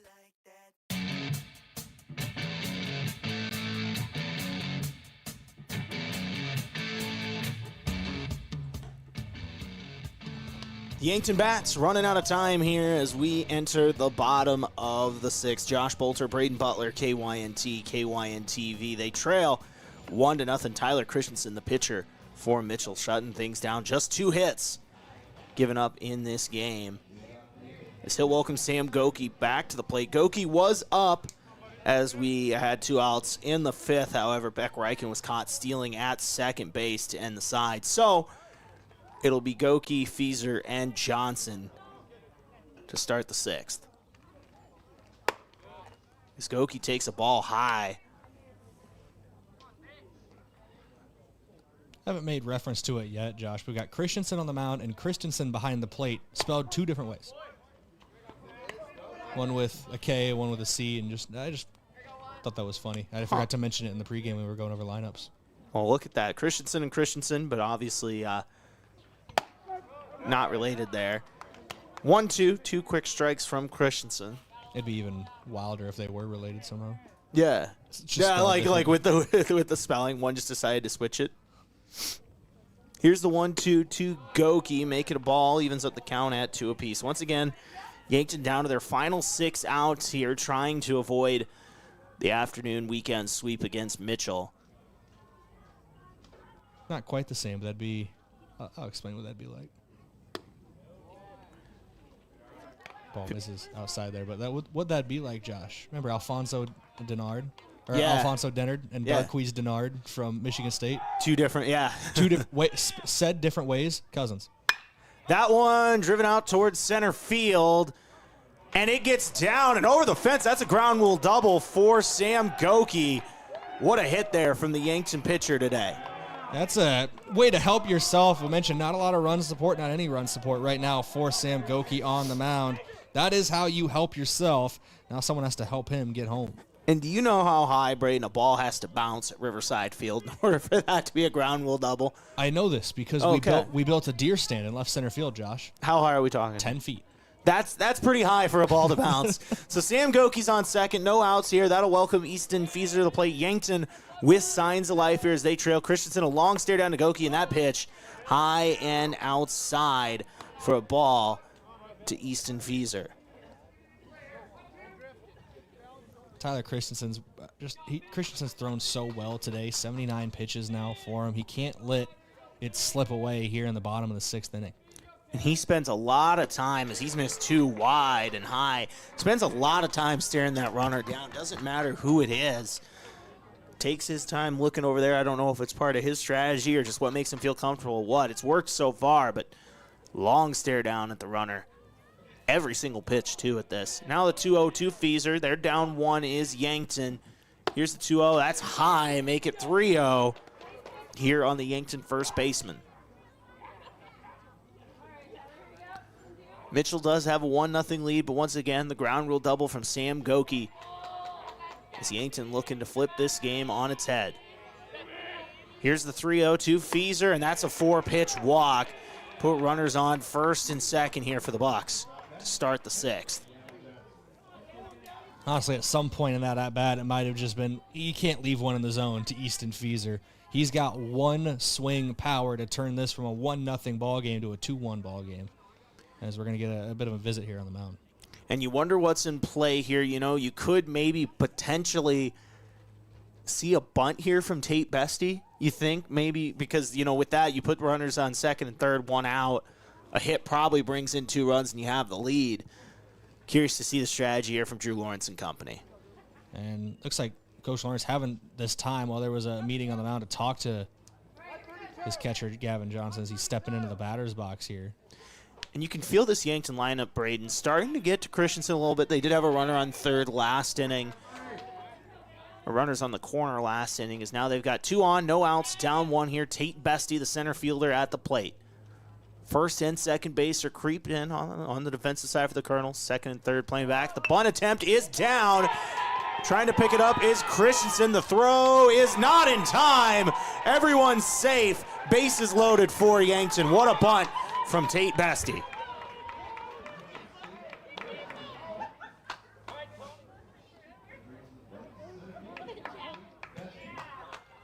And I need to apologize. That was Gavin Johnson. I'm ahead of myself here.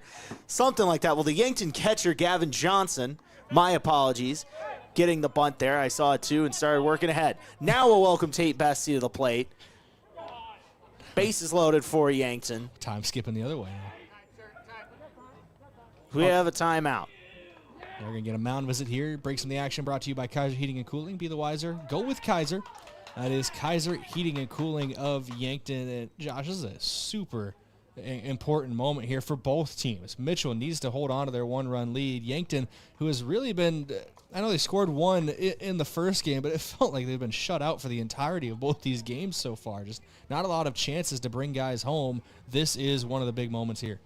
Yeah, and it will be Tate Bestie at the plate with see what he can do. Long conversation as Christensen really, truly, fully in trouble for the first time today. You know, did have runners on the corners last inning, but 2 outs there. Now feeling the pressure. Tate Bestie at the plate here. Once again, if you're just joining us, Yankton trails 1-0, bottom of the 6th. Bases loaded, no outs. Goki at second, Goki at third. Fieser at second, Johnson at first. Yankton center fielder at the plate. Christensen, the pitch, is high for a ball. Once again, nowhere to put runners either, obviously, if the base is loaded, so a walk would do the job too, bring in a run. Yankton trying to rally here.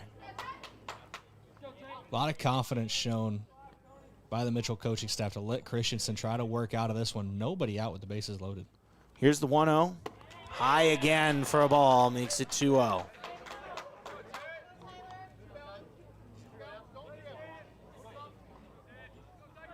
Hit would tie the game, walk ties the game. Anything in play probably ties this game.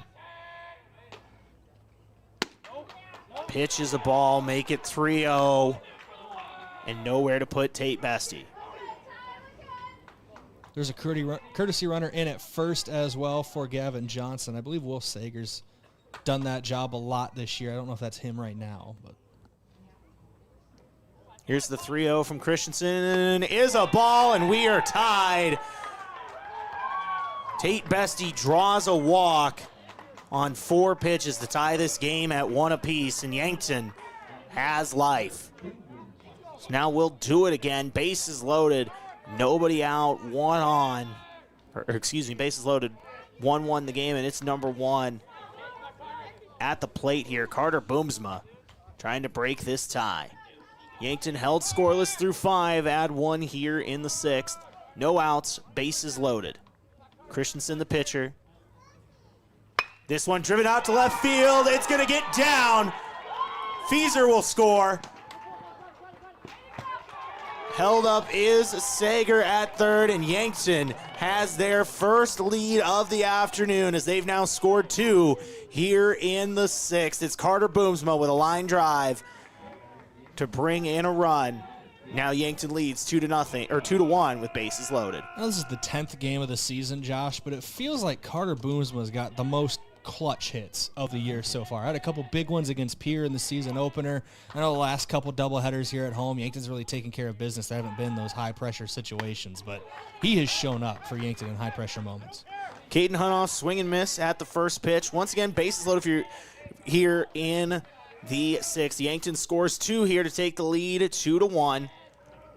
A walk from Tate Bestie brought in a run, and then the RBI single just a moment ago from Carter Boomsma. Hayden Hunoff trying to add to it, and he will. A base hit past the shortstop. 1 run will score. Another one coming around and bobbling the ball in left field is Allen. 2 runs score for Yankton. Make it 4-1. Runners on second and third. Caden Hunoff with a big hit there to add to the Yankton lead. And oh my, how this game has turned on its head real fast for the Mitchell Kernels. Yeah, Sager and Bestie come across to score. Boomsma moves all the way to third. Hunoff, I think they're going to write that down as a 2 RBI single, advancing to second on the bobble in left field. I think that second run still would have scored even without the bobble, but just great pieces of hitting by Boomsma and Hunoff here back-to-back. Kampshoff at the plate now. Simon Kampshoff takes a strike. And wow, what a change of events here for Yankton. Felt lifeless for so long in this game with the bats. Add 4 real fast. We talked about their ability to score in bursts, and they have here in the 6th. Here's the 0-1. Pitch is a ball to Simon Kampshoff. Christensen up to 93 pitches as well. There is some movement over in the bullpen for Mitchell. I'll see if I can get you a name on that. and no one warming up for Yankton, so you assume right now Goki, who's been pitching well, will take the 7th. That ball in for a strike, make it 1-2 on Simon Kampshoff. Something to keep an eye on. I don't know if they'd go to him, but Boston Frick threw a few enough pitches in game 1 where he can still pitch in game 2. But once you pitch 2 games in the same day, I think you have to take 4 days off. So we'll see. Christensen, the 1-2 to Kampshoff. Swing and a miss. A big strikeout for Mitchell there. Gets the first out of the 6th. Score is still 4-1. Yankton scoring 4 runs in the 6th here. 1 out. Runners on 2nd and 3rd. Jackson Cooter at the plate. He's got a hit today. We'll see if he can add to it. Hit probably brings in 2. Is this one grounded down the third base line? 1 run will score. Throw is in time over at first. And advancing over to third on that is Caden Hunoff. So, as it stands now, Yankton adds a run there on that sequence and makes it 5-1 here with a runner on third. What's the old saying, Josh? Better late than never? Yeah, I think they'll take it indeed as Jackson Cooter, with a timely ground out there, gets the RBI and now brings the top of the Yankton lineup up with Beck Reichen as he has a swing and a miss to start this plate appearance. You know what, Josh? If all goes according to plan for Yankton, they get the final 3 outs in the top of the 7th and walk out of here with a win. It literally took until their last trip to the plate for the Yankton bats to really come alive today. That's right with the adage, better late than never, but I know that's something that it got to feel bittersweet to the coaching staff. Yeah, it's something where maybe they're not completely pleased, but they'll take it at this point, trying to get out of this one with a win, adding 5 runs here, getting some quality insurance. That one's called a strike high in the zone. This will be Christensen's 100th pitch of the game by our count. Game changer has him at 98, so maybe I'm off 1, but as that one is a strike, and that'll do it. But Yankton adds 5 here in the 6th to make it 5-1. When we come back, the Mitchell bats, and it looks like it will be Boston Frick on the mound as we come back here in Yankton trying to close this one out. I'm Josh Boelter, Brayden Butler, KYNT and KYN-TV. Ready to build your next project but can't get anyone to show up or even give you a quote? Call John Kopp, owner of Kopp Building Innovations. He will show up and he will make sure you are happy with your project. Trust in Kopp Building Innovations. KBI is an authorized WIC builder offering custom solutions. Whether you need a residential garage, an agricultural pole barn, or a commercial building, we will work with you. For more information or to get a quote, visit koppbuildings.com. Spring is here and the games are just getting started. From baseball season in full swing to NHL and even golf, At the Bar has it all on. Add in local matchups and more, and there's always a game worth watching. With TVs everywhere and a welcoming hometown feel, it's the perfect place to kick back and enjoy the game. So bring your friends, settle in, and be part of the crowd, where every cheer feels a little louder and every moment a little better together. You can watch the game anywhere, but the real fans gather at the bar in downtown Yankton.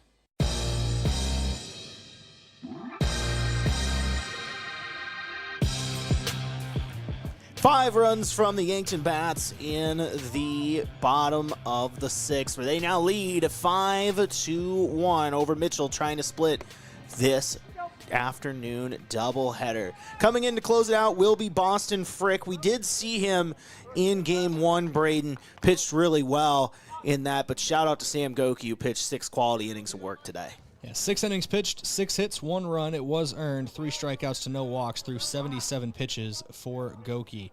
Looking back at game number 1, I'll give you Boston Frick stats from that game as he misses outside for ball 1. But Boston Frick in game 1, just 1 inning of relief, only threw 13 pitches, didn't give up a hit, and struck out 2 of the 3 batters he faced. Yeah, looked real smooth coming out of the pen, and trying to do that again here to close out the Kernels once again and even up this doubleheader after losing game 1, 6-1. That pitch is high, so 2 quick balls here to start this at bat. At the plate, it is Ethan Haig, the 8-hitter out in right field. With 3 straight balls for Frick to start this top of the 7th. Yankton just 3 outs away once again from closing this one out. The 3-0 And that's a 4-pitch walk to start this 7th inning. So they're going to get a courtesy runner for Christensen over at first as the catcher drew the walk. It's Ebert again, starting pitcher in game 1, going to come out as a courtesy runner in game 2. Yeah, now Mitchell all of a sudden trying to rally in this one, down 4. Here's the pitch. Is a ball, 5 straight for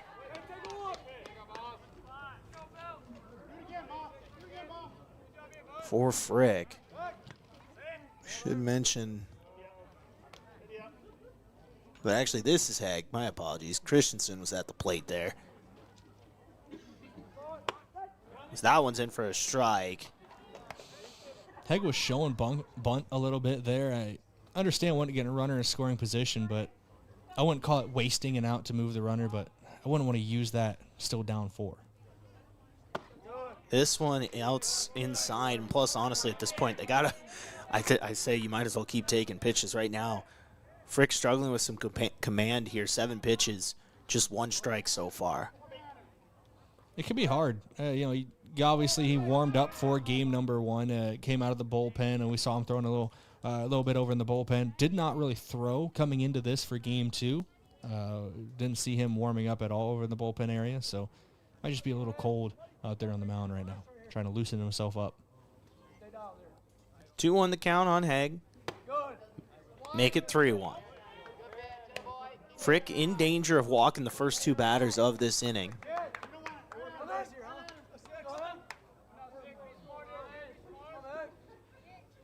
Here's the 3-1. In for a strike. So 1 on, no outs for the Kernels. 3-2 count on Haig here. They trail 5-1. Yankton scoring 5 in the 6th.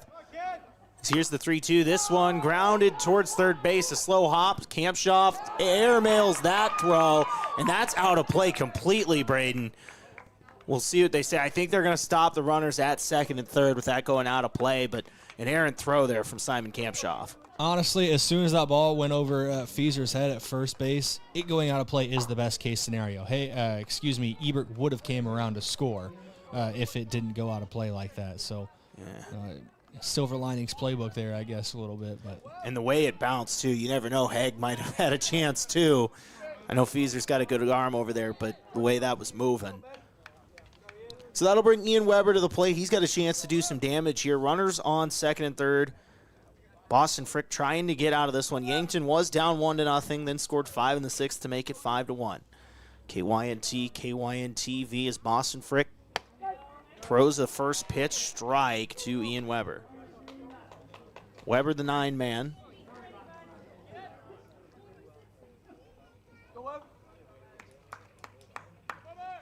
Here's the 0-1. In the dirt, evens up the count at 1 apiece.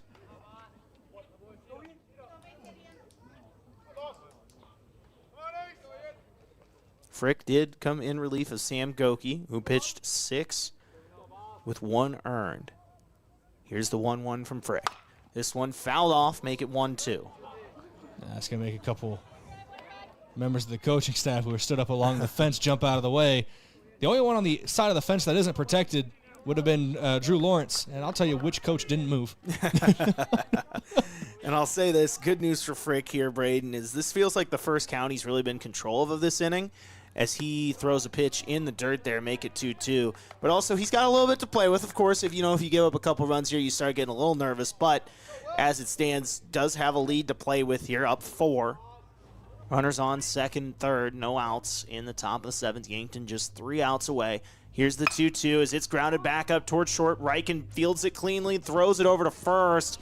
Low, but getting it on the tip is Easton Feaser. So now 1 out. Run does score, makes it 5-2. Runner advances to third from second. That's Haig over there. But more importantly for now, Yankton gets that first out here of the 7th. 1 down in the inning, Josh. The tying run does step into the on-deck circle here for Mitchell. That's something to keep an eye on, but top of the order as well. And Frick throws a strike to the leadoff man. It's Carter McCormick.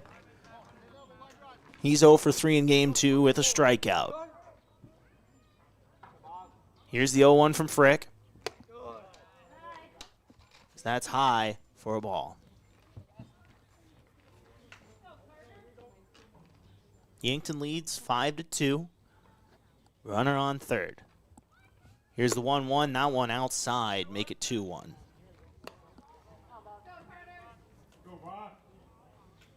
Yankton just 2 outs away from closing this one out. McCormick trying to have other plans here, though.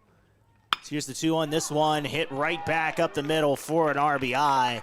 Make it 5-3. Carter McCormick with a really timely first hit there today. McCormick loaded up for that one super early. Frick hadn't even really come set on the mound, and McCormick started to lift that front foot. That shows a lot of balance in your back foot, number one. But helped him load up and really dial it in on when he dropped that front foot for his step and his follow-through. So now 5-3. Mitchell scored 2 runs here in the 7th. Tying run now at the plate. It's Brennan Penny. Penny 1 for 3 here in game number 2. A line out and a pop out, both to the second baseman. And in between those 2 at-bats, he had a single and a run scored in the 3rd inning. He was the first, and up to this point, only run of the game for Mitchell. That pitch in for a strike. You could tell Penny thought that was going to close in or crash inside. He stepped out of that box, but it did not. And now evens up the count at 1 apiece. 5-3. Yankton leads, trying to close this one out. Pitch is low for a ball. Boston Frick came in here at the top of the 7th, has given up 2 runs. It's Brennan Penny's trying to extend this game. That pitch is in for a strike, evens up the count at 2 apiece. I think it was a case of Frick might have just been a little tight, a little cold coming onto the mound. He struggled a little bit out of the gate in this half inning. And a big strikeout there for Boston Frick as now Mitchell's down to their last out here as Brennan Penny goes chasing. That'll bring Jackson Hartman to the plate. He's 1 for 2 here in game 2. And I say that about Frick because you can see in the last couple batters, I know McCormick drove in a run on a base hit. This one popped over to right. Getting underneath it is Hunoff.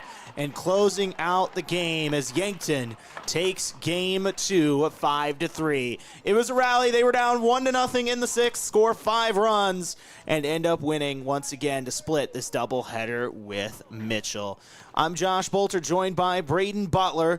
I'm going to run out and get an outfield camera, and when we come back, Brayden Butler is going to have your post game. We'll go over the stats. We'll have an interview with Coach Lawrence and preview what's next for the Bucs. Once again, Yankton wins 5-3 over the Mitchell Kernels. I'm Josh Boelter, Brayden Butler, KYNT and KYN-TV.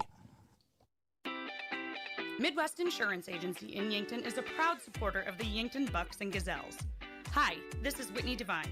If you're looking for protection that fits your life, call me or Travis. We make coverage simple. Whether it's your home, car, or farm, we take time to understand your needs and find the right plan at the right price.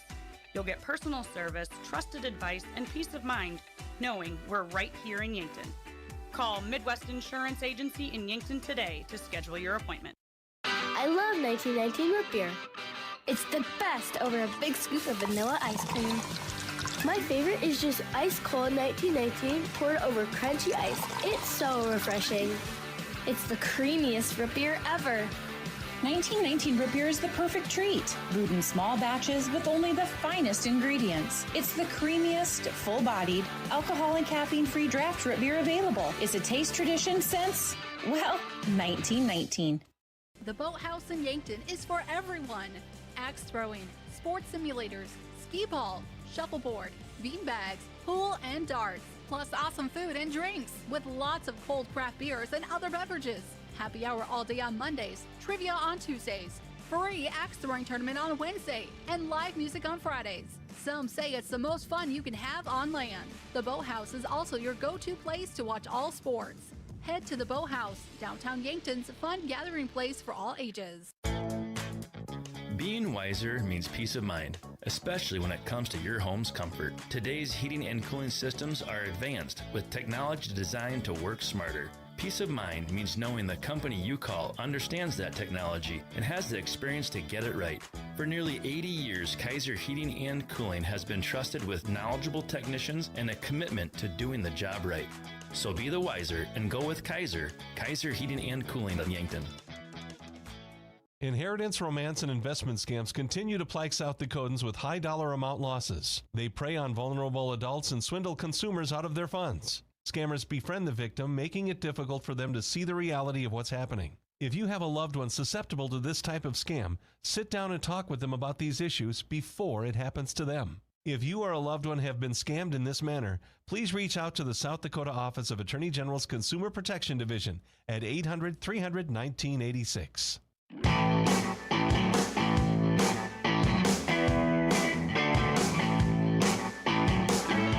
Welcome back here on KYNT and KYN-TV. It's time for your post-game report, courtesy of the Move Group. Are you buying or selling? Move with Mason Schramm and the Move Group.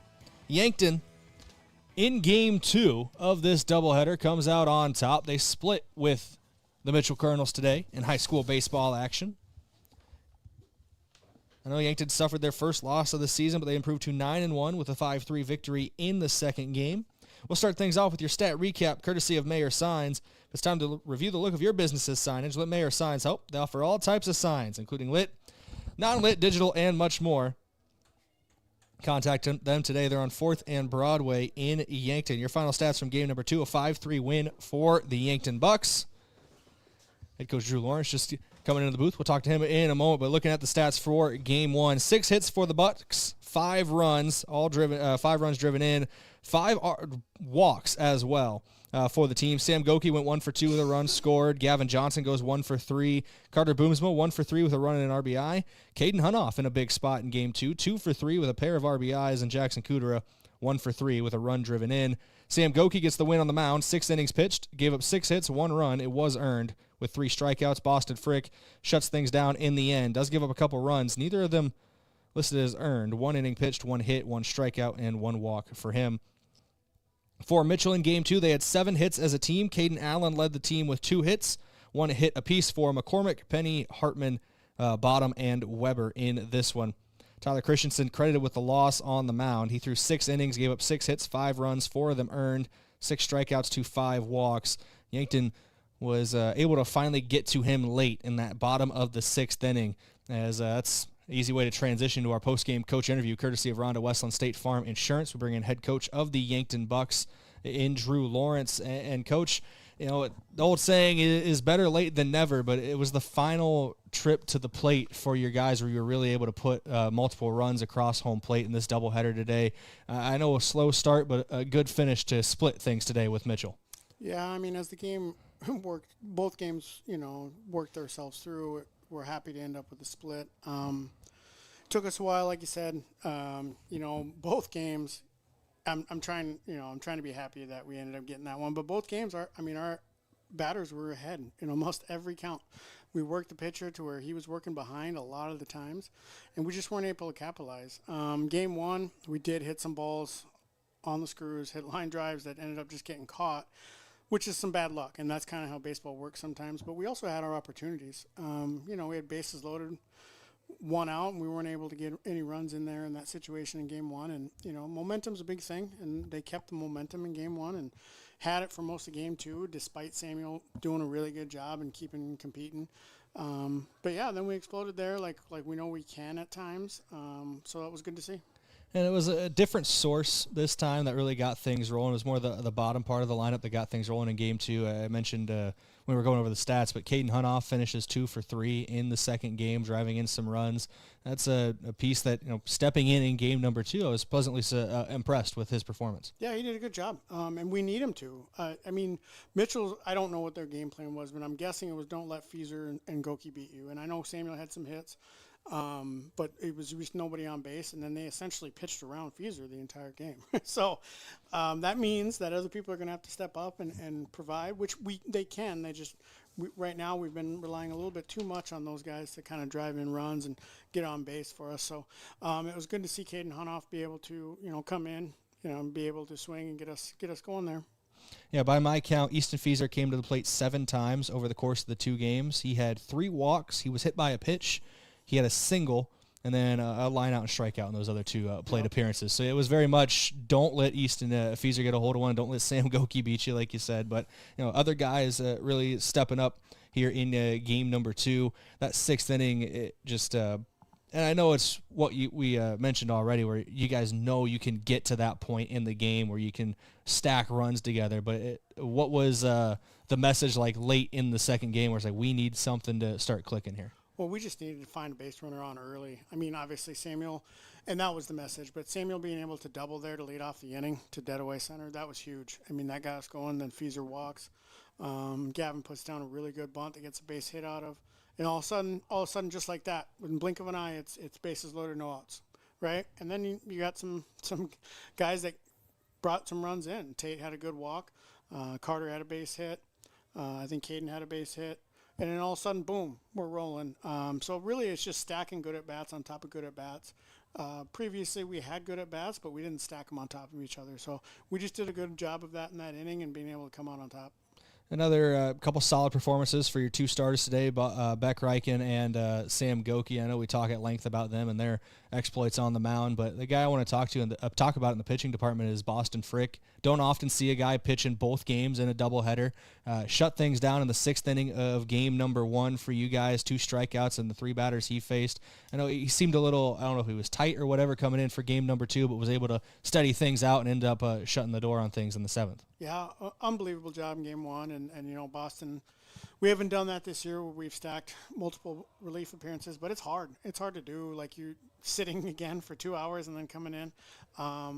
Boston's not available for our next games. He's at state FFA, so we knew we were going to have to use him today. So we wanted to make sure that we used him so that we could save some other guys. And if he's going to be gone, then we need to get him in there as many times as we can. And he did a great job. And that next set of games coming up on Tuesday, a doubleheader here at Riverside. So what are you expecting in that one? Quick turnaround for you guys with pushing these games back a day. Yeah, quick turnaround. So we'll have tomorrow and practice, and then we'll have Tuesday. O'Gorman, right? I think it's O'Gorman. I mean, they're going to be solid. They played these guys close. I think they beat Mitchell 4-1 or something like that. So they'll be good games. We'll see what we can do, obviously. But we have a little break after that because they got their prom coming up. So we'll play Tuesday, and then we don't play again for another week. So hopefully it's not too much of a turnaround for them, but they'll be ready to play. Looking at just big picture, we're about a month out from the state tournament now. This was a matchup of 4 and 5 in the standings today. You split that today, so we'll see how that shakes out. But I know you guys are looking to have one of those top half seeds to host in the regionals and make your path less travel, a little easier going into the state tournament. So how important are these games coming up for that? Yeah, those are very important. I mean, it's funny, every game matters at this level in high school baseball. And, Mitchell's a good team. They're more solid than I thought they were going to be. They played defense well, they pitched well, and they're a very disciplined plate. That means that they're a really good team. And so we just played a really tough team, and a team that I think is maybe going to host a regional as well as us and be in the state tournament. So it's good to be able to have competition like that and compete. So we are hoping to get, like you said, but we can't look too far ahead. Everything changes in that last week or two anyway. So I don't look at it too much. I don't know where it's at, where we're at. I don't really care. It doesn't matter because everything that's in front of you is in front of you. I appreciate the time coming up here and talk today, Coach. I want to say congrats on the winning game, too, taking a split over a tough Mitchell team today, and we'll see you again on Tuesday for the next set of games. Yep, appreciate it. Thanks. It's head coach Drew Lawrence of the Yankton Bucks here on KYNT and KYN TV. We're going to take a quick break, just 1 minute, and then we'll come back and wrap things up from Riverside Field.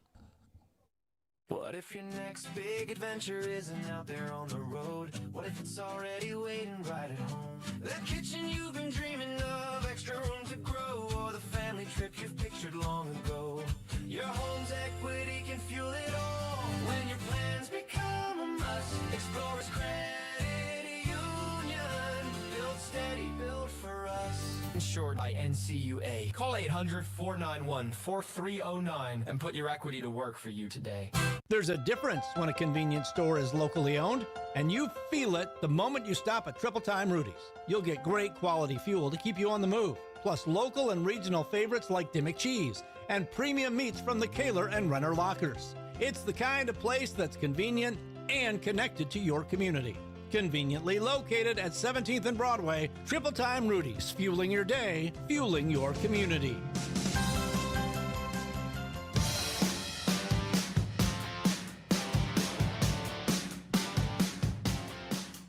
Welcome back on KYNT and KYN TV. Let's wrap things up on your post-game report, courtesy of the Move Group. You buying or selling? Move with Mason and the Move Group. We got your players of the game. We'll start offensively, courtesy of Hy-Vee. There's a helpful smile in every aisle. Caden Hunoff goes 2 for 3 with 2 RBIs in this one. Impressive performance for him out in right field. He's earned your offensive player of the game. Defensive player of the game from Olson's Pest Technicians, your residential and commercial pest control solutions. Call 1-800-KIL-BUGS. A lot of putouts today for the shortstop in Beck Reichen, whether it were line drives, pop-outs, or ground outs to him that he was able to throw over to first base. He was very effective at the shortstop position today and worthy of defensive player of the game. Once again, courtesy of Olson's Pest Technicians. Sam Goki hit the lone double of the day. No stolen bases in game number 2. But with that extra base hit, Sam Goki going to be your H&H Hustler of the game. That's courtesy of H&H Roofing. H&H Roofing has got you covered. Couple games on Tuesday. Next up for Yankton right here at Riverside Field. We'll have coverage of both of those on KYNT and KYN TV. It'll be myself and Josh Boelter. 5 p.m. first pitch, game 1. Game 2 to follow. Pre-game coverage 4:15 Tuesday evening. It's going to wrap up our coverage here on KYNT and KYN TV. The Bucks and the Kernels split their doubleheader today. Mitchell takes game 1. The Bucks take game 2. Bucks now 9-1 on the year, heading into their next doubleheader. For Josh Boelter, who just got back into the booth from center field, appreciate him. The mic wasn't on. Thank you, Josh. But big thank you to Josh for getting back from center field. Thank you to Cash McDonald back at the studio. Make sure everything's running properly, even if the internet doesn't always agree with us. We appreciate your time, Cash, and help. And of course, thank you to our listeners and you, our listeners and sponsors. Without you, this broadcast is not possible. The Bucks split their doubleheader with Mitchell. We're back on Tuesday. Until then, for Josh Boelter, I've been Brayden Butler. Stay safe, be good people, and have a great rest of your weekend, everybody. We'll talk at you later.